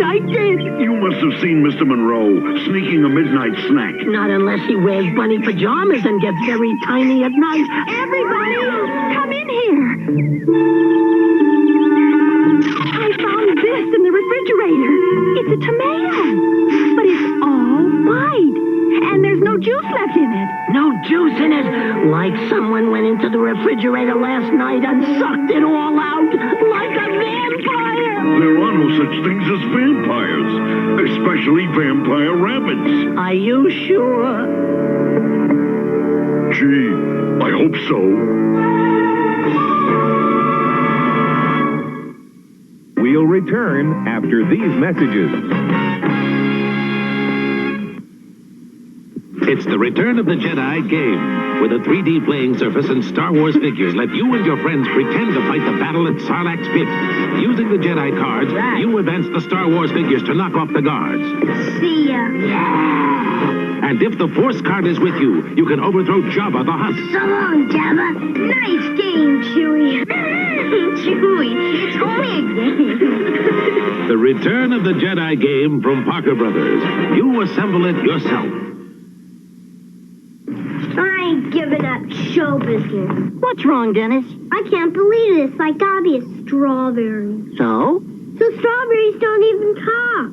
They do if they're new Strawberry Crispy cereal. New Strawberry Crispies? Now you're talking. Strawberry taste, too. It's fun to put Snap, Crackle, Pop. Hey, strawberry! Into your morning. New Kellogg's Strawberry Crispies, part of this complete breakfast. A star is born. Don't you mean a strawberry? To our story.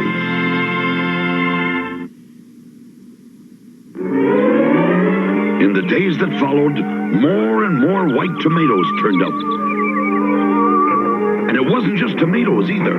There were white carrots and white lettuce and cucumbers too, all drained of every drop of juice. After a few days, they started turning up all over the block. Meanwhile, Chester got more and more suspicious. Hold still. I know the book I want is up here. I examined one of the white tomatoes, and I found teeth marks on the skin. One large tooth, perhaps like a rabbit's buck teeth. Tail's in my nose.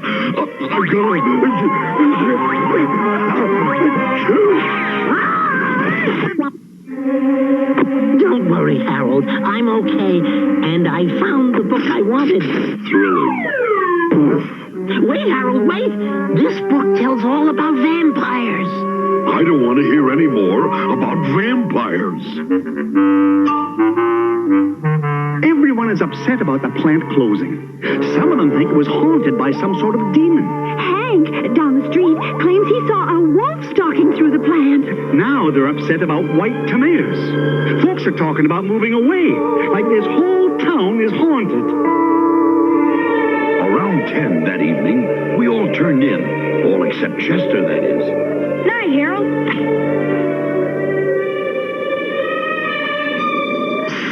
Harold, come here.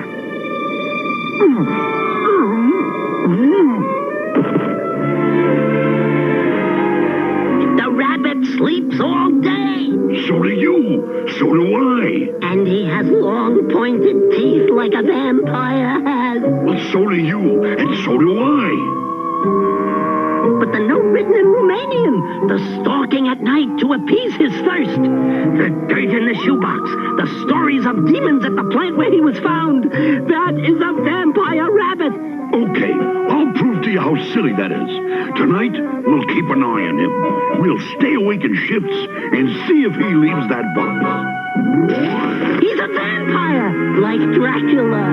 Welcome to my laboratory. Blah, blah, blah. The vampire turns into a bat and stalks his prey. Then when he sights it, he attacks. Meow. I haven't got enough problems with the plant closing and all the weird vegetables. Now I got a crazy cat on my hands.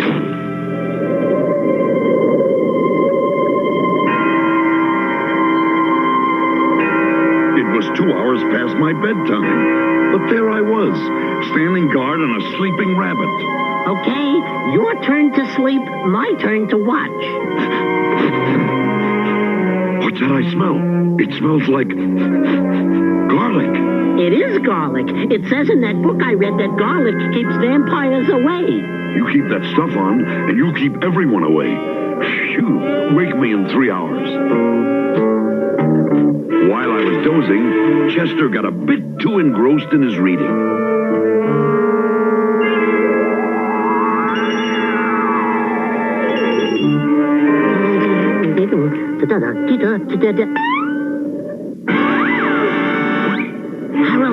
Harold, he's gone! Harold, wake up, he's gone! The bunny is gone right under our noses! Wake up, wake up! Come on, he must have gone out this way. We gotta pick up his trail. I was so busy sniffing, I didn't notice a wire strung across the yard. Unfortunately, Chester found it, or rather his tail did.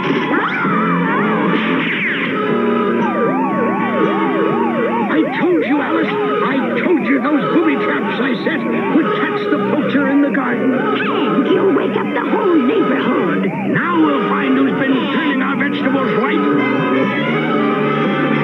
Within minutes, practically the whole neighborhood was out there.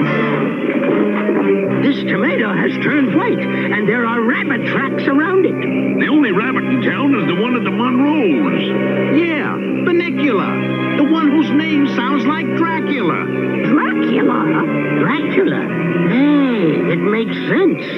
Those tomatoes were drained of juice like Dracula drains a victim.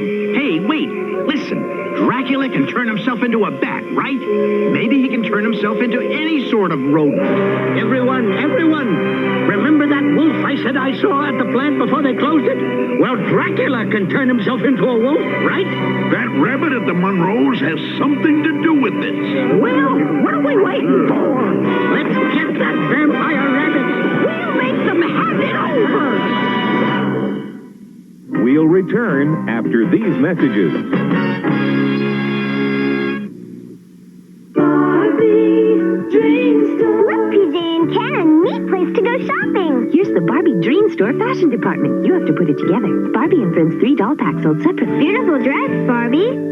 Lots of stuff goes with it. This purse, this hat, shiny jewelry, furry doll. She'll take all this. The Barbie Dream Store fashion department comes with all this. The fashions may vary. Barbie and Friends 3 doll packs sold separately. New from Mattel. Barrels of fun for breakfast. Donkey Kong cereal. Help! Help! Donkey Kong brand cereal has a sweet, crunchy corn taste. And boy, is it fun to crunch. It's part of this complete breakfast. Kids, you want to help get Donkey Kong? Give me a crunch. One more. Donkey Kong cereal. Crunchy barrels of fun for breakfast. You love the crunch. The name of the game is Connect 4. Gotcha. 4 cross. One more game. Object, connect 4 of your checkers in a row while preventing your opponent from doing the same. But look out, your opponent can sneak up on you and win the game. I won. Where? I can't. Here, diagonally. Pretty sneaky, sis. Connect 4, the vertical checkers game from Milton Bradley. Back to our story.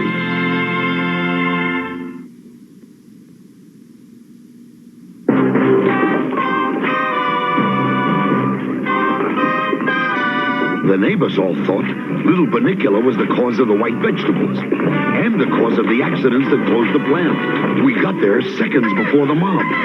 Bunnicula was asleep in his shoebox, as if he never left. What do we do? Monroe, open up! It's Hank from down the street. Open the door. We get Bunnicula out of here. That's what we do. That rabbit of yours is a vampire. He's been turning all our vegetables white. And he caused all those disasters at the food processing plant. Yeah. Hank, what would you do if someone woke you up at 1 in the morning to tell you there was a vampire rabbit in your house? Well, I guess I'd think they went bananas. Bingo. Hey, there's the rabbit. The dog and cat have him. Where do we get our hands on that rabbit? Either I'm having a terrible nightmare, or there's an angry mob out there stalking a vampire rabbit. The area around our neighborhood is surrounded by dense, thick forest, which is where we fled with Bunnicula. We figured that mob wouldn't follow us in here. They went this way with the rabbit. Come on. We were wrong.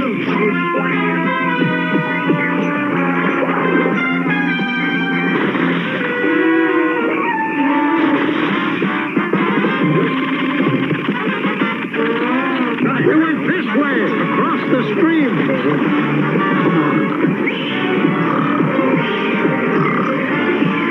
I sure wish I could sleep like that.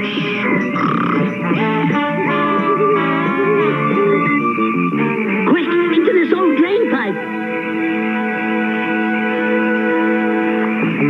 The least you could do is wake up. It's your life we're trying to save. Our only hope is to head deeper into this pipe and see if there's another way out.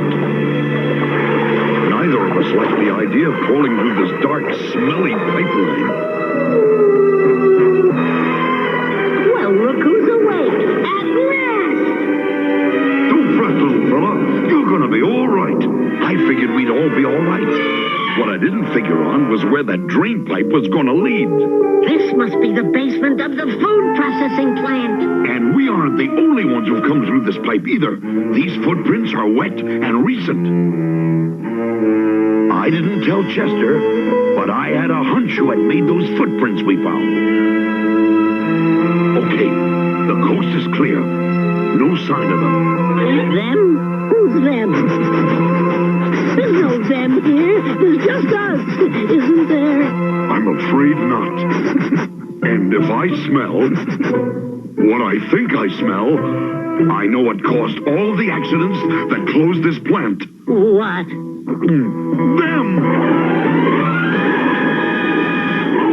They're cold wolves. Let's get out of here.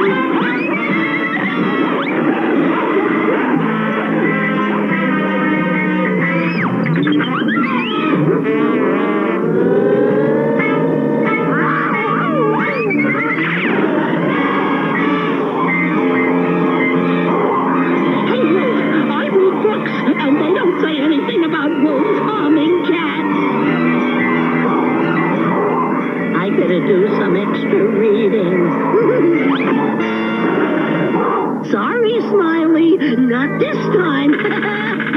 Uh-oh! I spoke too soon.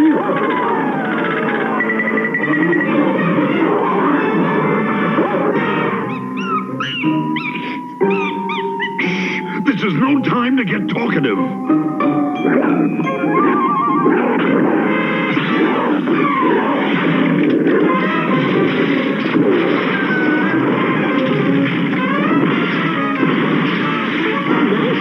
Nice wolf. Mustn't chomp the kitty cat.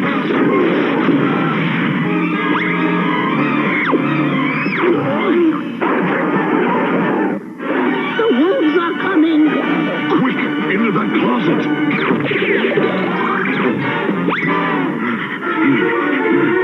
Where's the rabbit? I thought you had him. Bunicula's out there. With the wolves. One little rabbit against three snarling, hungry wolves. Hardly seems fair. We were locked in the closet, and I still have no idea what went on outside that door.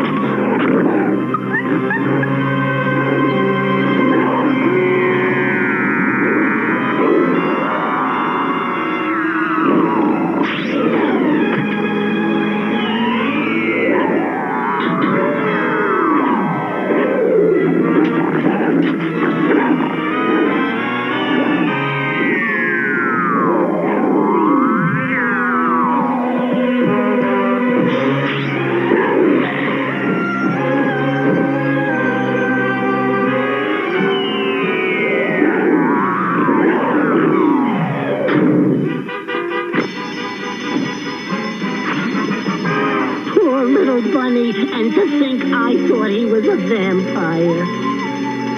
Chester, listen. That's an alarm. Someone, I don't know who, had unlocked that door. When we looked out, all three wolves were trapped in a vat with a lid on it. And as for Bunicula, he was right where we left him. What happened out here? There's a perfectly logical explanation for this. And I wish I knew what it was.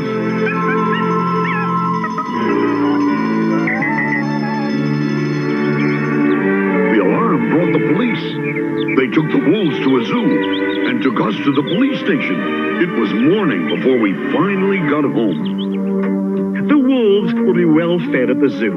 Apparently, they were sneaking into the plant at night in search of food. Then the wolves chewed through the rope and caused the other accidents. Does that mean they're gonna reopen the plant, Dad? They sure are. Everyone goes back to work Monday morning. Our town is saved. None of this explains the white tomatoes. No, but I think I know what does. This bag has been sitting here for almost 2 weeks. It's a head of lettuce, but it's all moldy and wilted. Those are the vegetables we bought the night we found Bunicula. That's right. And since that night, has either of you bothered to feed Bunicula? I thought you were gonna feed him. Why should I feed him? You found him. You were both responsible. If you're going to have pets, you have to take care of them. The poor bunny was probably so hungry, he left his box in search of vegetable juices for nourishment. But why just the juice?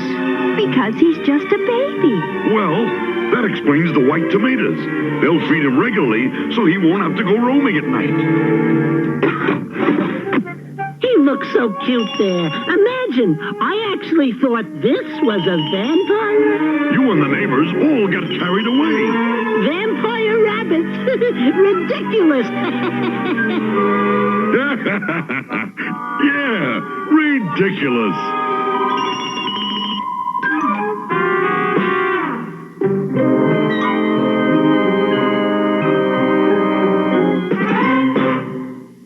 We'll return after these messages. Very happy home. She just moved in and she feels right at home.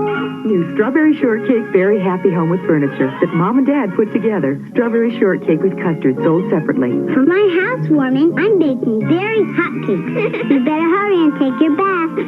Custard, get off that bedspread. Welcome, everybody. New strawberry shortcake, very happy home with furniture comes with everything you see here. Dolls Pet sold separately from Kenner. Okay, hit it, Becky. We're all ears. Uh-oh. Aren't you going to play our song for us? I kind of forgot it.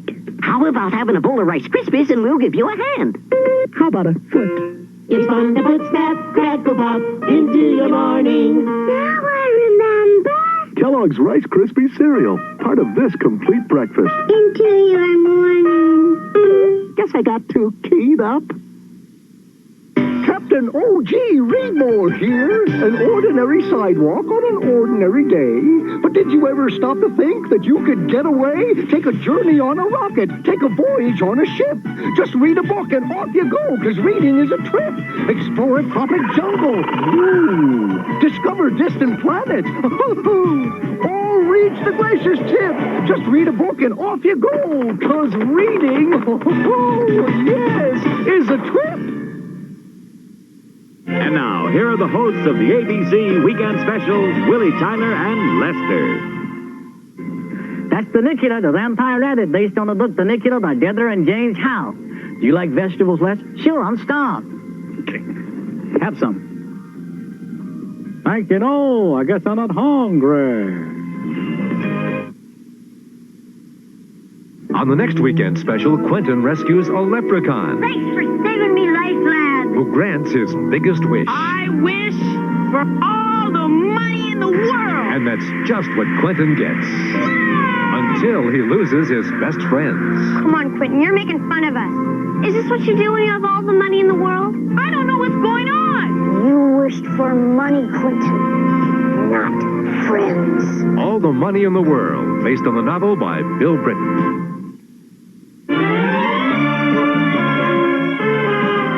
Tomorrow, see the world's longest hot dog on Ripley's Believe It or Not. Monday, see daring stunts in the Circus World Championships and watch the world's strongest man try for a new record on That's Incredible.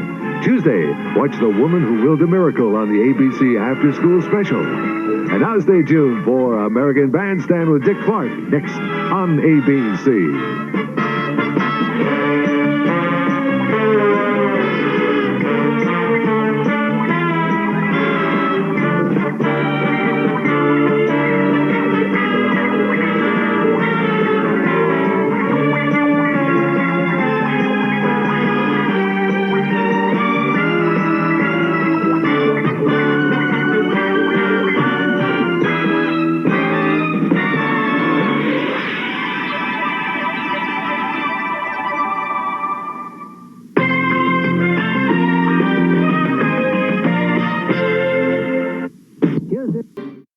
Buddy's a washed-up hippie turned yuppie. Things I'd do different if I could do them all over again. So his son has put him on trial. It's time to answer for your crimes. For the sins of his generation. Now it's time to erase those mistakes. So out with the old and in with the new. Growing old can be a painful experience. On the next Freddy's Nightmares. Saturdays at midnight on El Paso's Fine 9. Frankenberry cereal is coming your way. How about a monster for breakfast today? Want a hanky-franky? Thanks. And how about some wonderful Frankenberry cereal with oodles and oodles of strawberry-flavored marshmallows. And Frankenberry is part of this good, nutritious breakfast. Here comes Count Chocula. Wish you could stay. How about a monster for breakfast today? I'm Count Scary, and I bought 3D glasses for 39 cents from a participating Wendy's old-fashioned hamburgers restaurant. Hand me my glasses. Not these glasses, Igor. Hand me the scary ones. And oh, they go so good with my tan. Count Scary's 3D Party, Tuesday, July 6th at 8 p.m. only on Channel 4. So, I hope you guys enjoyed that. But since we were talking about the scholastic stuff, that's got me thinking.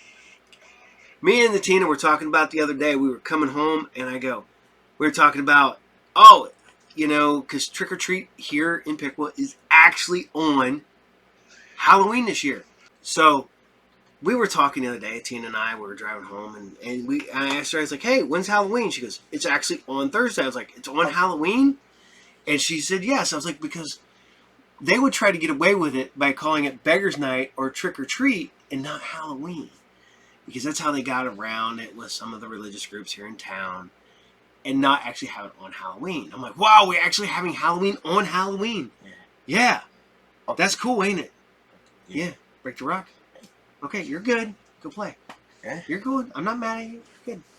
So, but we also talk about how when our kids went to school, they went from being Halloween parties to harvest parties or fall parties. And I went, wow, man, we just did trick-or-treat and Halloween. They didn't even try to stop it in school, man. I remember going every year in that stupid mask with that vinyl costume that got like 8,000 degrees. And the mask that you could have the little tiny hole, like that big that you got to breathe out of. And you got like these little tiny eye holes. I say that as I wear a Spider-Man costume to take my kid trick-or-treating. It has the tiniest eye holes in it. But I got the big eyes on the outside, but little tiny holes on the inside. But yeah, we talked about that, and I want to know: is that in your area? Did you go from Halloween stuff to harvest parties and Halloween or fall parties, or did they do away with it completely? I remember like being told that our kids couldn't wear costumes to school; they could only like take their costumes, put them on, and then spend like that hour. And I'm like, man, I remember wearing a costume all day. All day. You would be soaked through because you have that stupid costume over your regular clothes. And it's like 9,000 degrees in school. And you're just, but you're still, I was still Yoda. So, yeah. Okay. Shoot. I like trick. I like dressing up, taking the kid out. I love it. Still fun to this day. I literally Saturday, my costume came in. I put it on. I'm standing there. I got my swords, actual swords, in my belt. And these customers come walking in. I'm like, hello, how may I help you? And they're like, I was like, dude, it's Halloween time. What do you expect? Going to a Halloween party tonight. So we had a blast. And we still have a blast. I still love dressing up. It's still fun. It's never going to be fun. So there you go. So we're going to cruise into the next anime of one of my all-time favorite comic books. And yet again, I don't know how I missed this until I was an adult. And this is the Tomb of Dracula anime, based on the American comic from Marvel, Tomb of Dracula. I completely dig this movie. I mean, you know, it's Tomb of Dracula, and you can't go wrong with Tomb of Dracula. I love it. You know, it's fun. It's a great show. You know, Tomb of Dracula is fun. I love it. It's a great cartoon. It's a great comic book. Every few years they try to bring Dracula back, and I like Marvel's new Dracula. I think he's okay, but I absolutely love the 70s, early 80s Dracula that Marvel had, because he was mean, and their comic books weren't aimed towards kids, so they were mature without being, you know, overly mature. They were violent without being overly violent. But I remember picking these things up every chance I got, buying them for, you know, 50 cents a quarter when I was a kid, and absolutely loving them. But here you guys go. This is the Tomb of Dracula anime. This isn't a long one. It's like an hour and a half long, so I'll be back when it's over, so enjoy.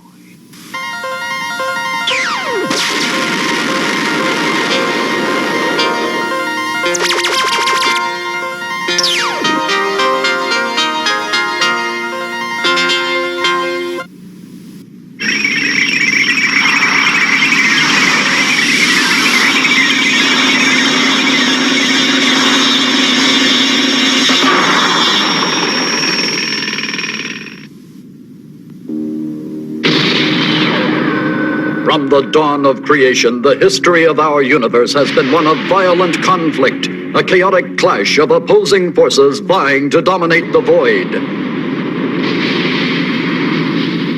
The very elements of nature itself are in constant upheaval, an eternal combat of opposites. Light against darkness, heat against cold, motion against inertia. And on the world of humankind, the awesome struggle of good against evil, the conflict between love and malevolence. In Transylvania stands a sinister castle, a fortress shelter of evil and death. The lord of this castle is the tragic and terrifying personification of the cruel conflict between the affirmation of life and the corruptions of death. Condemned to exist eternally, unliving but undead, and tormented by mortal passions, he is known as Dracula.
Driven from his native Europe by the relentless pursuit of an organization of vampire hunters, Count Dracula fled to the United States of America, seeking to hide himself in the city of Boston. His was not the only evil presence in this city, for amongst the mortals there was a group who practiced secret, dark deeds.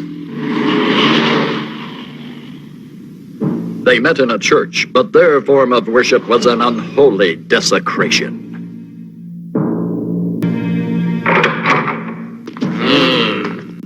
I hope you'll forgive us for being late to the service, Master, but our car got tied up in a traffic jam. No excuses! You know we can't begin the service until you've carved the altar, so bring your tools here and get to work. Tonight we give a bride to Satan.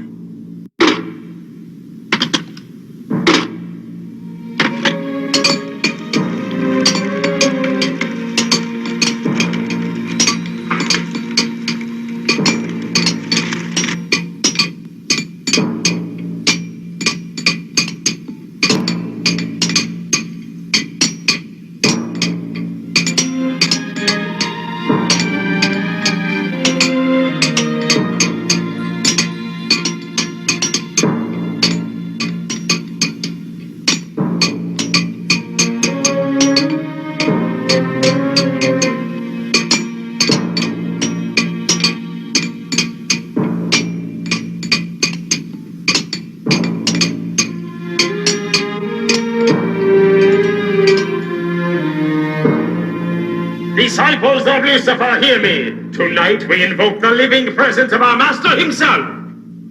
We beseech the Lord of Darkness to rise from hell and accept our sacrifice. We pray the maiden we have chosen to present to him shall be found worthy. Now let the invocation begin. Almighty Lucifer, hear and grant the plea of your people. Appear before us and accept our worship. Abaddon, Beelzebub, Baal, Mephistopheles, thou whose name is legend, come forth, we humbly entreat thee. Almighty Satan, commander of the forces of evil, praised be thy name. Almighty Satan, Lord of the Hades, we beseech thee to appear and accept our humble sacrifice. Come forth, Almighty Master of our souls, appear and accept our worship. Almighty Master of our souls, appear and accept our worship. Lucifer, come forth. Geshando, Hakamanita, Semeni, Semena. Geshando, Hakamanita, Hasanini, Geshando. Hasanini, Geshando, Hakamanita, Semena. Geshando, Hakamanita, Semeni, Semena. Geshando, Hakamanita, Semeni, Semena. Geshando, Hakamanita, Semeni, Semena. Satan, come forth! Satan, come forth! Satan, come forth! Satan, come forth! Satan, come forth!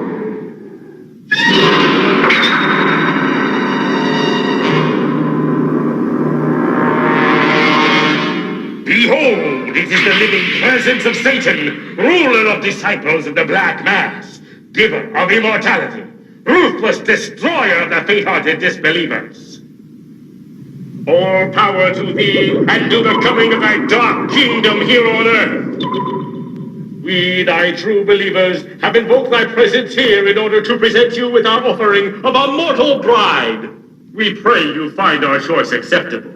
Dolores, rise and step forward.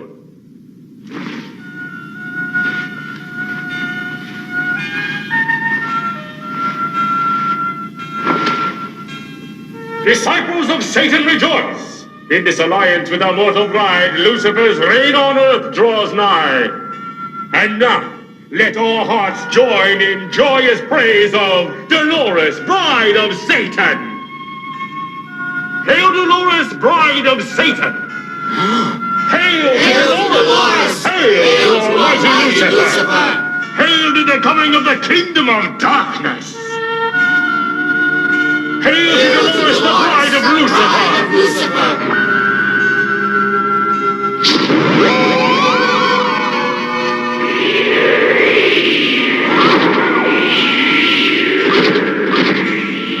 Behold, our offering has been found worthy in the eyes of Almighty Lucifer. The offering was found worthy, but it was not Satan who received a bride this night. It was Dracula who bore the woman Dolores away from the devil worshippers. High above the city, on the leathery wings of a giant vampire bat, the intended bride of Lucifer was stolen away.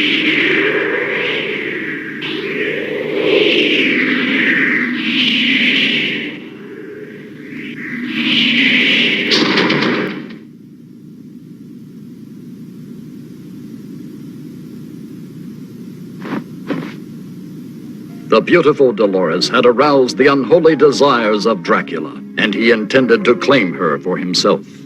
She would be his for all eternity. He would make her immortal, like himself. She would be released from the restricting bonds of mortal life, and she would be his forever.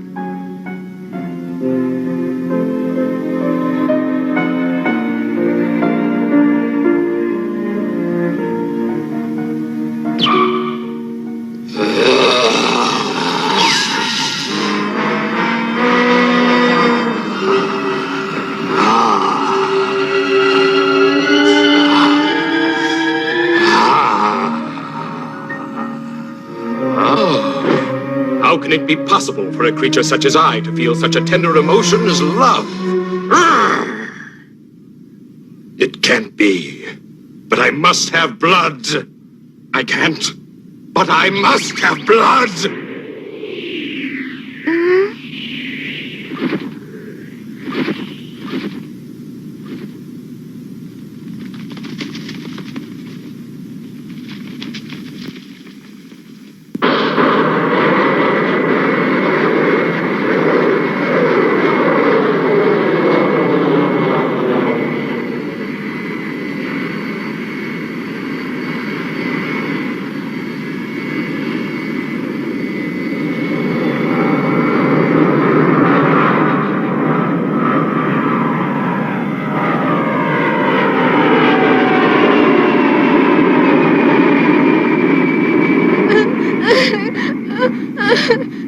Goodbye, Harold!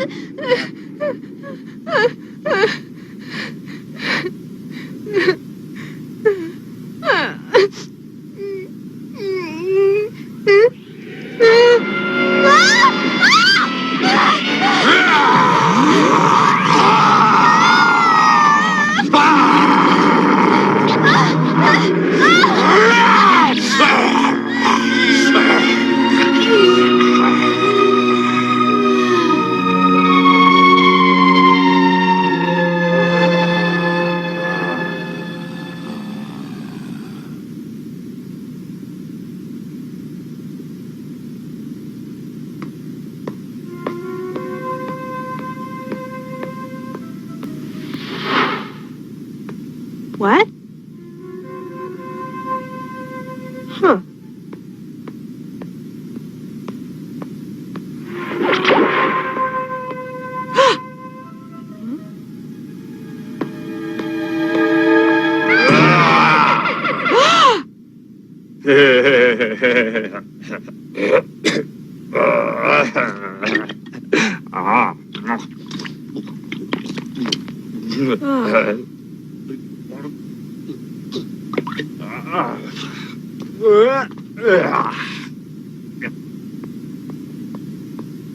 Disgusting.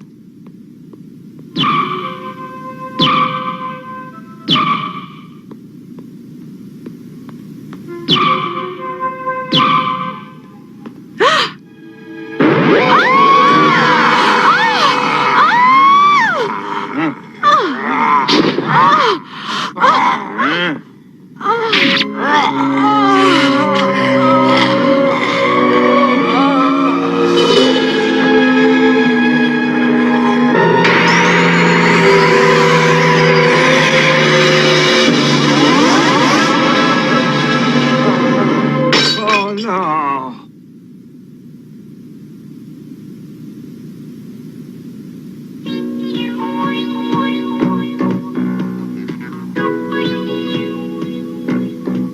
Wow, look at that. They shouldn't show stuff like that on the air. That woman had to be crazy walking through that neighborhood late at night all by herself. Sure was a pretty woman. What kind of a loony creep would want to kill her? He had long, pointy teeth like some sort of wolf or something. And he had these big red eyes, and then he bit her on the neck. Bite marks were found on the woman's neck. And can you tell us what happened next, sir? It was off. He sucks her blood. Like this. And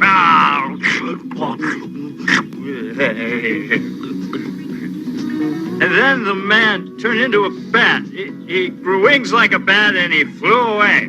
The eyewitness, we learned, has a 30-year history of alcoholic hallucinations. Police placed no credence in his story. He was taken to a sanitarium for treatment. And then... sounds like a vampire movie. Yeah, don't laugh. That guy could be telling the truth. Come on, you mean you believe in vampires? You should pay my alimony. That old bat I was married to is a real bloodsucker. Yeah. Somebody here wants to talk to you, Frank. Thanks, Al. Hello, this is Frank Drake. Mr. Drake, I'm calling for someone who needs to see you about a very important matter. Could you please meet us by the flower bed at the entrance of the park? It's quite urgent. You better tell me who you are and what you want first, because I'm not partial to mystery meetings with perfect strangers. I can't explain over the phone. Too bad. You got a nice voice, and I'm curious about your looks, but it's just like I've been saying, Frank Drake isn't into mysteries, Buttercup. But Mr. Drake, or may I call you Mr. Dracula? Huh? What's that?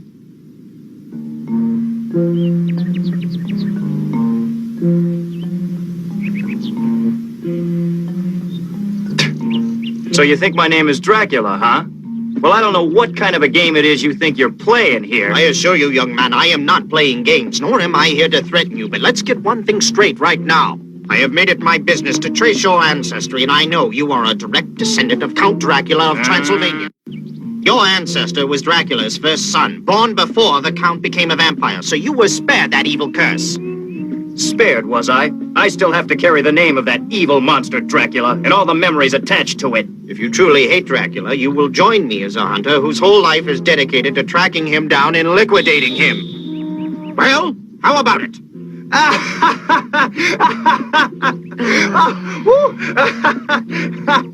You're out of your ever-loving skull. If you think you got a chance against the likes of Count Dracula, you've got another thing coming. As for me joining you, I got 2 words for you. Goodbye. What are you doing? Hey, knock it off. Hey, come on. What are you, crazy?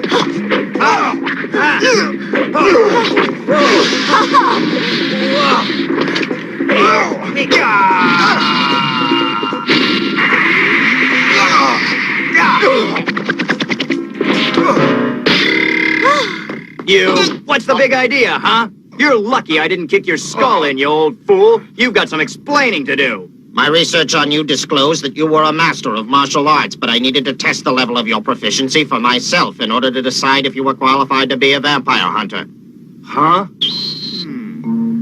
You must be joking. Jeez, you must have every book ever written about vampires, werewolves, zombies, and black magic stuff. I wrote a few of them myself. Hey, you're really serious about all this stuff, aren't you? Deadly serious, Frank. Deadly serious. I'm a professor of science and philosophy with many years of deep research in metaphysics. I assure you, Mr. Drake, I know what I'm doing. Okay, I'm impressed, but I'm still not convinced that you have any idea what you're up against. No disrespect, sir, but you can't even imagine how dangerous a real vampire can be. I can't, eh? Let me tell you a story, son.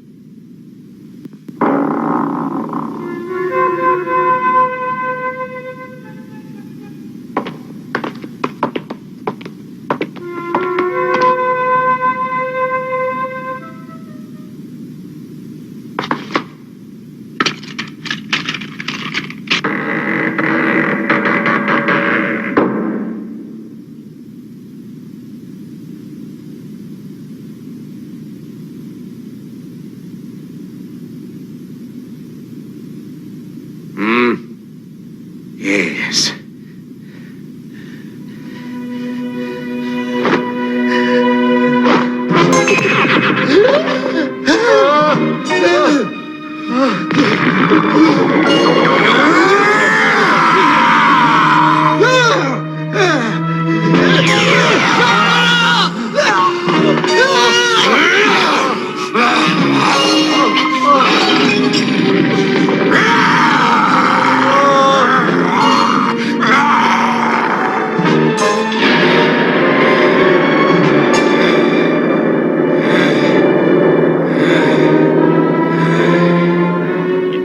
Dracula's black history, none came closer to destroying him than those two brave men.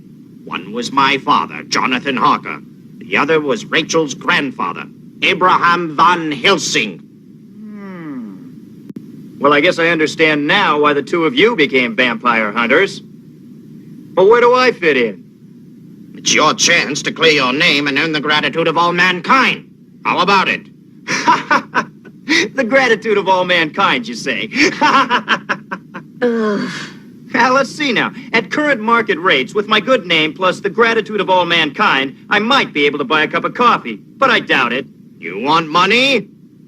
In here is a check for $100,000. That's more money than I made all last week, but I'm afraid it's still not quite enough for me to risk my life for. Bye. Oh! How about tossing her in as a bonus? Oh! Oh! Ow! Hey! Oh! Hey, quit it! Come on! What are you... Whoa! Oh, hey, don't get crazy now. Huh? If you ever try a trick like that again, I'll put an arrow right through your heart. You understand me? You made your point, honey. We'll forget about the bonus, and I'll just take the $100,000, okay?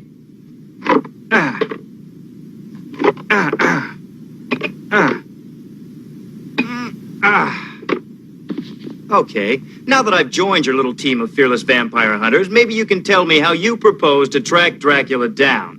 All right. Huh?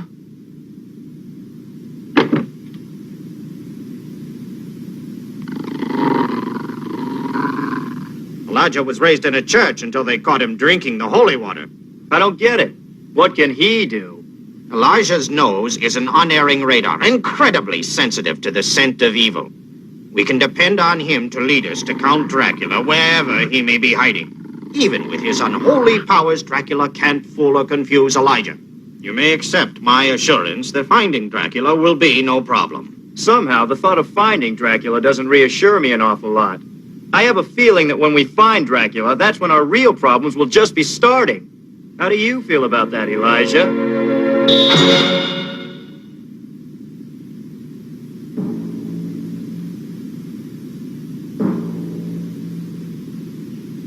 I don't understand it. Satan seemed pleased with the bribe we offered him. but now he ignores us.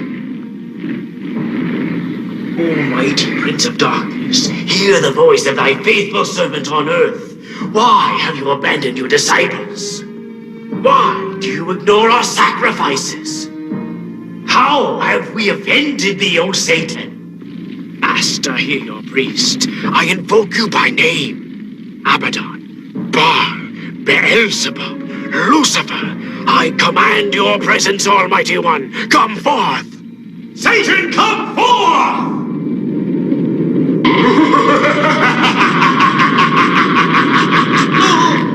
Mortal! How dare you command the presence of Satan? No!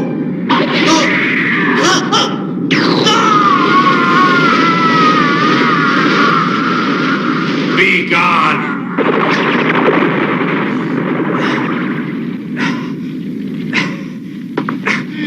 Why are you angry? Tell me. I have faithfully followed your every instruction. When you asked for the woman Dolores, I gave her as an offering. You imbecile! You permitted my intended bride to be stolen away right under your nose by that imposter, Count Dracula! Impossible! Count Dracula? Such a desecration! Help us to avenge ourselves, Master. This abomination cannot be forgiven. We shall leave no stone unturned until we find Dracula and destroy him! Patience, mortal!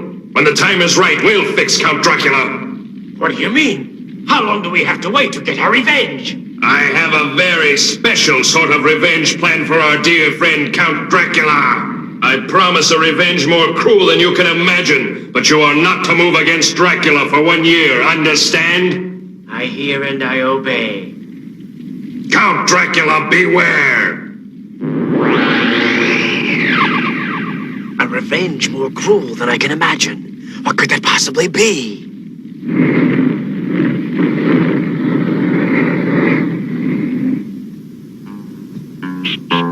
While Satan's disciples ponder his words, a smaller but equally determined group is not waiting to press their pursuit of Dracula. Pledged to find and destroy the monster wherever he may be, however long it may take, the vampire hunters press relentlessly onward.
On Christmas Eve of that year, a child was born. Dolores gave birth to Janus, the son of Dracula.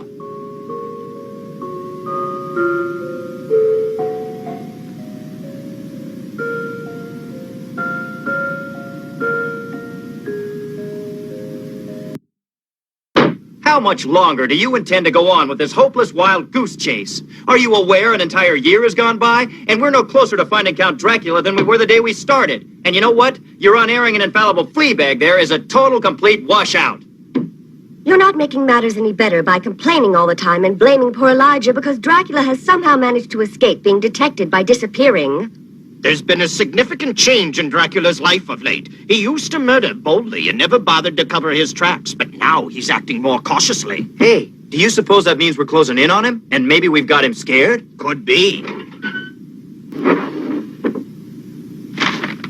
We are closing in. I've narrowed down the scope of his possible hiding places, and I'm certain he's within this area. Then I guess we haven't just been wasting our time. We're closing the noose around his neck, little by little, day by day, Frank. And now we must prepare ourselves for the confrontation. We will soon have his whereabouts pinpointed. He's within our reach, and heaven help us, we're within his reach. Elijah has proved his worth by telling us where Dracula wasn't. Now he can finish his job by showing us where he is. Right, Elijah?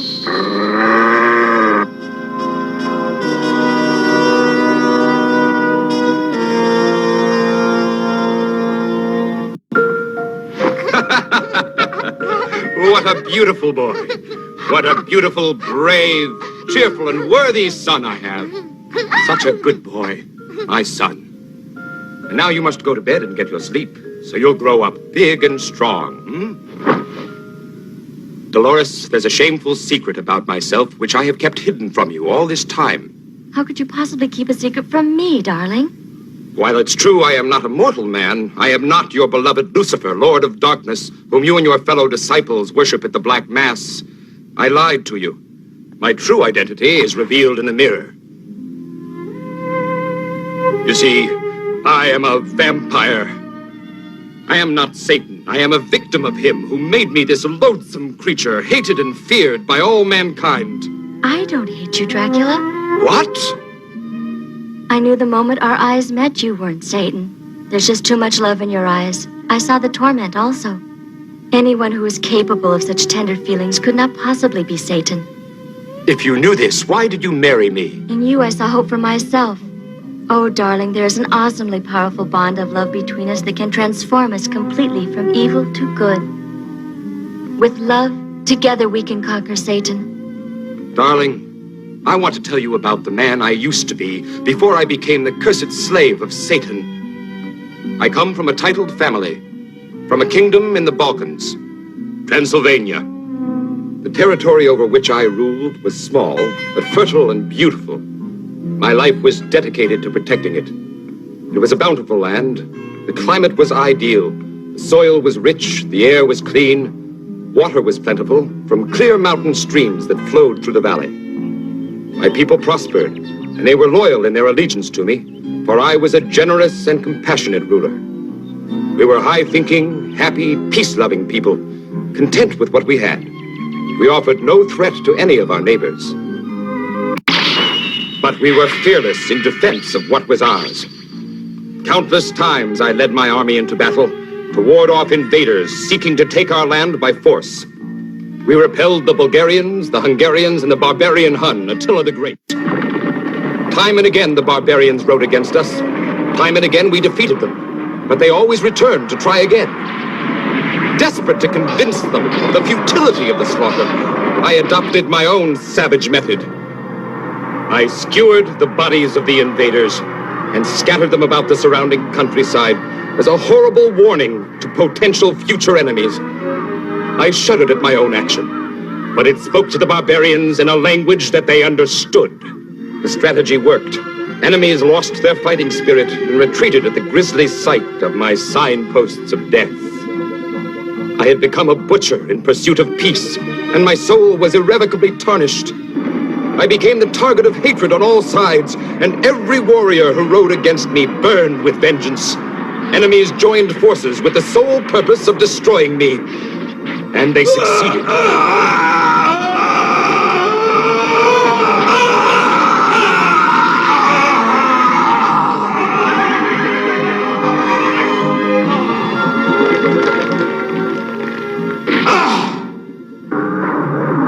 And So perished the mortal Count Dracula, in an ocean of my own blood.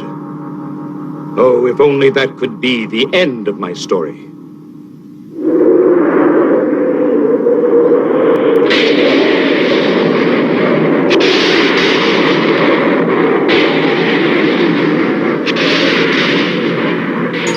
My blood-smeared earthly reputation had caught the attention of Satan himself. I was raised from my grave by his evil power. Neither living nor dead, I was his slave. And thus were my mortal sins on earth rewarded, condemned to exist eternally as the Prince of Vampires.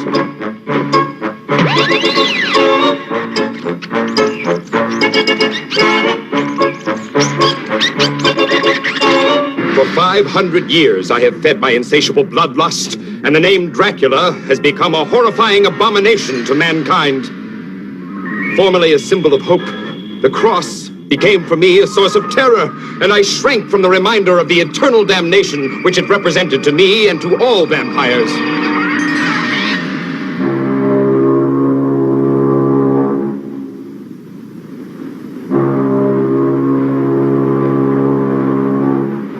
As Europeans learned too much about my habits and vulnerabilities, I was forced to flee my native land. I journeyed to a land where the people thought stories about vampires were just silly superstition. Americans seemed more concerned about worldly, material things than about spiritual matters. I discovered the Black Mass cult soon after my arrival in Boston, and I overheard their plan to present a bride to Satan. It was my chance for revenge. On the night appointed for the offering, I hastened to the Church of Satan's Disciples. My plan was simple and cruel. I would steal Satan's bride and destroy her. Then I saw you, and all my plans were forgotten. As you knelt before me in obedient submission and your eyes met mine, I knew I must have you for my own. My need for you overwhelmed my need for revenge. With one bite, I could give you immortality, and you would be mine for all eternity. But a strange force gripped me and would not let me carry out my purpose. What is this power? Only now do I realize what that force was. I, the Prince of Vampires, the Lord Sovereign of the Damned, had fallen in love with a mortal woman. Now I behold the result. A beloved son, Janus. My frozen heart burns like a torch. Love and joy were just words describing long-forgotten emotions until I found you and regained my ability to feel them. I too had lost my humanity. That's why I offered myself to be Satan's bride. I had felt unloved and unwanted all my life until that moment our eyes met. You opened a whole new world to me simply by caring and by showing me that you cared. You made me feel alive and special. When we were together, you never took your eyes off me, and when we talked, you spoke to me, not at me, and you cared what I thought. No woman could ever feel more loved, more cherished than you have made me feel every moment we've been together. Such a man could not possibly be all evil.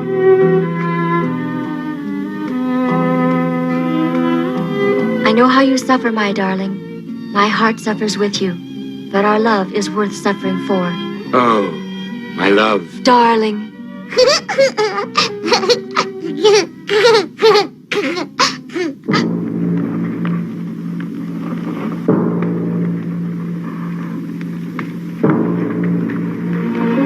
Mortal!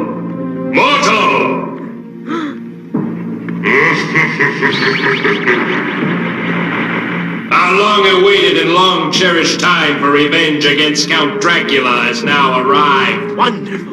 Command me, Master, and you will find me eager and obedient.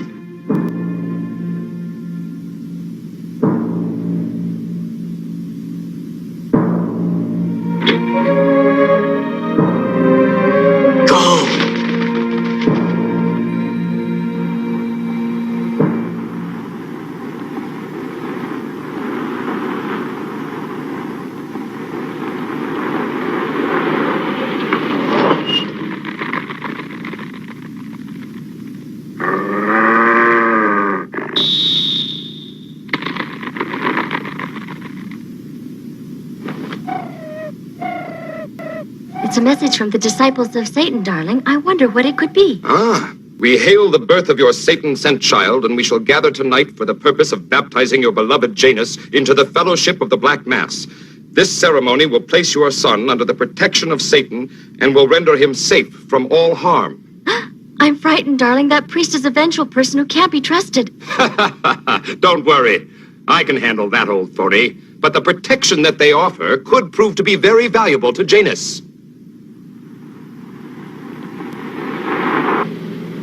Boy, I've never seen Elijah get so excited. I think he's definitely picking up the scent. Oh, I've waited a long time for this moment, Dracula. Don't let anger override caution, child. This is very dangerous business. What are you two so uptight about? He's just another boogeyman. I can handle him easy.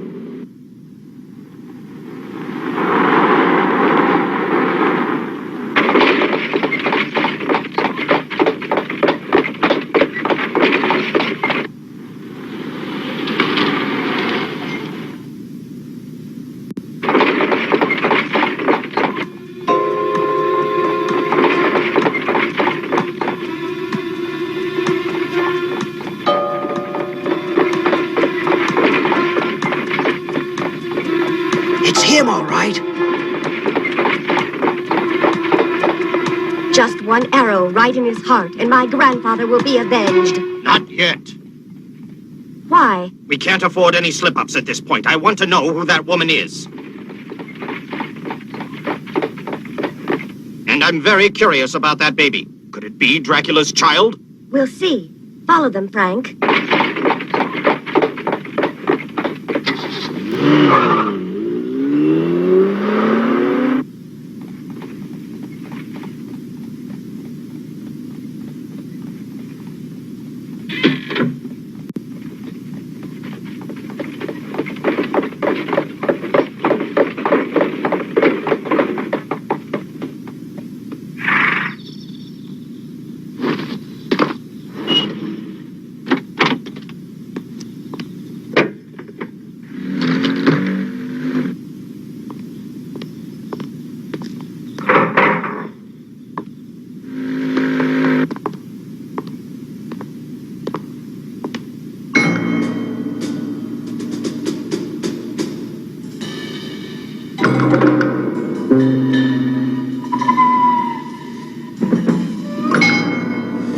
No one's here. Was that invitation just a cruel joke?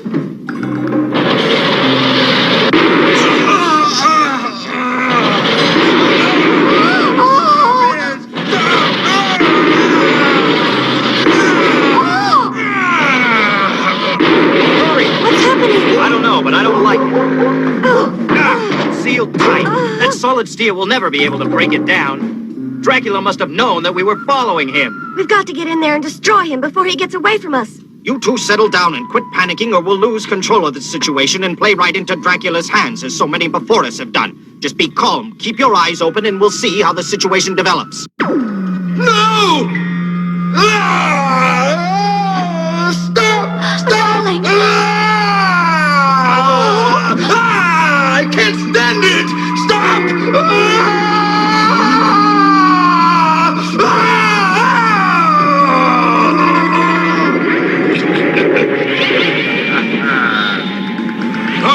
You! What's going on? In the name of Lucifer, you, Count Dracula, stand convicted of sacrilege, in that you did fraudulently assume Satan's name, and that you did steal his bride, Dolores. Prepare to die! You fool! Put down that gun! You're endangering my wife and child! You hear me? Drop it right now! I command you to obey! You're wasting your time if you think your puny bullets can harm Count Dracula! Don't be too certain of your immortality, Dracula. Lord Lucifer, who gave you eternal life, also has the power to destroy that life. He instructed me to load the gun with silver bullets. Silver? And you have no power to force me to drop the gun. Look around you, Dracula.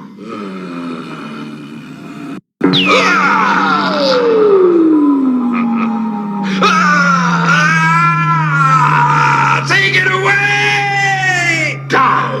vampire. What? Where'd he go? My baby! Janus! No! You shot my baby! Oh, my baby! Oh, Janus! My son! Our baby is dead! I didn't mean to do it.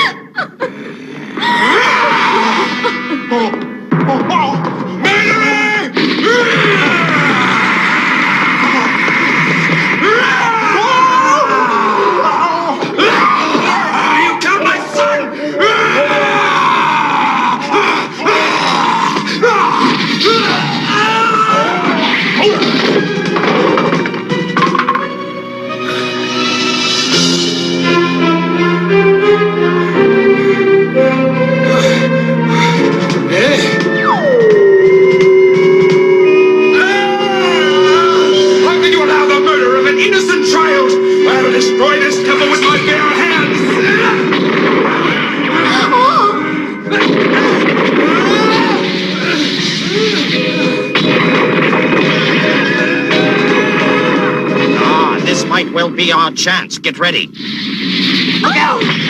Ah! Good Lord. Come on.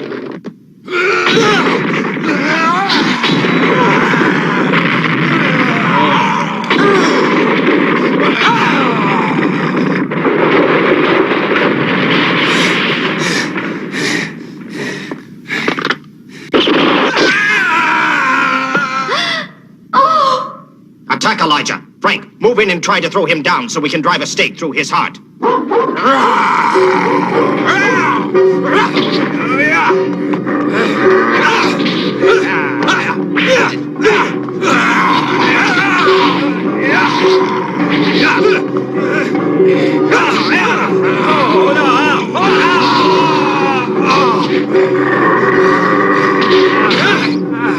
Keep him distracted, Frank. I'll get him. This is for my grandfather.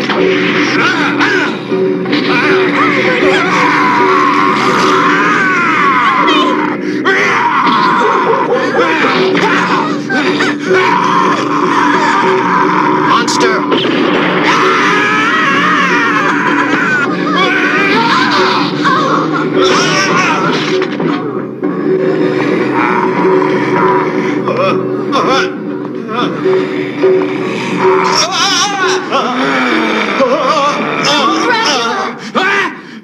No more killing.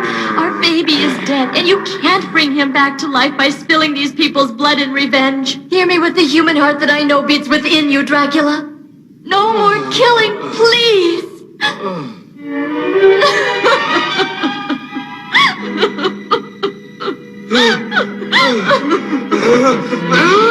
Dracula, don't leave me. Come back.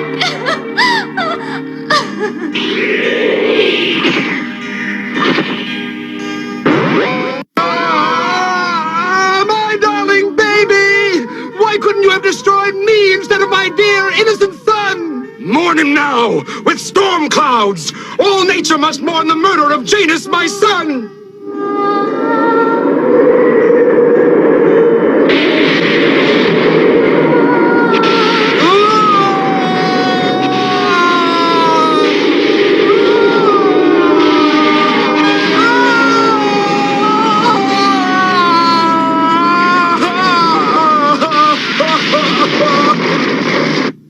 In the days that followed, a strange quiet fell over the city of Boston.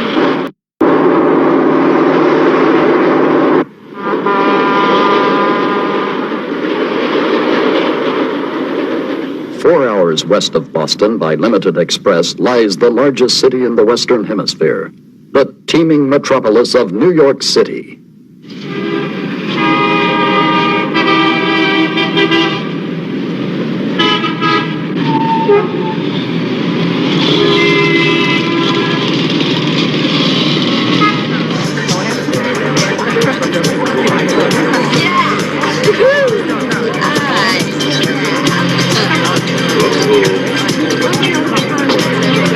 Get down, yeah! Yeah.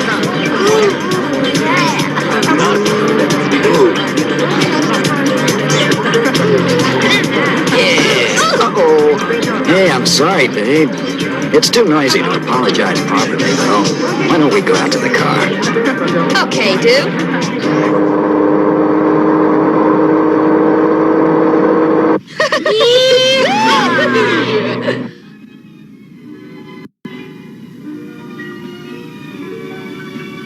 What's your sign? Caution, man at work. Actually, I'm a triple Scorpio. In the news headlines, another bloodless corpse has been found in the recent wave of grisly murders by the so-called vampire killer. Identity of the latest victim has been withheld, but as with all previous victims, the body was drained of its blood. They'll never take me alive. You didn't know I was the vampire killer, did you? Oh, don't joke about such a thing. I don't know what you mean. I was being serious. Quit that. Be a nice guy, will ya? Okay, come on now. What? You better not play games with me or I'll bite a hole in your neck and suck your blood out. Remember, I'm the big, bad, bloodthirsty vampire. Don't! You're scaring me! Ah, don't be uptight. Come on, give me a kiss.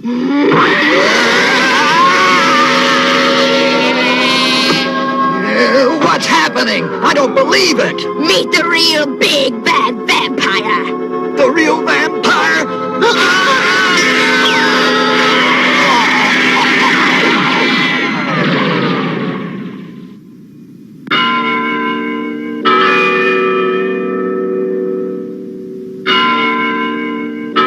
Meanwhile, back in Boston, at the home of Hans Harker. Those New York murders are quite intriguing. It sounds like Dracula's work, all right. I guess he must have gone insane with rage because of the death of his baby.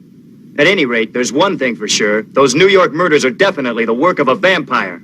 I don't think we should just assume that it's Dracula who committed all those New York murders. He isn't the world's only vampire, you know. You probably have a good point there, Rachel, and we shouldn't jump to conclusions and make assumptions where Dracula is concerned, because he could be hiding out right under our noses, right here in Boston.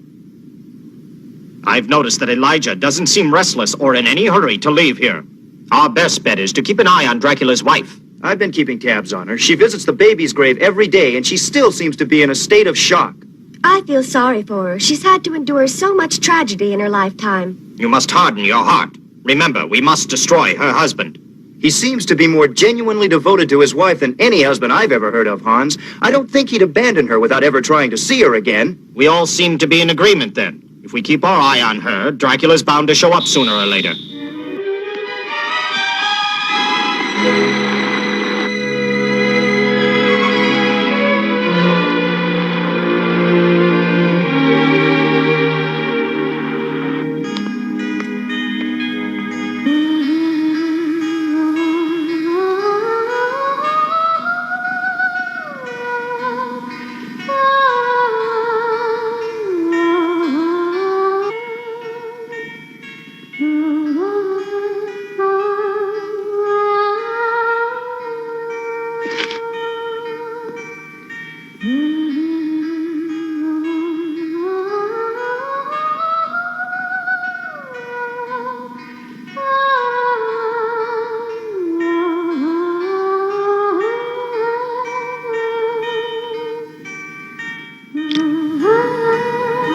My baby, I just can't believe that you've been taken away from me forever.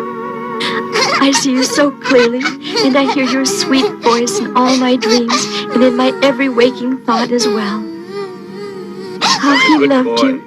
How happy we were together. Now that I've lost you both, I can't go on. Forgive me, my darling Janus, but I can't go on. No! Janus. Frank, Rachel, try to stop her. Oh!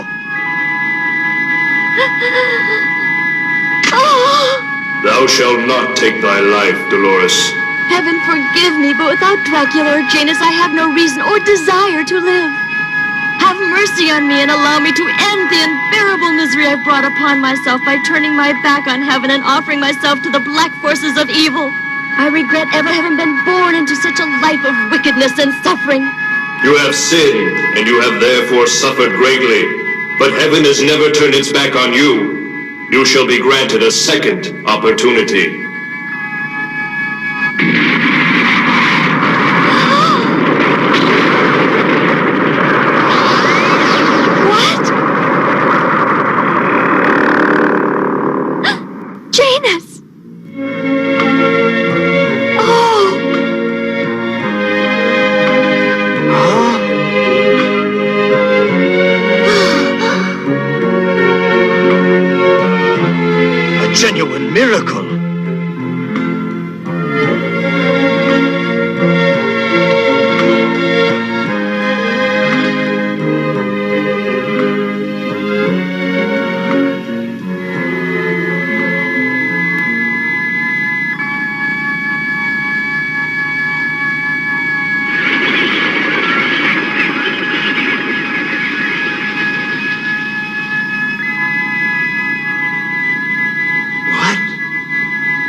It's the heavenly light of revival. It's coming from the cemetery. What's the meaning of this?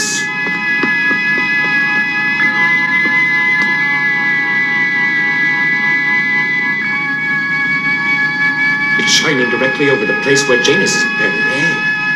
Now I understand it.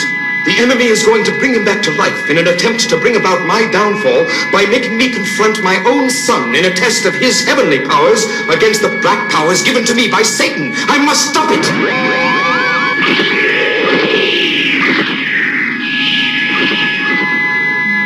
Janus? Oh, Janus. He moved. He's breathing.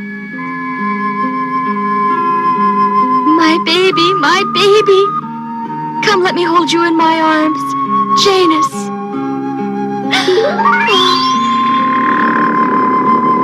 Huh?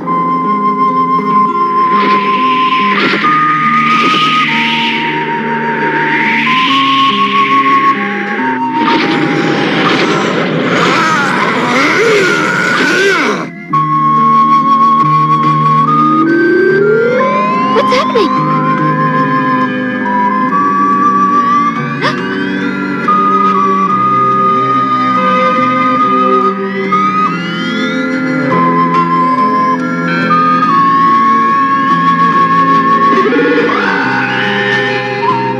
Janus, no! Oh! It's my husband!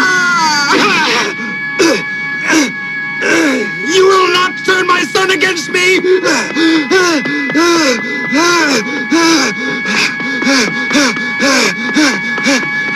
Janus, my son! Don't hurt him!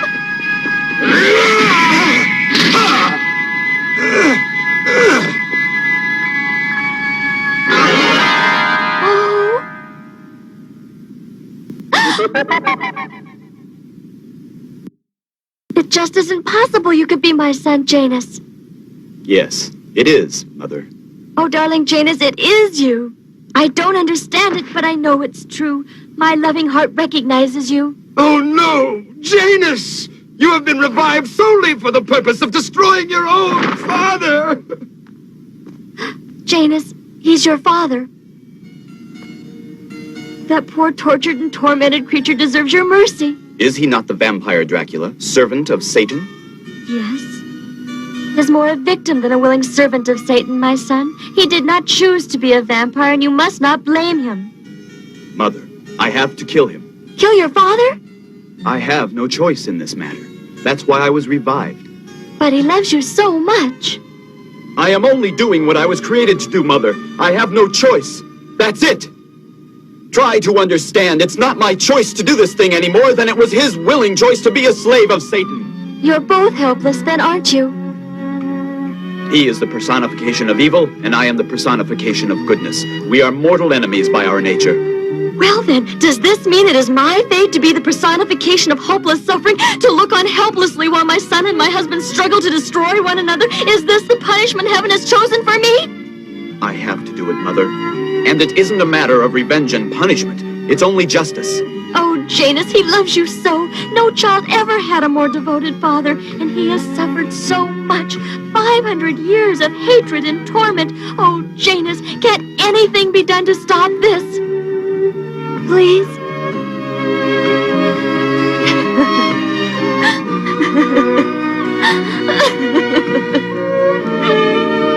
I'm sorry, Mother. Janus, wait! Please! Janus! Come back! Janus!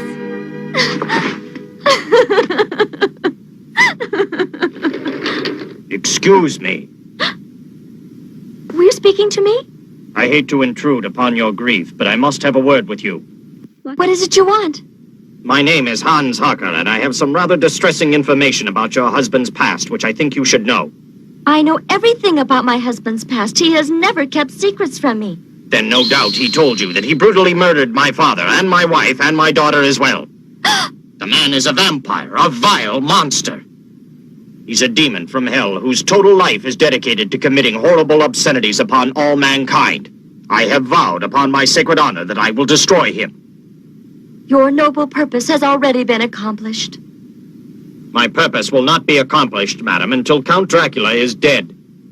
My poor, tormented husband, Dracula, has been virtually dead from the moment heaven revived Janus, Mr. Harker. It's only a matter of time before he kills his father. You seem to be a warm and compassionate human being. Why in the world would a woman like you want to marry such an evil monster as Dracula? And how can you go on defending him, knowing full well what he is? My husband didn't request to become a vampire. That was the work of Satan. The torments he suffered were far worse than those he inflicted, believe me. He was a compassionate human, and he struggled to overcome the curse of the vampire, which compelled him to commit those abominable murders. His very soul is a tormented battlefield of good striving against evil, love against hate. All my life I pined for love and affection because my mother died when I was a baby and my father was a cold and uncaring man concerned only about wealth and position, so I abandoned myself to a wild and reckless life. I pursued adventure and novelty as substitutes for love and peace of mind. I was eager to try any sort of distraction that might help me to forget the gnawing emptiness inside me. I joined the cult of the Black Mass because I was lonely and craved for a sense of belonging, a feeling of kinship with others, however foolish they might be. I agreed to become the bride of Satan as a lark because I didn't truly believe in the occult. Little did I suspect that in that evil environment I would find the love I had sought all my life. I'm wasting my breath. You only understand hate and vengeance.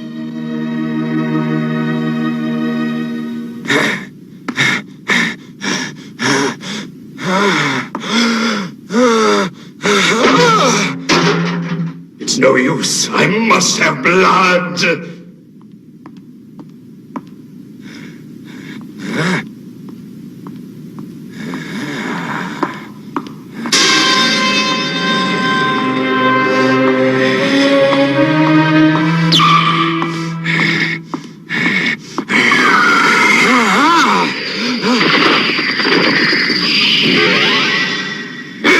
No more, Father. Heaven will not allow you to murder another. You must never call me father again, my exalted, heaven-sent, murder-bent, mortal enemy. You're no longer my son, Janus. You're right. It will make it much easier for me to destroy you if I forget that you're my father. It would not be wise for you to underestimate the powers I possess, Janus. I shall show you how I have managed to survive for 500 years!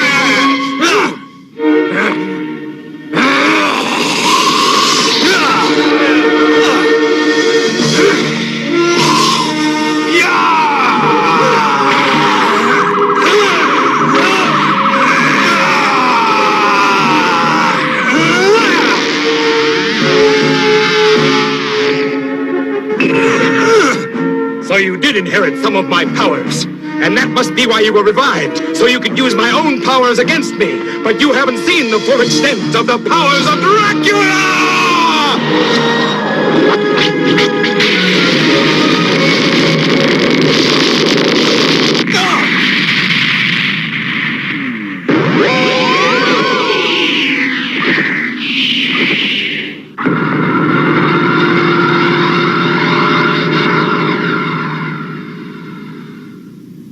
By now they've met and fought, and one or both of them could be dead.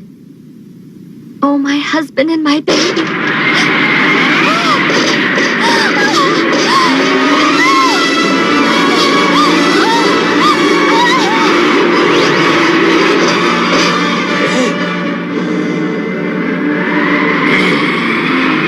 Dracula, help me! That was Dolores! I'll bet that black mass is behind this.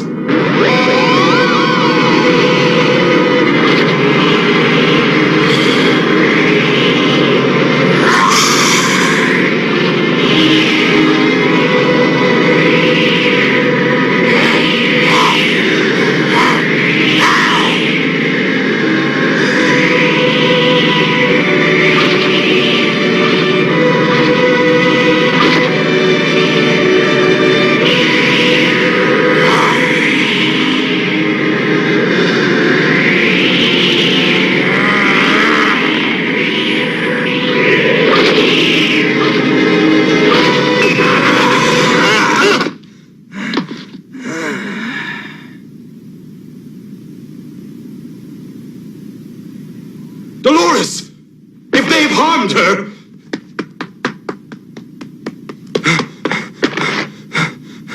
Speak to me! Speak! I'm all right. Dracula, who brought me here? Someone who knew this was the best possible way to bring me out of It's been 500 years since we last met, my dear Count Dracula. I trust all goes well with you. Satan Lucifer, Prince of Darkness, Lord of the Underworld, as your sovereign of all damned souls, I command you now to appear before me!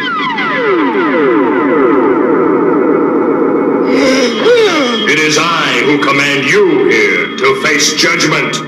Oh, darling. Don't worry. Satan, I demand to know what this is all about.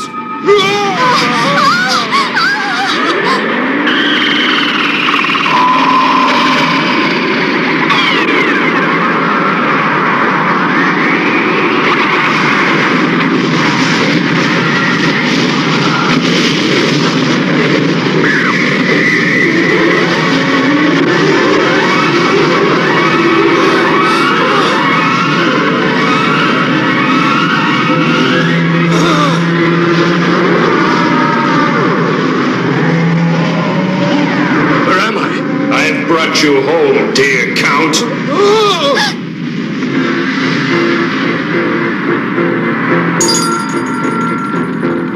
Your time of ruin is at hand, noble Dracula. Get on with it. Do your worst, Satan. I'm ready.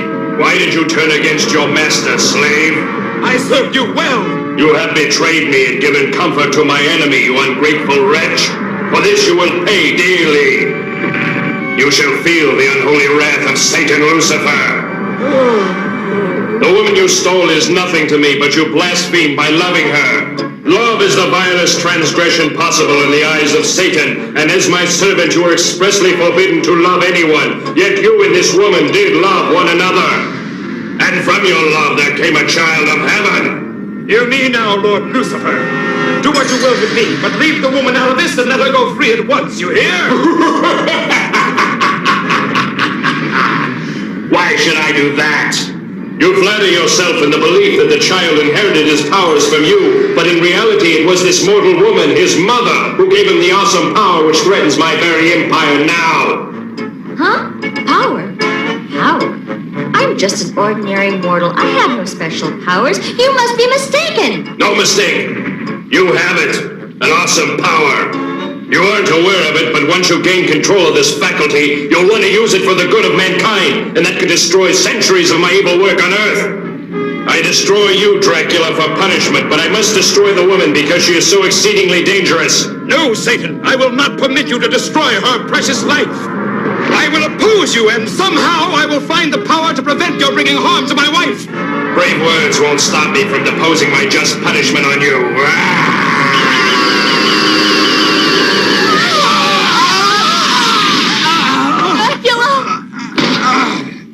Dracula!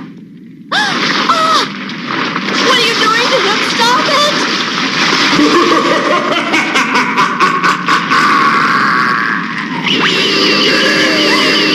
Stop it!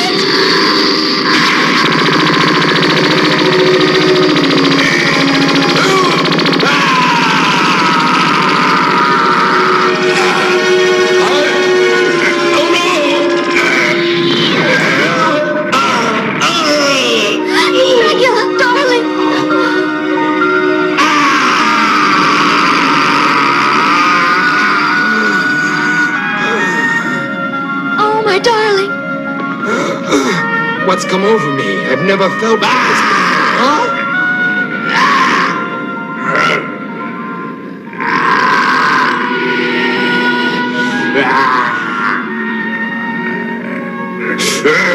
No woman has found the power to prevent me from wreaking my punishment for the moment, but I'll have my revenge. Go now, both of you.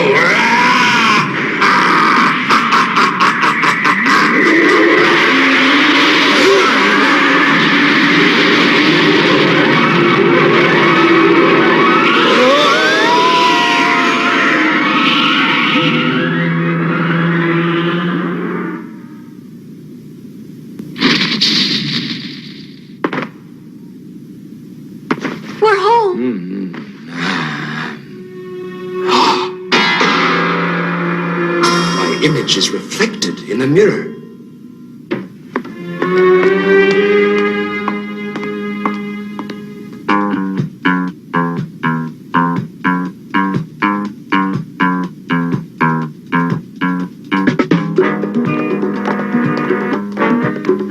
Elijah!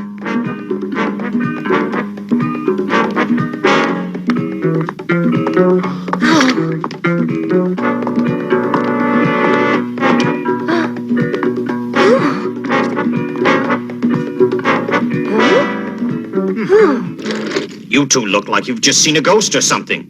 Even stranger. We just saw Count Dracula and he walked right past us calm as a cucumber. Elijah didn't react to him either. That is strange. Does that mean he's not a vampire anymore? That hardly seems likely. I've never heard of it. What do you think, Frank? Wait till you hear the rest of it. We followed him all the way downtown and watched him get on a train to New York City. New York City? This bears watching. Are you certain? He's gone to New York City? Dracula discovered that Satan had taken away his magical powers and had made him an ordinary mortal man again. He's gone to New York in hopes of finding the vampire Layla, whose venomous bite could restore him. Otherwise, he will die at any time now. Oh, is there no end to the suffering? I realize I can't persuade you to change your mind and go against the will of heaven. It's just that when I think of you killing your own father... What? All will be well, Mother. Millions of people inhabit New York City, but only one can help Count Dracula, Layla the vampire, whose bite can restore his immortality. Tired and famished with the hunger of 500 years, Dracula desperately needs money for food. He sees his chance. Give me your money! In my pocket! Come on, I can't breathe! You're killing him! Oh! Help! Murder! Help! Stop! Come back here! After him!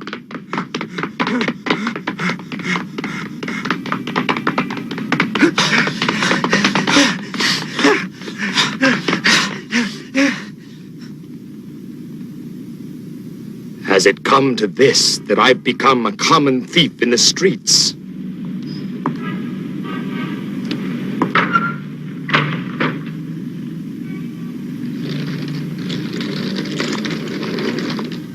If I hadn't seen it with my own eyes, I wouldn't believe it. Count Dracula, sovereign of all vampires, exhibiting an apparent hunger for ordinary mortal food. And you're right about Elijah no longer reacting to him, which indicates he has lost his evil aura. Now's our chance to kill him if he's lost his powers. We have no justification to kill him if he isn't a vampire. We could all be arrested and convicted of murder.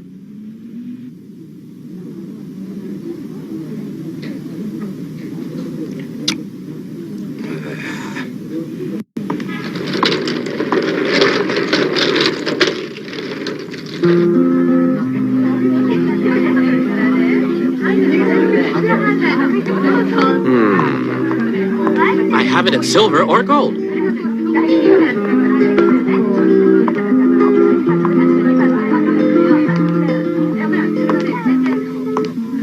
That's Layla, all right. I see she's a redhead these days.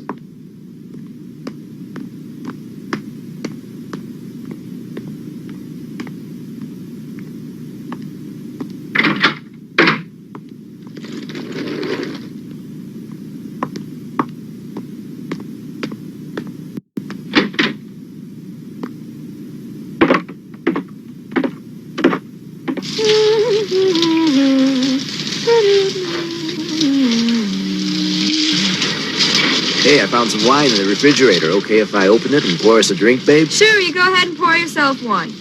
But I don't drink wine. Right.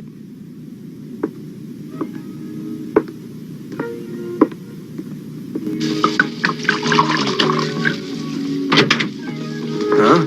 Hey, I don't know who you are, buddy, but you better have a pretty good reason for busting in here. Hey, what was that noise? What are you doing out there? Layla, come here. I know that voice. Layla. Dracula, you spoiled my dinner, and he's RH positive, too. So, what brings you around after all these years and years and years and years? Layla, I had a run-in with Satan, and as a result, he took away all my powers and made me a mortal man again. A mortal man, you say? Very interesting. It looks good on you. You must help me, Layla. Yeah, I definitely like you this way. Except for your wardrobe. Layla, please. So you want to be a vampire again. Glad to be of service. So, come to me, Dracula. Thanks. No, Layla! You dare come to me for help when you were the one who betrayed me and turned me into a vampire, making my existence into a living hell. No, Layla! Stop, please! It'll be a car! No! You dirty devil! You don't want to die! And good riddance! Layla! Ciao, baby! Come back! Layla!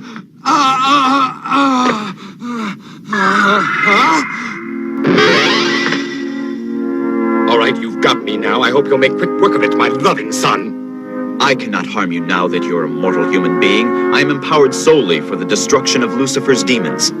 I have seen that heavenly power. Your mother possesses it. It was awesome. You see what you face if you ever become a vampire again. I have to try. I can't face the thought of dying. Perhaps I'll find the answer in Transylvania.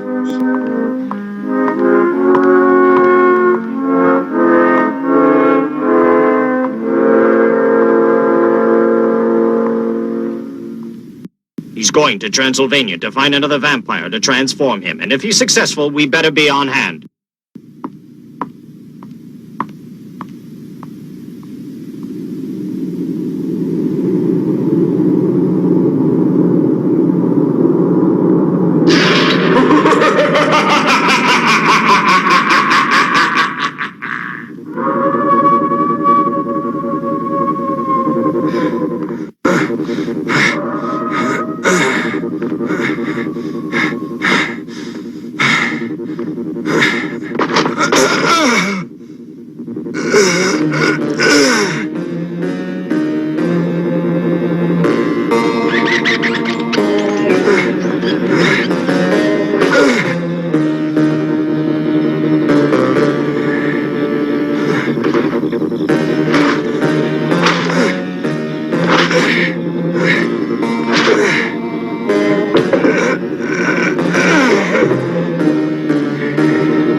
Forgive me for awaking you so early, Melissa.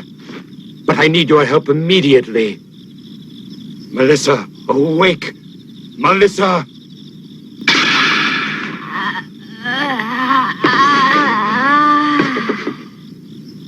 Count Dracula, at last you've come back to me. There's no time to explain, Melissa. I'm mortal, and I must have the venom from your vampire fangs to restore me at once, or I'm a dead man. Hurry!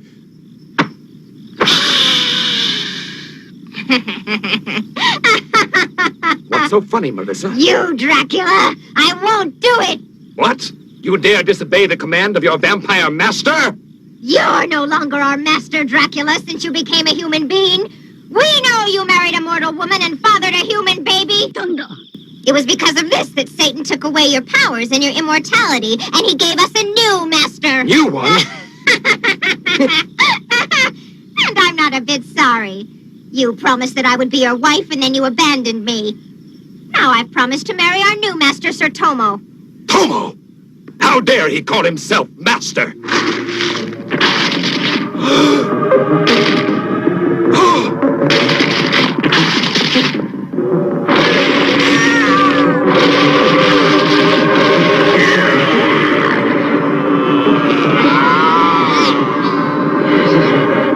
What's the meaning of this? Master Tomo orders your destruction. We obey. Hear me! We won't obey you. You're no longer master. I am your true master, and I command you to hear me and disperse. You will obey me! You hear me? Stop! Stop it! Obey me!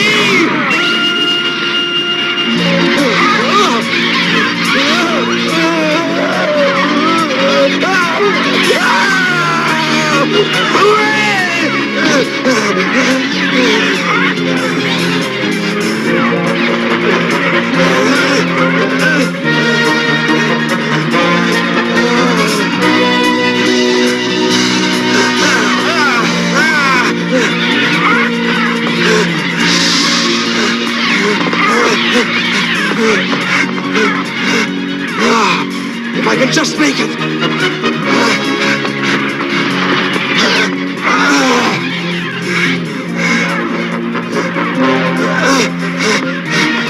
Open the door! Let me in! Please, let me in! Help me! Open the door! Please, help! Oh, my! You gonna let him in, Billy? Remember what Mother said, Billy. We're not supposed to let anybody in when we're alone, no matter what. Don't worry, I'm not about to let anybody come in. Open up, please! Save me from these vampires! Huh? Vampires? Oh my gosh! Look at all those bats out there. Vampires? He wasn't kidding. There must be hundreds of vampires out there. Vampires? We have to let them in. Hurry up, lock them out! All right. Wow, listen to him. Are you gonna be all right now, mister? Here, sir. You look like you must be starved to death. Here's some hot soup my mother made. Soup! Don't be a fool! Our lives are in danger! I have to think of some way to prevent them coming in here, or they'll murder all three of you as well as me. There has to be some way I can make them... What's that? Yes! They must be beginning to feel the vibrations of the crosses you're wearing, and that's why they're not trying to come in after me.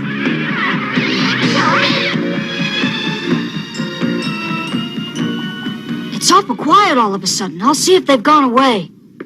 Oh, no!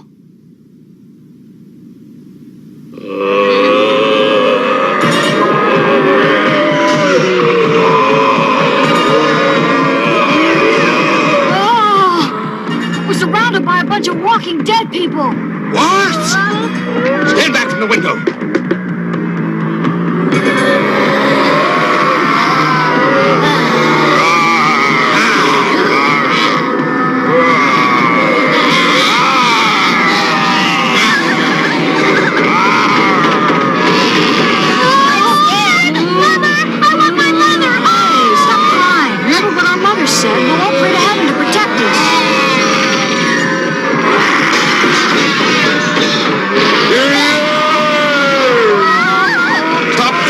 Stay behind me and I'll do my best to protect you.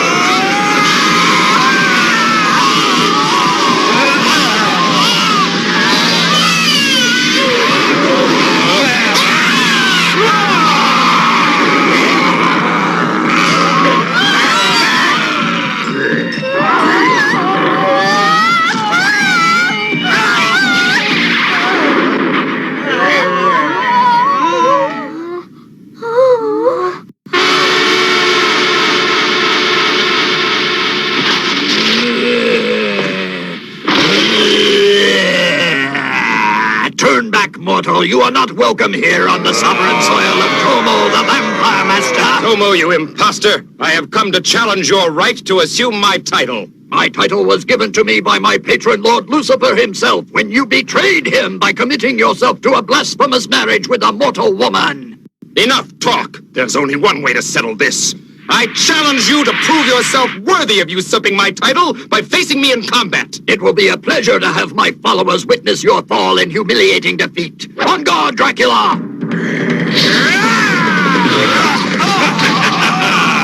Prepare to meet your death now.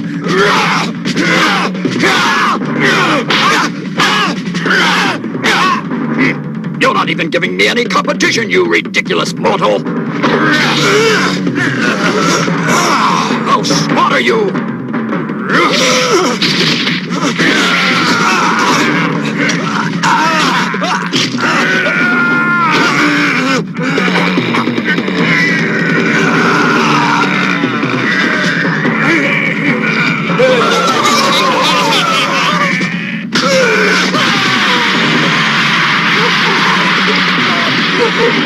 Okay,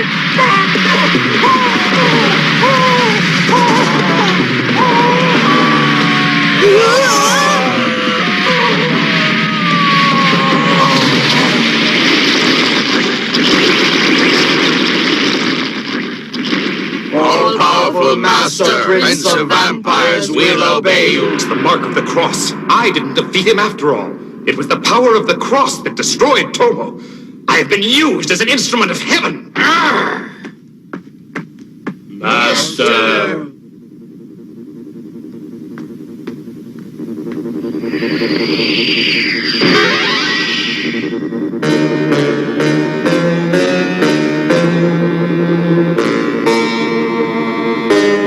Here he comes.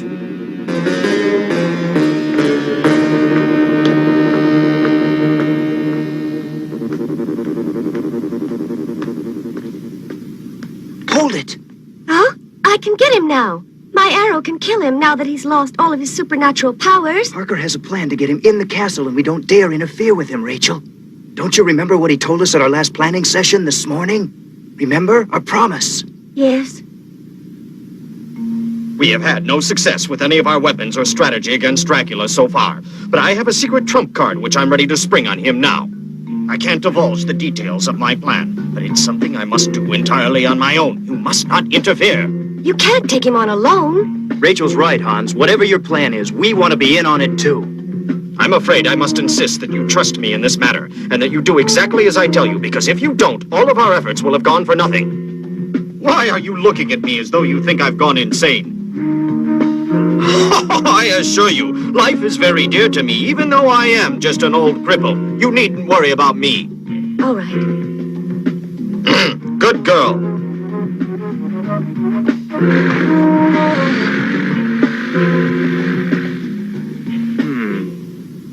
Well,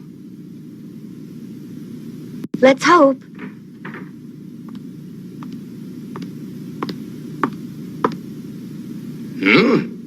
What's this? I have my fangs back again! Once more I am master of vampires and Lord Sovereign of the Damned! It must be the air in my castle that restored me! Dracula! Huh? Hans Harker, I believe. What are you doing in my castle? After all this time, I finally have you, Count Dracula, and you'll not get away from me. I have come to avenge my murdered family. You've plagued my life for years, but now I'm going to be rid of you once and for all!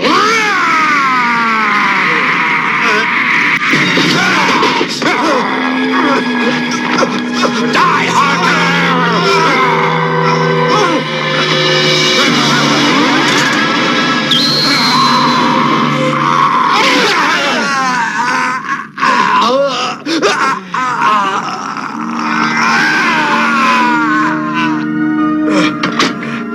You have met your just ending, Dracula. That smoke is made of pure silver. What? Silver? I can't believe I've been so stupid as to be beaten so easily. Well, that's it, Dracula. I have dedicated my entire life to your destruction, and now my mission has been completed. Now, Harker, we'll see who has won! We shall go to meet our judgment together.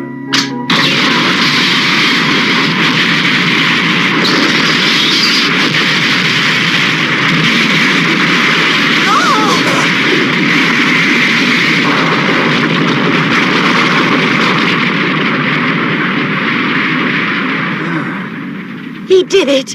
Oh.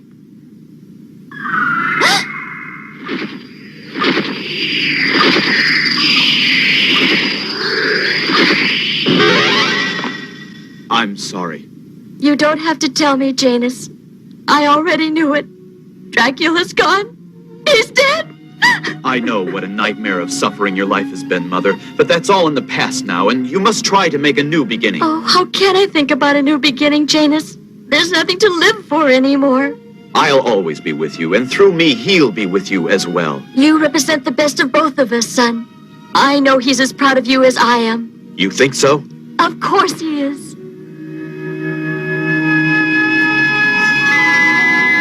What? Oh, Janus.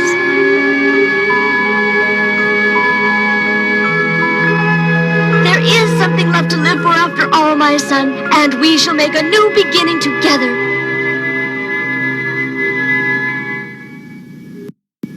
In Transylvania, crumbling ruins are all that remain of Count Dracula's castle, symbolic of the crumbled ruin of his mortal life on Earth. A once mighty fortress, fallen to rubble and decay. Haunted by tragic memories of a once mighty warrior and leader, fallen to the decadence and depravity of mortal sin. In the end, he was a man, inevitably destined to face the eventual fate of all men. But while death is the inescapable destiny of each mortal being, life itself is eternal, and mortal men live on in the memory of future generations. Their great deeds inspire others to greatness, and their evil deeds serve as a warning to all. The ultimate truth remains: life and love are everlasting.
Halloween is really a special time, isn't it? Especially for me. You can see why if you know who I am. Look up a little. That's me, a jack-o'-lantern. At Halloween time every year, I sit up here and watch everybody go by. It's a nice and scary time, isn't it? All those wonderful costumes and masks and makeup. I think about how much fun Halloween is.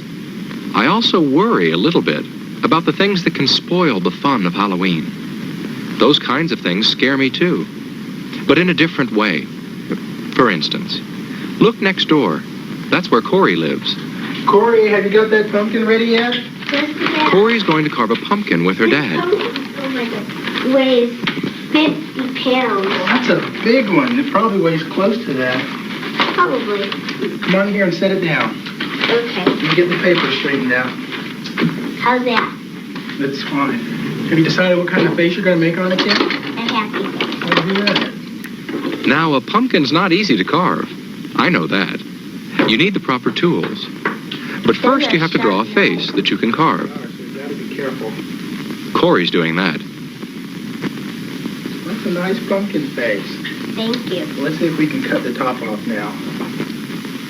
Then you cut the top off so you can scoop out the insides. It takes a sharp knife. And you know, sharp knives can be dangerous if they're not used right. I'm glad that Corey's father is helping her. It's much safer that way. Eager to get inside? Yeah. Go ahead and pull that off. Ew, look. You ever seen the inside of a pumpkin before? Yeah. Not that way. Okay, now comes the fun part. Gotta start cleaning it out. Getting my inside scooped out tickles me. It'd tickle you too, if you were a pumpkin. So far it's been fun. But look at Corey's hand. Kinda gooey, isn't it? Corey is going to carve the face with a small knife. Can you imagine how that knife could slip and maybe cut her? I hope Corey will do the safe thing.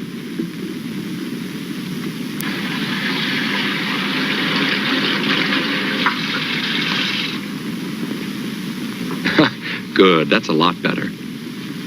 A clean, dry hand can hold a knife safely, and cut with it safely too.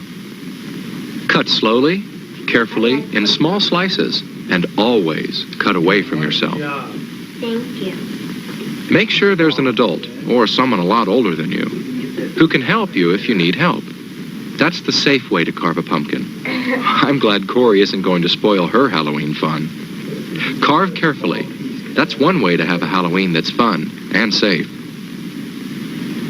But what about having a candle burning inside your pumpkin? Well, I'm sitting on brick. But a candle and a pumpkin on a wooden porch might not be safe at all. A flashlight could be a lot safer then. But it's best to stay away from lighted candles that are inside or outside of jack-o'-lanterns. You know why. Well, not everybody carves a pumpkin on Halloween, but just about everybody does dress up in a costume. For instance, look across the street there. Do you see what I see? That robot is Jeremy in his costume.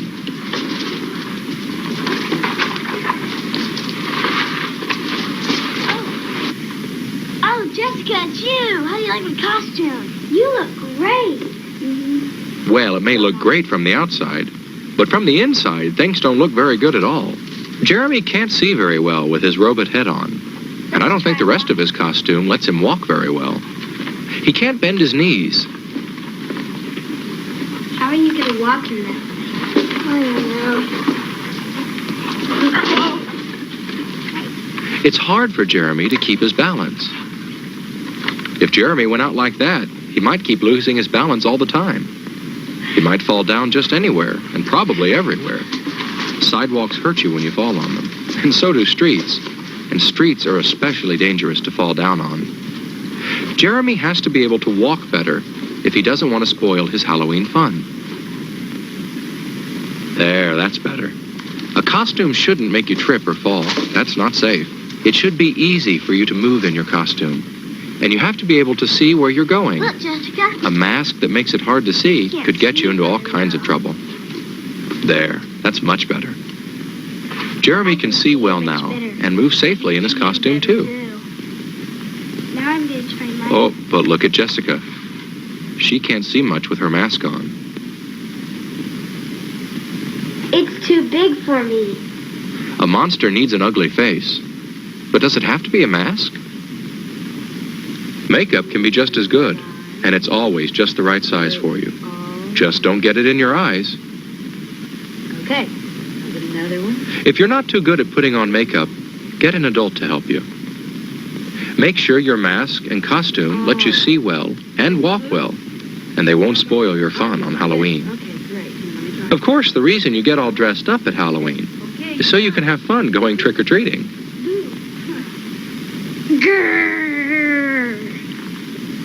And I like to see all the children out in their costumes. But when I see them, I always hope they don't forget all they know about crossing streets safely. And I hope you don't either. That's especially important when drivers can't see you well.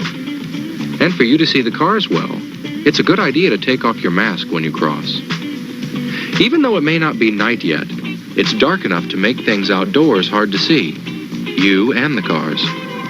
It makes me so happy when I see children look to their left for cars, then right for cars, then left again before they cross.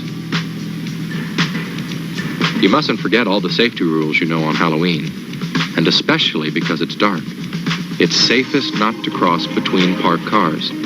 That can be very dangerous. And don't cut across yards or empty lots. When it's dark, you can't see what's there. Remembering safety rules is very important on Halloween. There's something else that can help keep you safe outside when it's dark.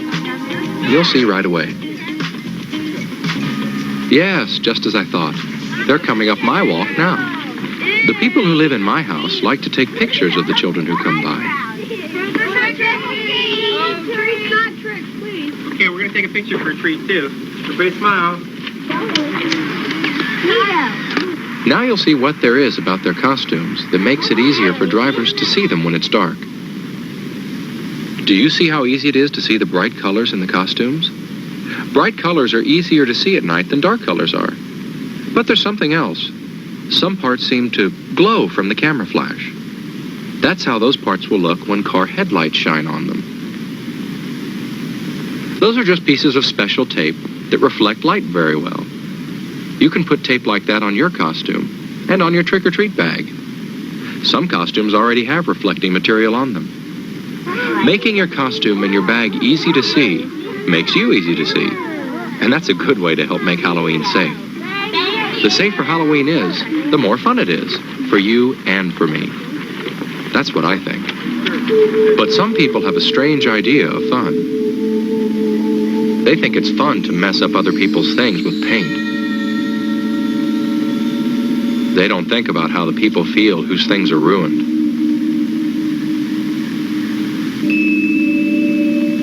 And some people think it's fun to throw things at cars and houses and buildings. But the people whose things they're messing up don't. I don't either. It isn't fun to spoil other people's things and make them unhappy. Some people even think it's fun to smash pumpkins. Oh no, that's not fun. Not for all the people who work so hard carving pumpkins, but especially not for us pumpkins. Whew, wow, that was close. Some people don't know what fun really is. I do, and I'll bet you do too. And I know they do. Trick-or-treating is always fun. But there are some things you should remember to help keep it fun. One thing is to always go out with friends. And have an adult come along, too. Don't ever trick-or-treat alone.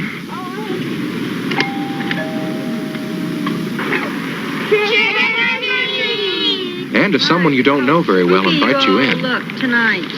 Would you like to come in? I have more treats inside. No, thank you. No, thank you. That's right. Say, no thanks. And don't eat the treats while you're collecting them. Stay in your own neighborhood. Don't get too far from home. Don't worry, you'll collect enough treats. People are expecting you. And even if you don't stop at houses with no outside lights on, which you shouldn't, you'll have a wonderful time at Halloween. Some of you will probably still be out when it's really dark. That's when flashlights are an especially good idea. To help you watch out for places you might fall or stumble over if you didn't see them. But remember, don't shine those flashlights into anybody's eyes, especially a driver's eyes. That could be dangerous. It isn't hard to have a safe Halloween. Just look how easy it is to see those children when they cross. They wouldn't want an accident to spoil their Halloween fun. I wouldn't want that to happen either. Trick-or-treating is almost over this Halloween for Corey and Jessica and Jeremy. It's almost time for them to head for home. But what do you do with all the treats you've collected? A lot of them are things to eat, of course. But you don't eat them all. At least not right away. That's for sure. And there might be some you won't want to eat at all. Get a grown-up to help you decide. Or at least someone a lot older than you. You see, some people think it's fun to play tricks with your treats. Watch out for candy wrappers that have been torn or punctured. That might be a sign of tampering. There might be things in the candy, so break open candy bars before you eat them. Cut fruit into pieces before you eat it, just in case something's been stuck in it. Watch out for things that look like candy, but might be medicines or drugs, or even poisons. Don't eat anything that doesn't look right. If it looks funny, it might not be so funny if you ate it. Treats are so much fun to collect. It'd be awful to have them spoil your Halloween fun by making you sick. Corey's treats won't make her sick, and I hope yours won't make you sick either. I hope you can have the most fun you've ever had this Halloween. Halloween can be a scary time, not because of witches or ghosts that we know aren't real, but because of real things that can spoil our fun. Just remember these few important things I've told you about. Carve your pumpkin carefully. Make sure that you can see. And make sure people can see you. Remember all your safety rules and take off your mask when you cross a street. Trick or treat! Trick or treat in your own neighborhood and don't keep any treats that don't look right. If you can do all that, then you won't have to worry about scary, real things happening on Halloween, right? Right.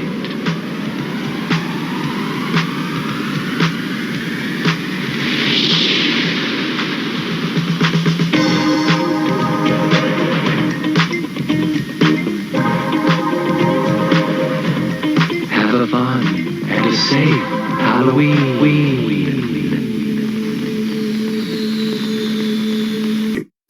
It was a Halloween party where fantasies come true. I put on Showtime makeup and did a dance or two. The boys and ghouls were hanging out like vamp and tigress too. My Showtime face was all in place then. Rock Angel, I saw you. It's Showtime, the adult Halloween makeup. Showtime is hypoallergenic, more comfortable than masks, more fun too. You know you are my fantasy, but I can't speak to you. Make up a Halloween fantasy with Showtime makeup. Ooh, I've seen lots of scary things, but nothing gives me nightmares like spooky bed springs. This weekend, treat your family to the best in beds. Water beds from the bedroom at bewitching savings. Like kids' water beds from only $159. Waveless Soma beds from $249. And my favorite, Black Lager, just $259. Financing's easy as pie. Ooh, did I say pie? Don't let spring spook your nights. Save big on the best in beds. Through Monday only at the bedroom. Some people love peanut butter. Some people love chocolate. But the taste they make when you put them together is a delicious taste all its own. Reese's Peanut Butter Cups. Yes. Reese's, please. Me too. Thanks. Rich milk chocolate and creamy peanut butter. You get two great tastes in one candy bar. Reese's Peanut Butter Cups. Why so glum, chum? I lost all my trick-or-treat candy. Take some of mine. Wow, Hershey bars, Mr. Goodbar, Kit Kats, Rolos, whatchamacallits, Reese's, all my favorites. Let's go get some more. Sure, let me go ask my mom. Nobody says boo to Hershey's.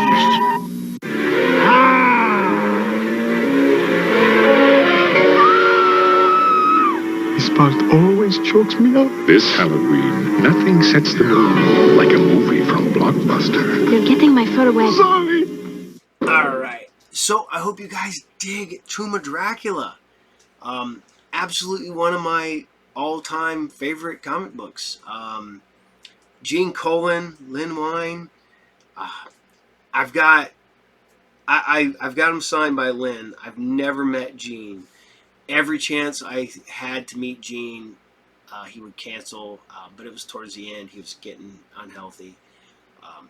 Wasn't a big fan of Gene Colan's work on any other books, but his work on Tomb of Dracula and like Night Force, his horror stuff was just amazing. I think they bring back Tomb of Dracula with Tom Mandrake doing the artwork. I think it would be phenomenal. But yeah, this is what it is. So, all right. So I'm going to hopefully bring you some stuff after the credits. We're going to bring you another episode of The Nightmare Room, another live action show. Did you see who was in that last episode? That's right, Shia LaBeouf, young Shia LaBeouf, and the Sprouse twins. Yeah, that's right, Jughead Jones. And although those guys have come so far, I just watched Lisa Frankenstein not that long ago. One of them's in there. One of my new favorite bands is Carpenter Brute. One of them's in the music video for Widowmaker. I love that. And the fact is that they brought those guys in. Nightmare Room was pretty cool. R.L. Stine knows young horror. Not gonna lie, his adult horror that he attempted was not the best. His take on Man-Thing was a little weird. But he did his own take on that stuff. I currently got his new comic, Graveyard Club, that I still haven't read yet. So I'm going to get to that soon. And so hopefully we'll have more of that. But on that note, I want to thank you guys all for hanging out with me this wonderful Halloween. I want you guys to go and... what's the matter, bud? Captain's getting ready to head out. But before I go, I want to say thank you to all you guys. I want to tell you guys that you all need to be safe. You need to, if you're going anywhere tonight, and you're going out driving, you're going out partying, you're going to go to a Halloween party or someplace, stay safe, don't drive. Go have fun, go take your kids trick-or-treating, go to some Halloween parties, go dress up, have fun. Also, still want to know what kind of candy you like. So, but here you guys go. I want to thank you all. I want to thank Johnny. I want to thank Maddie. I want to thank Tarek, BP, Black Phoenix. I want to thank World Stage. I want to thank Mars. I want to thank Autumn, Maria, Paula, Jason, Sylvester, HR, Celia, Swamp. Oh, man, so many of you guys. You're all awesome. You're all hanging out here when you could be doing something cooler. But it's that time of the year. But here you guys go. Hopefully, fingers crossed, there's something cool past credits. Plus, there's an episode of The Nightmare Room. And the captain's going to head out and go have an awesome Saturday before Halloween. So, I want y'all to take care. See y'all there. Happy Halloween. Captain out. Bye. This Saturday morning marked the first time that no cartoons aired on an American broadcast channel. The last channel still showing cartoons pulled the plug. Cartoons were the dominant morning program from the 1960s to the 1980s.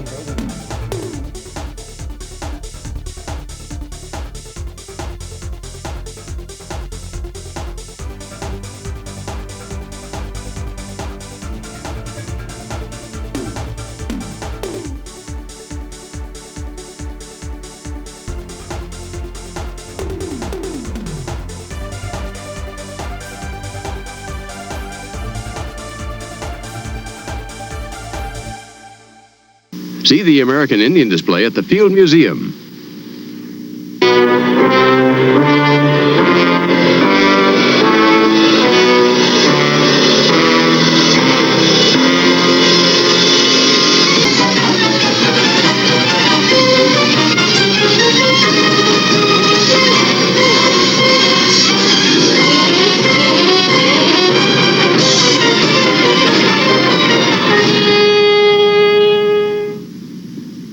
We'll return after these messages.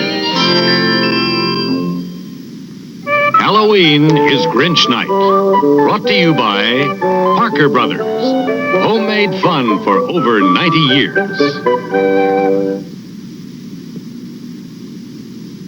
A detective has to be observant, cautious, and cool.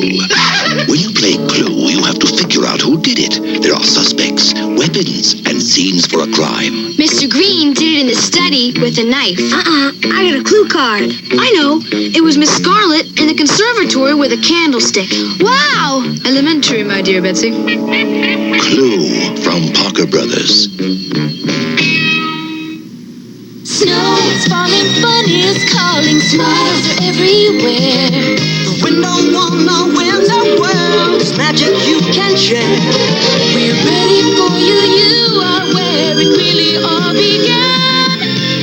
Big Mac fries, we do it. If anybody can do it, McDonald's knows you can. You're the reason we do it. If anybody can do it, McDonald's knows you can. We now return to Halloween is Grinch Night.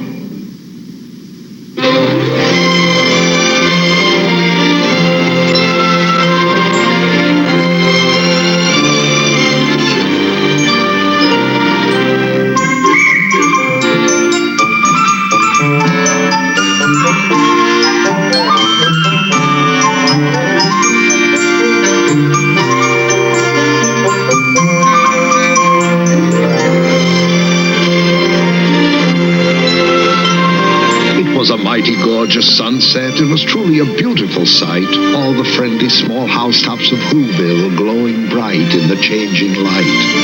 All the Whos who lived here in Whoville paused and smiled as the sun sank down and the purple shadow of Mount Crumpet crept across the farmlands beyond the town. It was a mighty peaceful sunset until old Josiah happened to sniff. And he whispered to his wife, "Mariah, will you also take a whiff?" And Josiah and Mariah double sniffed. And they said, "I wonder if..." But they really didn't wonder. They knew it was terribly true. They knew that the sour, sweet wind was coming back, and what the sour, sweet wind would do. Inside, children.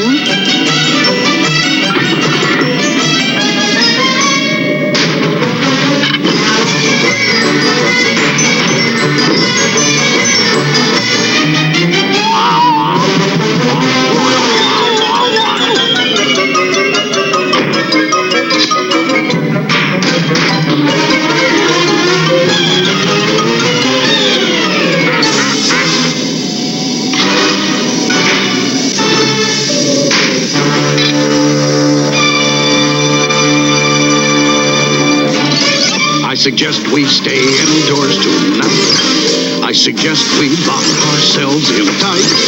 Tonight, you know, won't go quite right. You can tell by the smell of the wind. It sounds like another one's coming. Another Grinch night might commence. I wouldn't go out on a night like this for $1.50. Always starts when that sour, sweet wind begins a-howlin'. Sour, sweet wind across the tree stumps on the wrong side of Punker's Pond. Then that wind wakes up the Gree-Grumps from their sleep inside the tree stumps, and all the Gree-Grumps start a-growlin'. And that growlin' and that howlin' runkles and grunkles up the pond.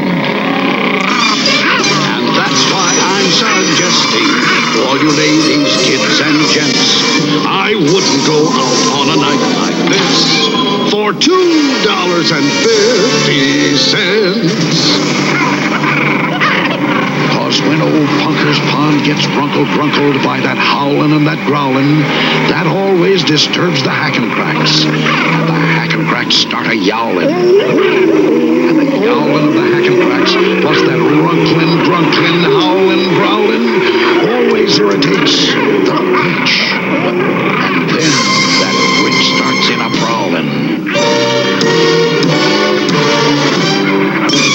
So I suggest we stay indoors tonight. Our problems are immense. I wouldn't go out on Grinch night for $6.60. It's a wonderful night for eyebrows. Max? No, where is he? Max! It's a wonderful night for eyebrows. It's a wonderful night for teeth. It's a wonderful night for Grinch night. Their troubles will now commence. Oh, I wouldn't stay home on a night like this for $60.60. Max, go bring the paraphernalia wagon.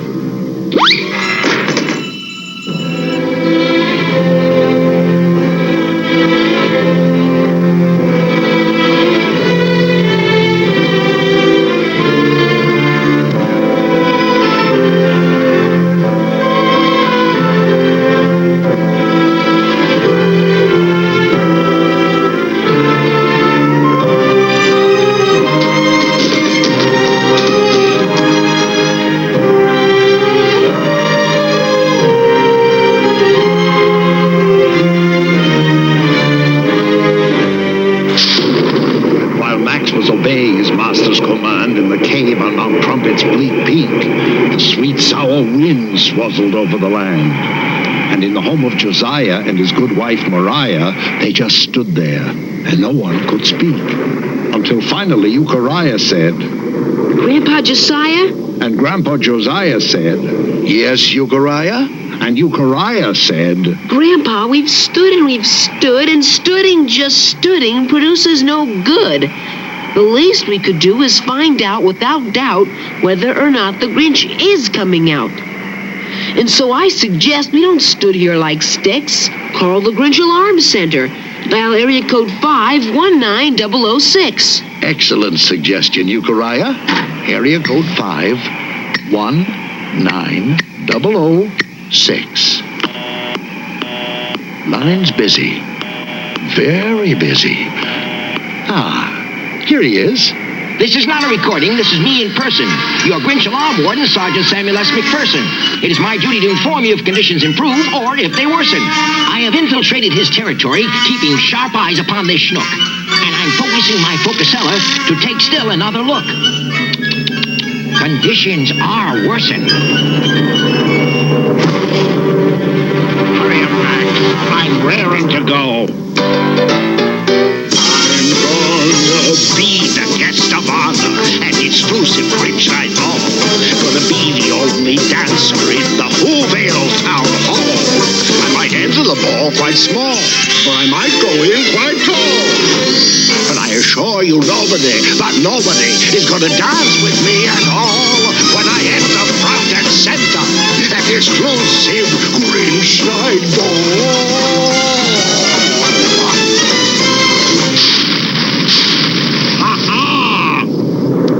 Ready? Giddy up, Maxie.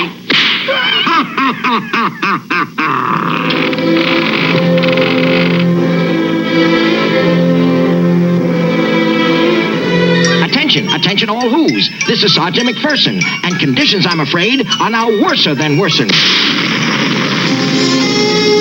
How many times have I said and said? How many times have I said in my head, what am I doing here? Why am I the slave of this Grinchy old crock? And I say how I wish I could turn back the clock and have the fine future I had once before, and again be an innocent puppy once more. In your puppy house, Betty, with sweet Auntie Woofy Woofoon, feeding you hominy grits with a big silver spoon. What am I doing here? Doesn't matter much how, but my dear old Auntie Woofy, wouldn't I fear very much care for me now? As you can see by the lights flashing on this index, that's the Zinheimer Disaster and Devastation Rate of Spread Calculating Index, I am recording the intensities and immensities of the Grinch's current antisocial activities. And ladies and gentlemen, let me tell you, the Grinch is working up quite a score. And unless I am misreading, I think it's going to soar up even more. You know something, Grandpa Josiah? Do I know what, Euchariah? You know, sir, this looks a lot better without my glasses. You put your glasses back on and face the facts, Euchariah. As the Grinch creaks ever closer to your little front yard gates, he's engaged in Grinchy practices that every who abominates. He defoliates, depreciates, deflating all the things he hates, and frequently expectorates. Oh, the X he activates, he castigates, he blastigates. And while all of Whoville sits and waits the fates that it anticipates, his wagon wheel obliterates and decimates and platinates 1,000 little flowers. Missed one. Got it. You know something, Grandpa Josiah? Shh, Euchariah. Oh my gosh, look what he's doing now. He's hunting down the Wuzzy Woozoo. The Woozoo at least should have immunity. He's the only one left in our community.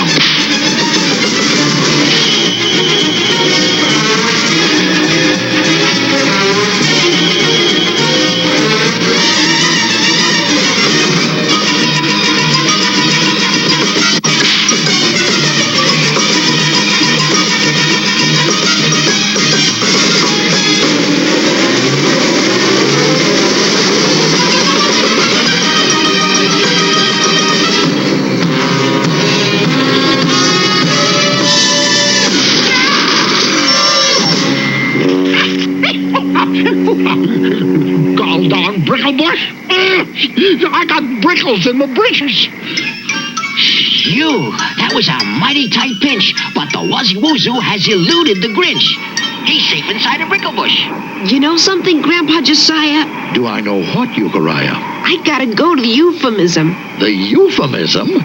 No one goes to the euphemism on a night like this. But I gotta. Euchariah, don't be long. I suggest we stay indoors tonight. Our problems are immense. I wouldn't go out on a night like this for $66,600,000 and an extra 66 cents.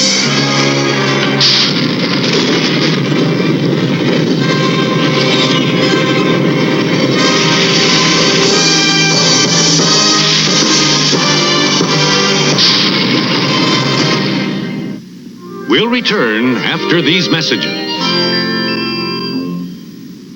Where's Merlin? Where did it go? Jenny's got it playing tic-tac-toe. Now where's Merlin? When last seen it was out with Dad playing blackjack 13. Where's Merlin now? It's not there, it's out with Billy playing magic square. Merlin is a computer with personality. Plays 6 different games, talks with 20 sounds. 6 pen-light batteries not included. Where's Merlin now? Better come clean. In the kitchen with Mom playing music machine. Merlin from Parker Brothers. Howdy, I'm Big Yellow, and I'm so wild about Kellogg's Sugar Corn Pops, I'll trade my Big Yellow Bird for a bowl of those Big Yellow Pops. No. Trade me that Big Yellow taste for my Big Yellow cone. No. My golf clubs, my car keys. Hold on. What do I need to eat a bowl of those Big Yellow Pops? A spoon. Got one.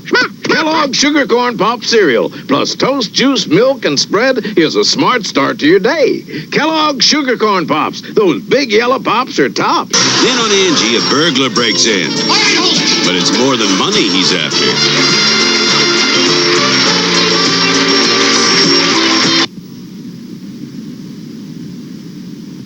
We now return to Halloween is Grinch Night.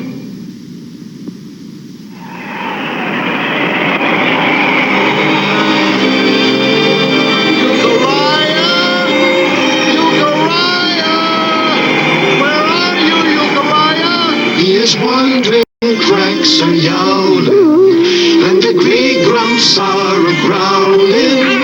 He is wandering up Mount Crumpet in the sour, sweet Grinch night way.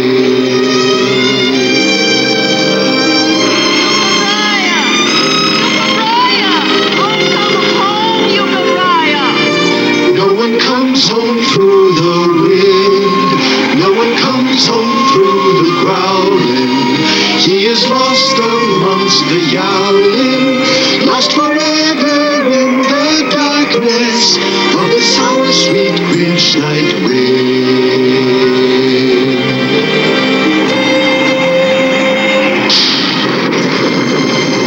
Darn these brickles anyway. I'd be sore for a month.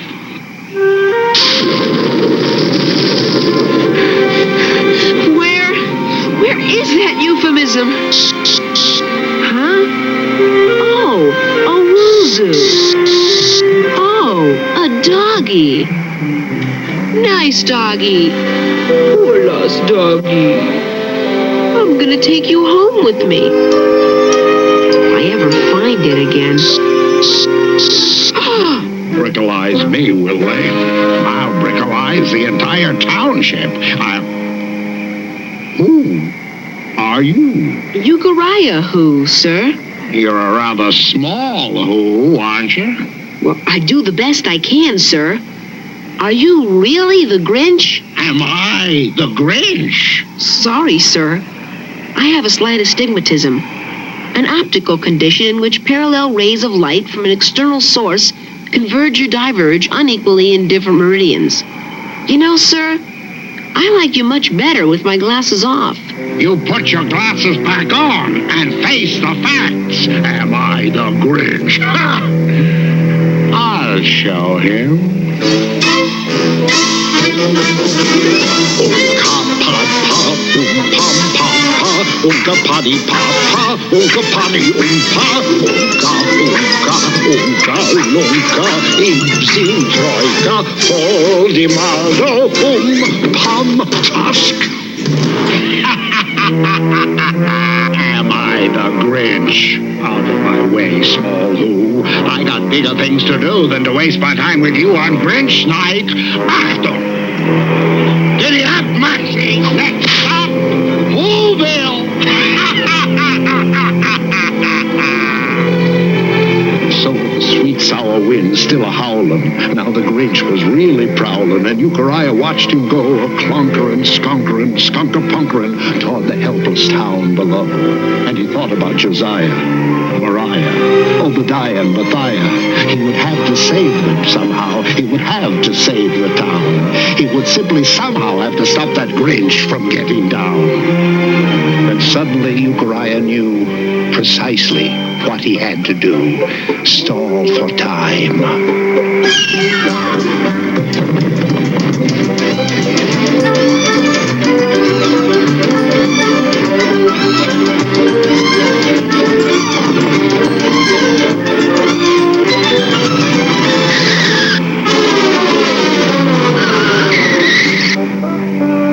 And what does the rather small who want this time? Will you please scare me some more, sir? I sort of like it. Look, kid, I gave you the $2 treatment. You're not worth a first-class Grinching. Am I the Grinch?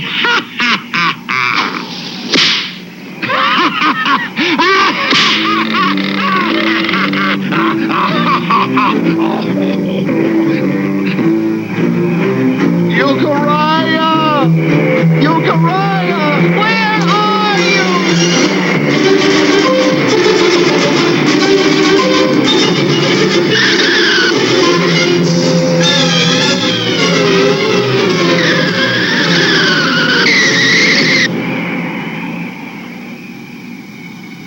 Okay, you asked for it. Quit fuddling with your glasses. Put those glasses on and get up here. Yes, sir. Come on. Come on.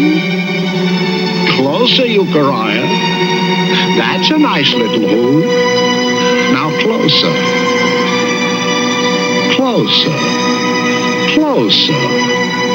And Euchariah, with a courage he had never known till then, Euchariah who, with a courage beyond the courage of most men, with the sour sweet wind a-howlin', stood before the gruesome Grinch and said, To your words, bring on your spooks.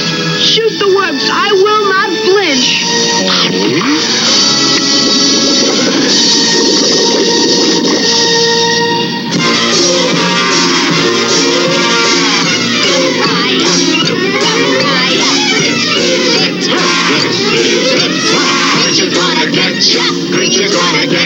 Listen, big fella. Yeah. Euchariah, Euchariah. Grinch is gonna ride ya. You're gonna ride ya. Listen, big fella. Listen, big fella. It's gonna ride ya. Listen, big fella. enjoying yourself? Take a little walk.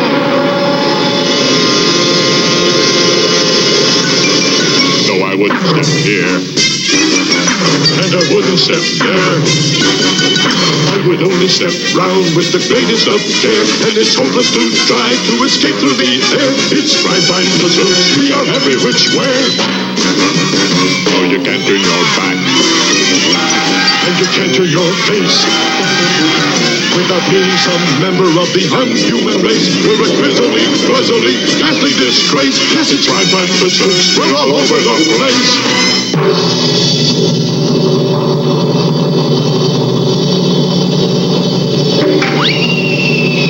Enjoying yourself? Take a spook's tour.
know something, Mr. Grinch? What? Well, sir, as I knew it would, sir, the sour sweet wind is dying down. No wind ever blows forever. So what? Well, sir, according to all available statistics, when the sour sweet wind stops howling, that always stops the gree-grumps growling. Yeah, I know. And when the gree-grumps stop their growling, Punker's Pond stops runkling grunkling. And when Punker's Pond stops runkling grunkling, that always stops the hackin' cracks from yowling. And when the hackin' cracks stop yowling, you know what that stops. That always stops the Grinch from prowling.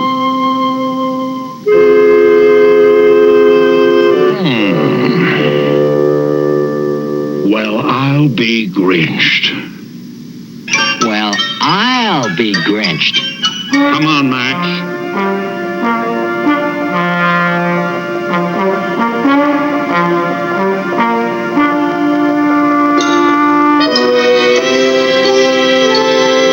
Come on, Max. Turn this wagon around.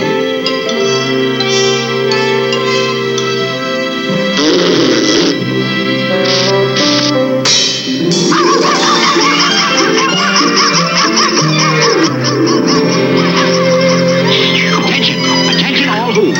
This is Sergeant McPherson reporting to you once more in person. And I can report that I never had thought that I'd ever report a report of this sort.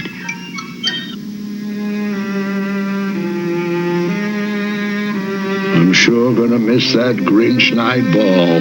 But that wind will be coming back someday. I'll be coming back someday.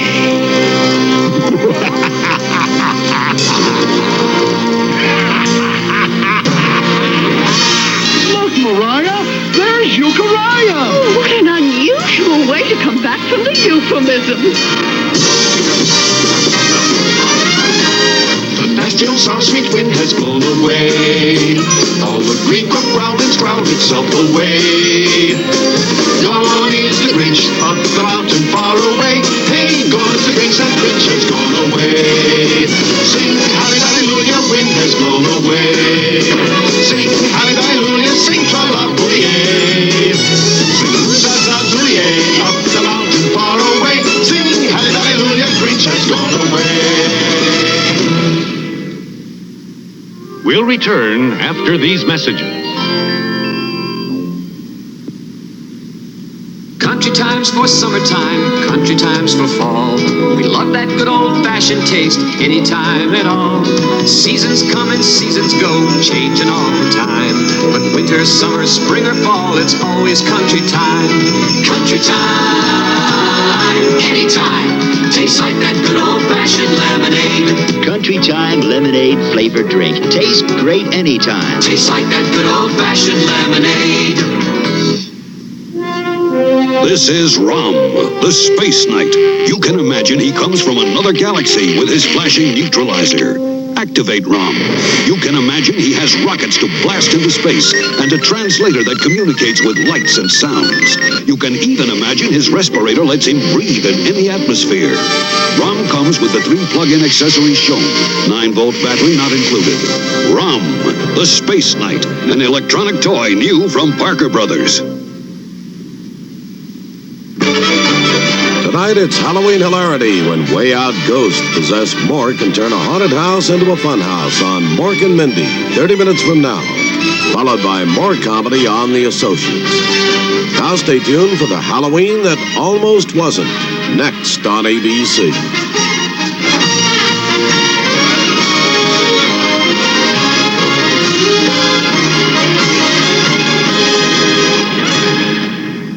Monday on 240 Robert, a nude skydiver drops trap and sieve into the arms of sun worshippers. Nude beaches. We believe in letting everyone do their own thing. While sabotage means Morgan must face a deadly crash landing. I've never done this before. 240 Robert. Tomorrow. And the moon rises, anything can happen. The world becomes a carnival of shocks and chills.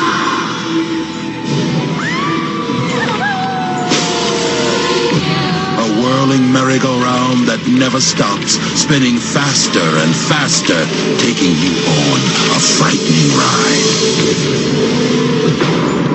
I'm R.L. Stein. Don't fall asleep. Or you may find yourself in the Nightmare Room. So your mom's cool with you sleeping over at Spencer's? Totally. Whenever we move to a new place, she's always feeling guilty for the first couple of weeks. So that's when you ask for stuff? Electronics, usually. Whoa.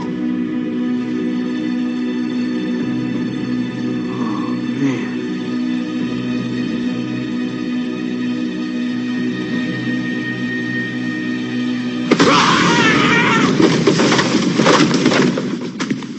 Is that really necessary? What? I just wanted to show you guys the mask. Spencer apologizes for being an idiot. You didn't really believe I was a ghoul. Yes? No. I just, lost my balance. Oh, hey, Mr. Bell. Hello, Vanessa, Spencer, and, Charles, isn't it? You just started my science class, 5th period? Right. Hi. You remember the alien autopsy on TV?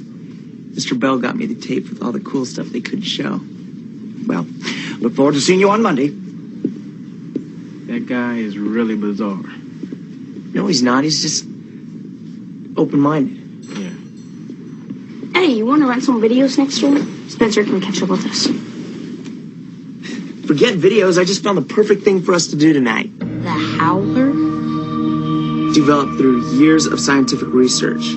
The Howler is the only known device which allows the user to communicate and have actual conversations with ghosts. He's kidding, right? Last month it was the Ouija board. Only that was developed through weeks of scientific research. No, I got a good feeling about this one. It looks old. And on the way home, we can show Charlie the pit.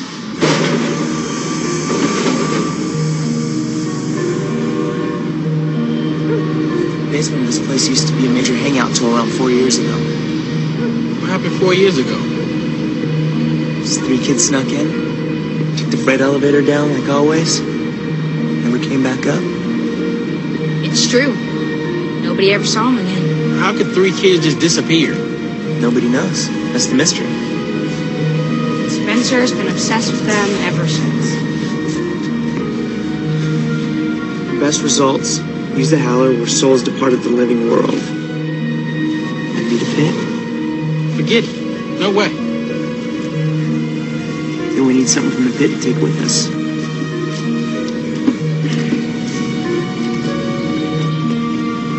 I told you he was obsessed. Hey guys, you coming?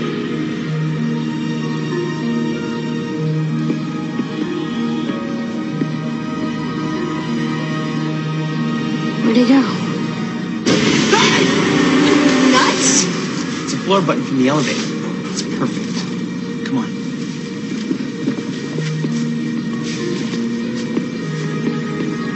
Let's go home and see if this thing works.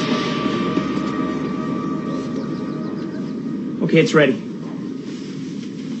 Yeah, this'll work. Hang on.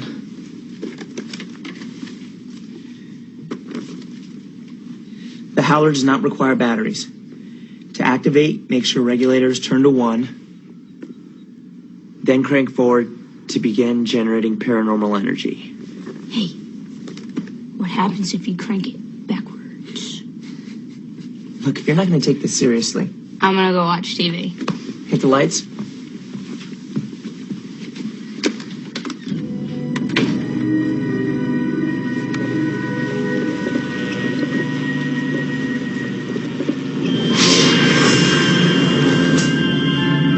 Cool. Now what?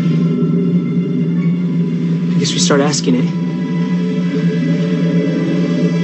Hello? Can you hear us?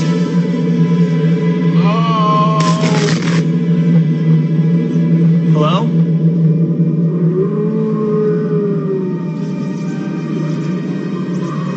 are you? Are you one of the missing kids from the pit? Why have you disturbed? No, we didn't mean to disturb you. You have disturbed my eternal slumber. And you shall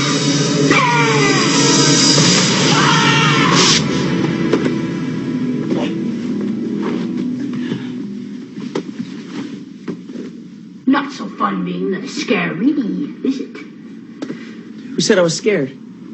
Come on. Your mom says dinner's ready.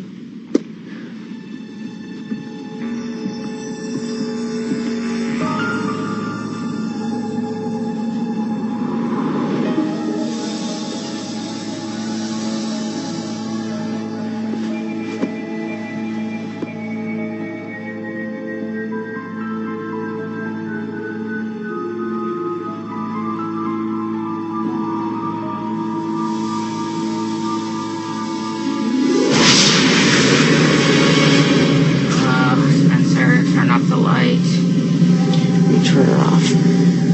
It's your house. You turn it off. It's not bothering me. Turn it off. You guys will be quiet. I'll turn it off.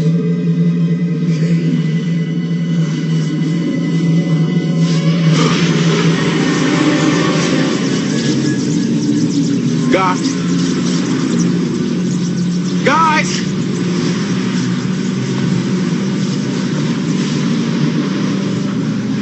What is it?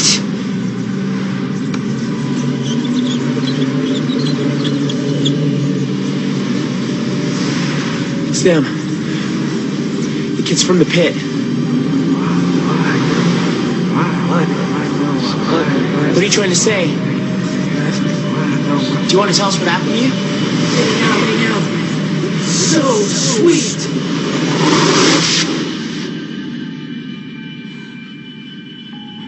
Did that really just happen? They were obviously trying to tell us something. We just need a better signal so we can hear them. You mean the pit? He means the pit? The condemned, abandoned, no way I'm going in their pit? I'm with Charlie. I don't think it's such a good idea. The pit's where they disappeared from.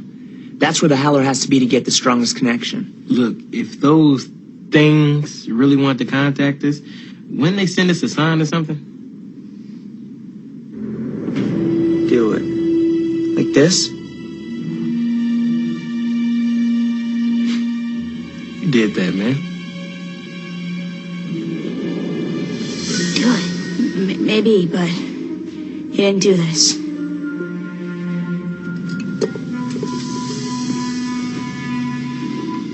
He does it? Do it. I think we have our sign. This place gives me the creeps. Me too. Let's just do this.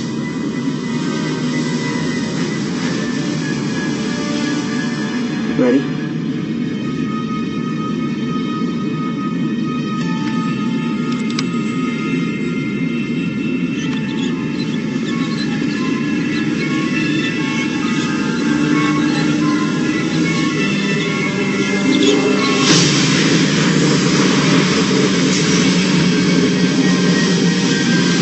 Can you hear us?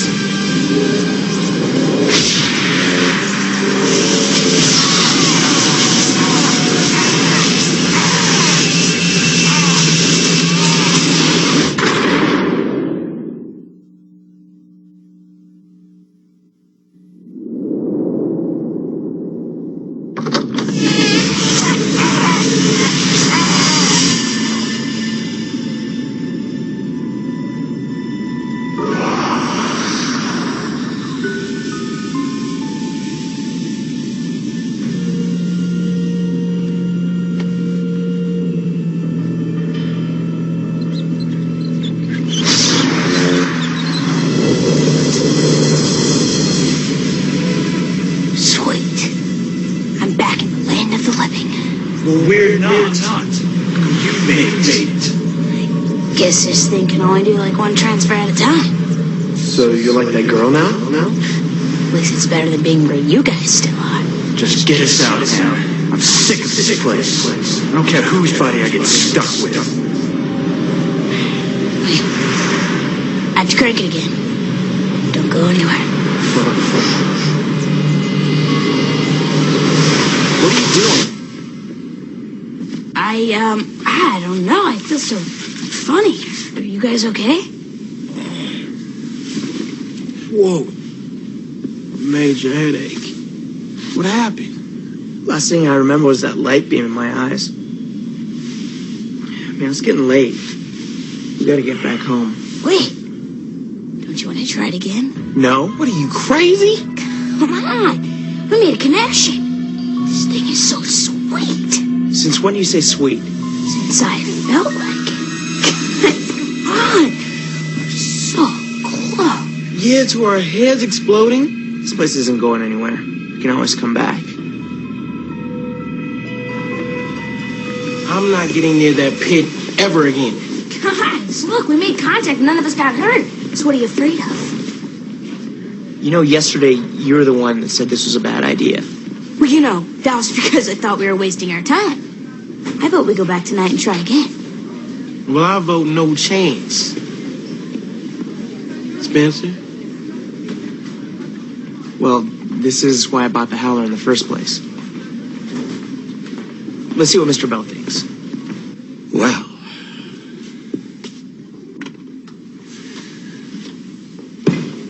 that was certainly an extraordinary story. So you believe us? I believe you came into contact with something. But whether it was just harmless static electricity, I don't know. See? Harmless. So there wouldn't be any danger if we were to try it again? Hypothetically, if we did try again, what should we do? Hypothetically, well, I would try to get documented evidence. Thanks, Mr. Bell. I'll be working here late this evening if you wish to discuss this any further. Cool. I'll catch up with the guys later. So, Mr. Bell. Remember a guy named, Jason Timmons? He was one of those kids that went missing 3 or 4 years ago. Oh, but before that. Yeah, you flunked him, right? Oh, he flunked himself. Jason had a major attitude problem. Well, I don't think he thought much of you either. Vanessa, that doesn't sound like you.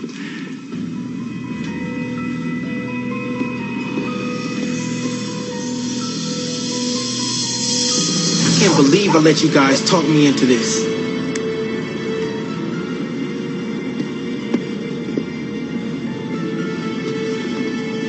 Ready?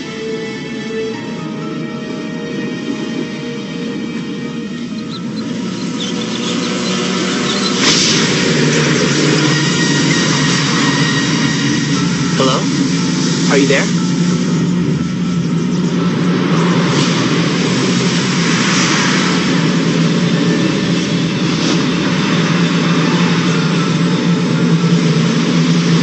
What are you doing in there? That's not me, that's, I don't know what that is. Jason, one of the missing kids, crossed over and switched places with me. That's crazy. Guys, you gotta get out of here. Moore's friends crossed over into your house. Hurry, get away from her. Vanessa! Come on. Come on.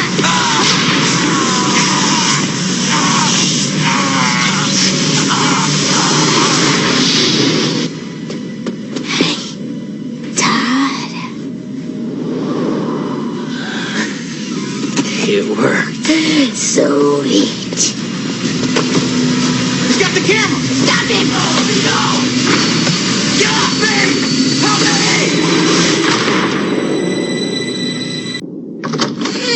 Help me! Please help me! Let me go! Hey! Let me go! Keep screaming and someone's gonna hear you. Spencer? Where are you? I can't believe he's gone. How could you let him get away?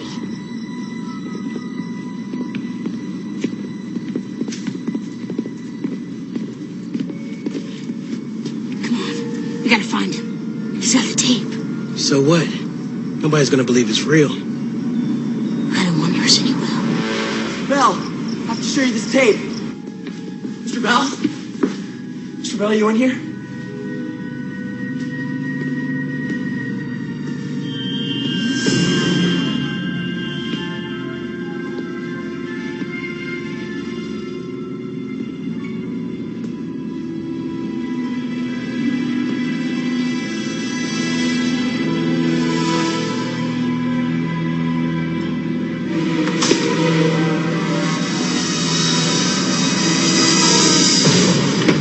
Hey, Spence. Got any plans tonight?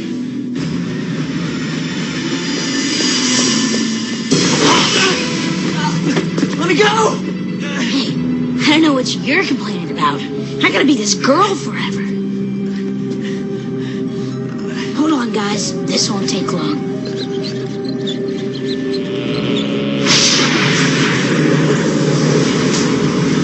Bring him over. Stop him before he turns it off.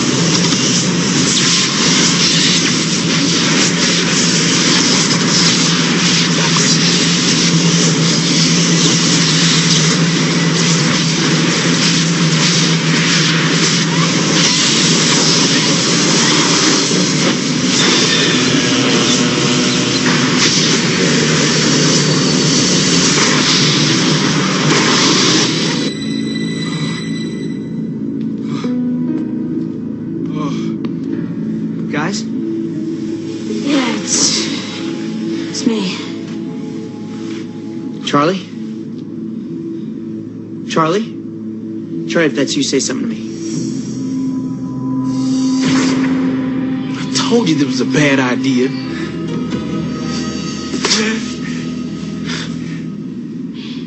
How'd you know to crank it backwards? I didn't. I just figured I'd try the opposite of what I did before. Look, it's fading away. Come on, let's get out of here.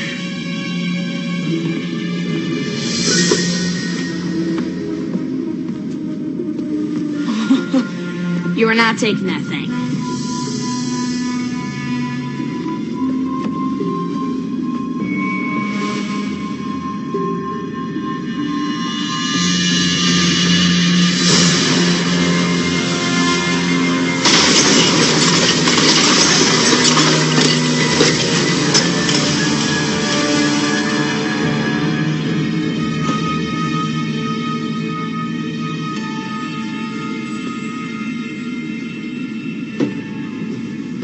Next time, can we just stay home and rent a movie?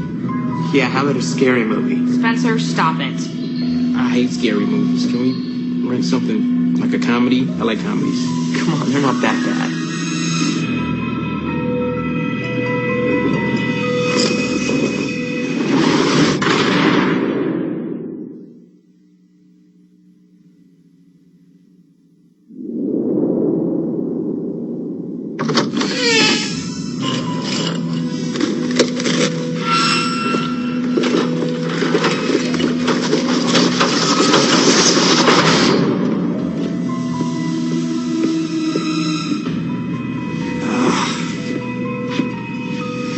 Kids.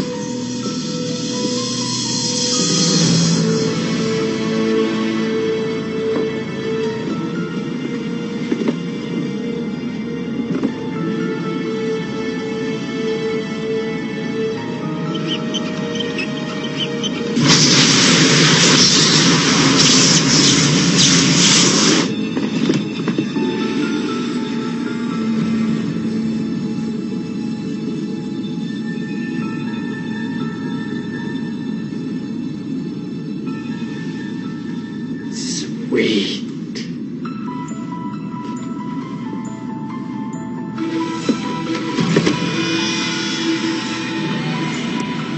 A word of caution when opening doors to the unknown. There might be something on the other side trying to get in. Something that might drag you away, kicking and screaming into the Nightmare Room.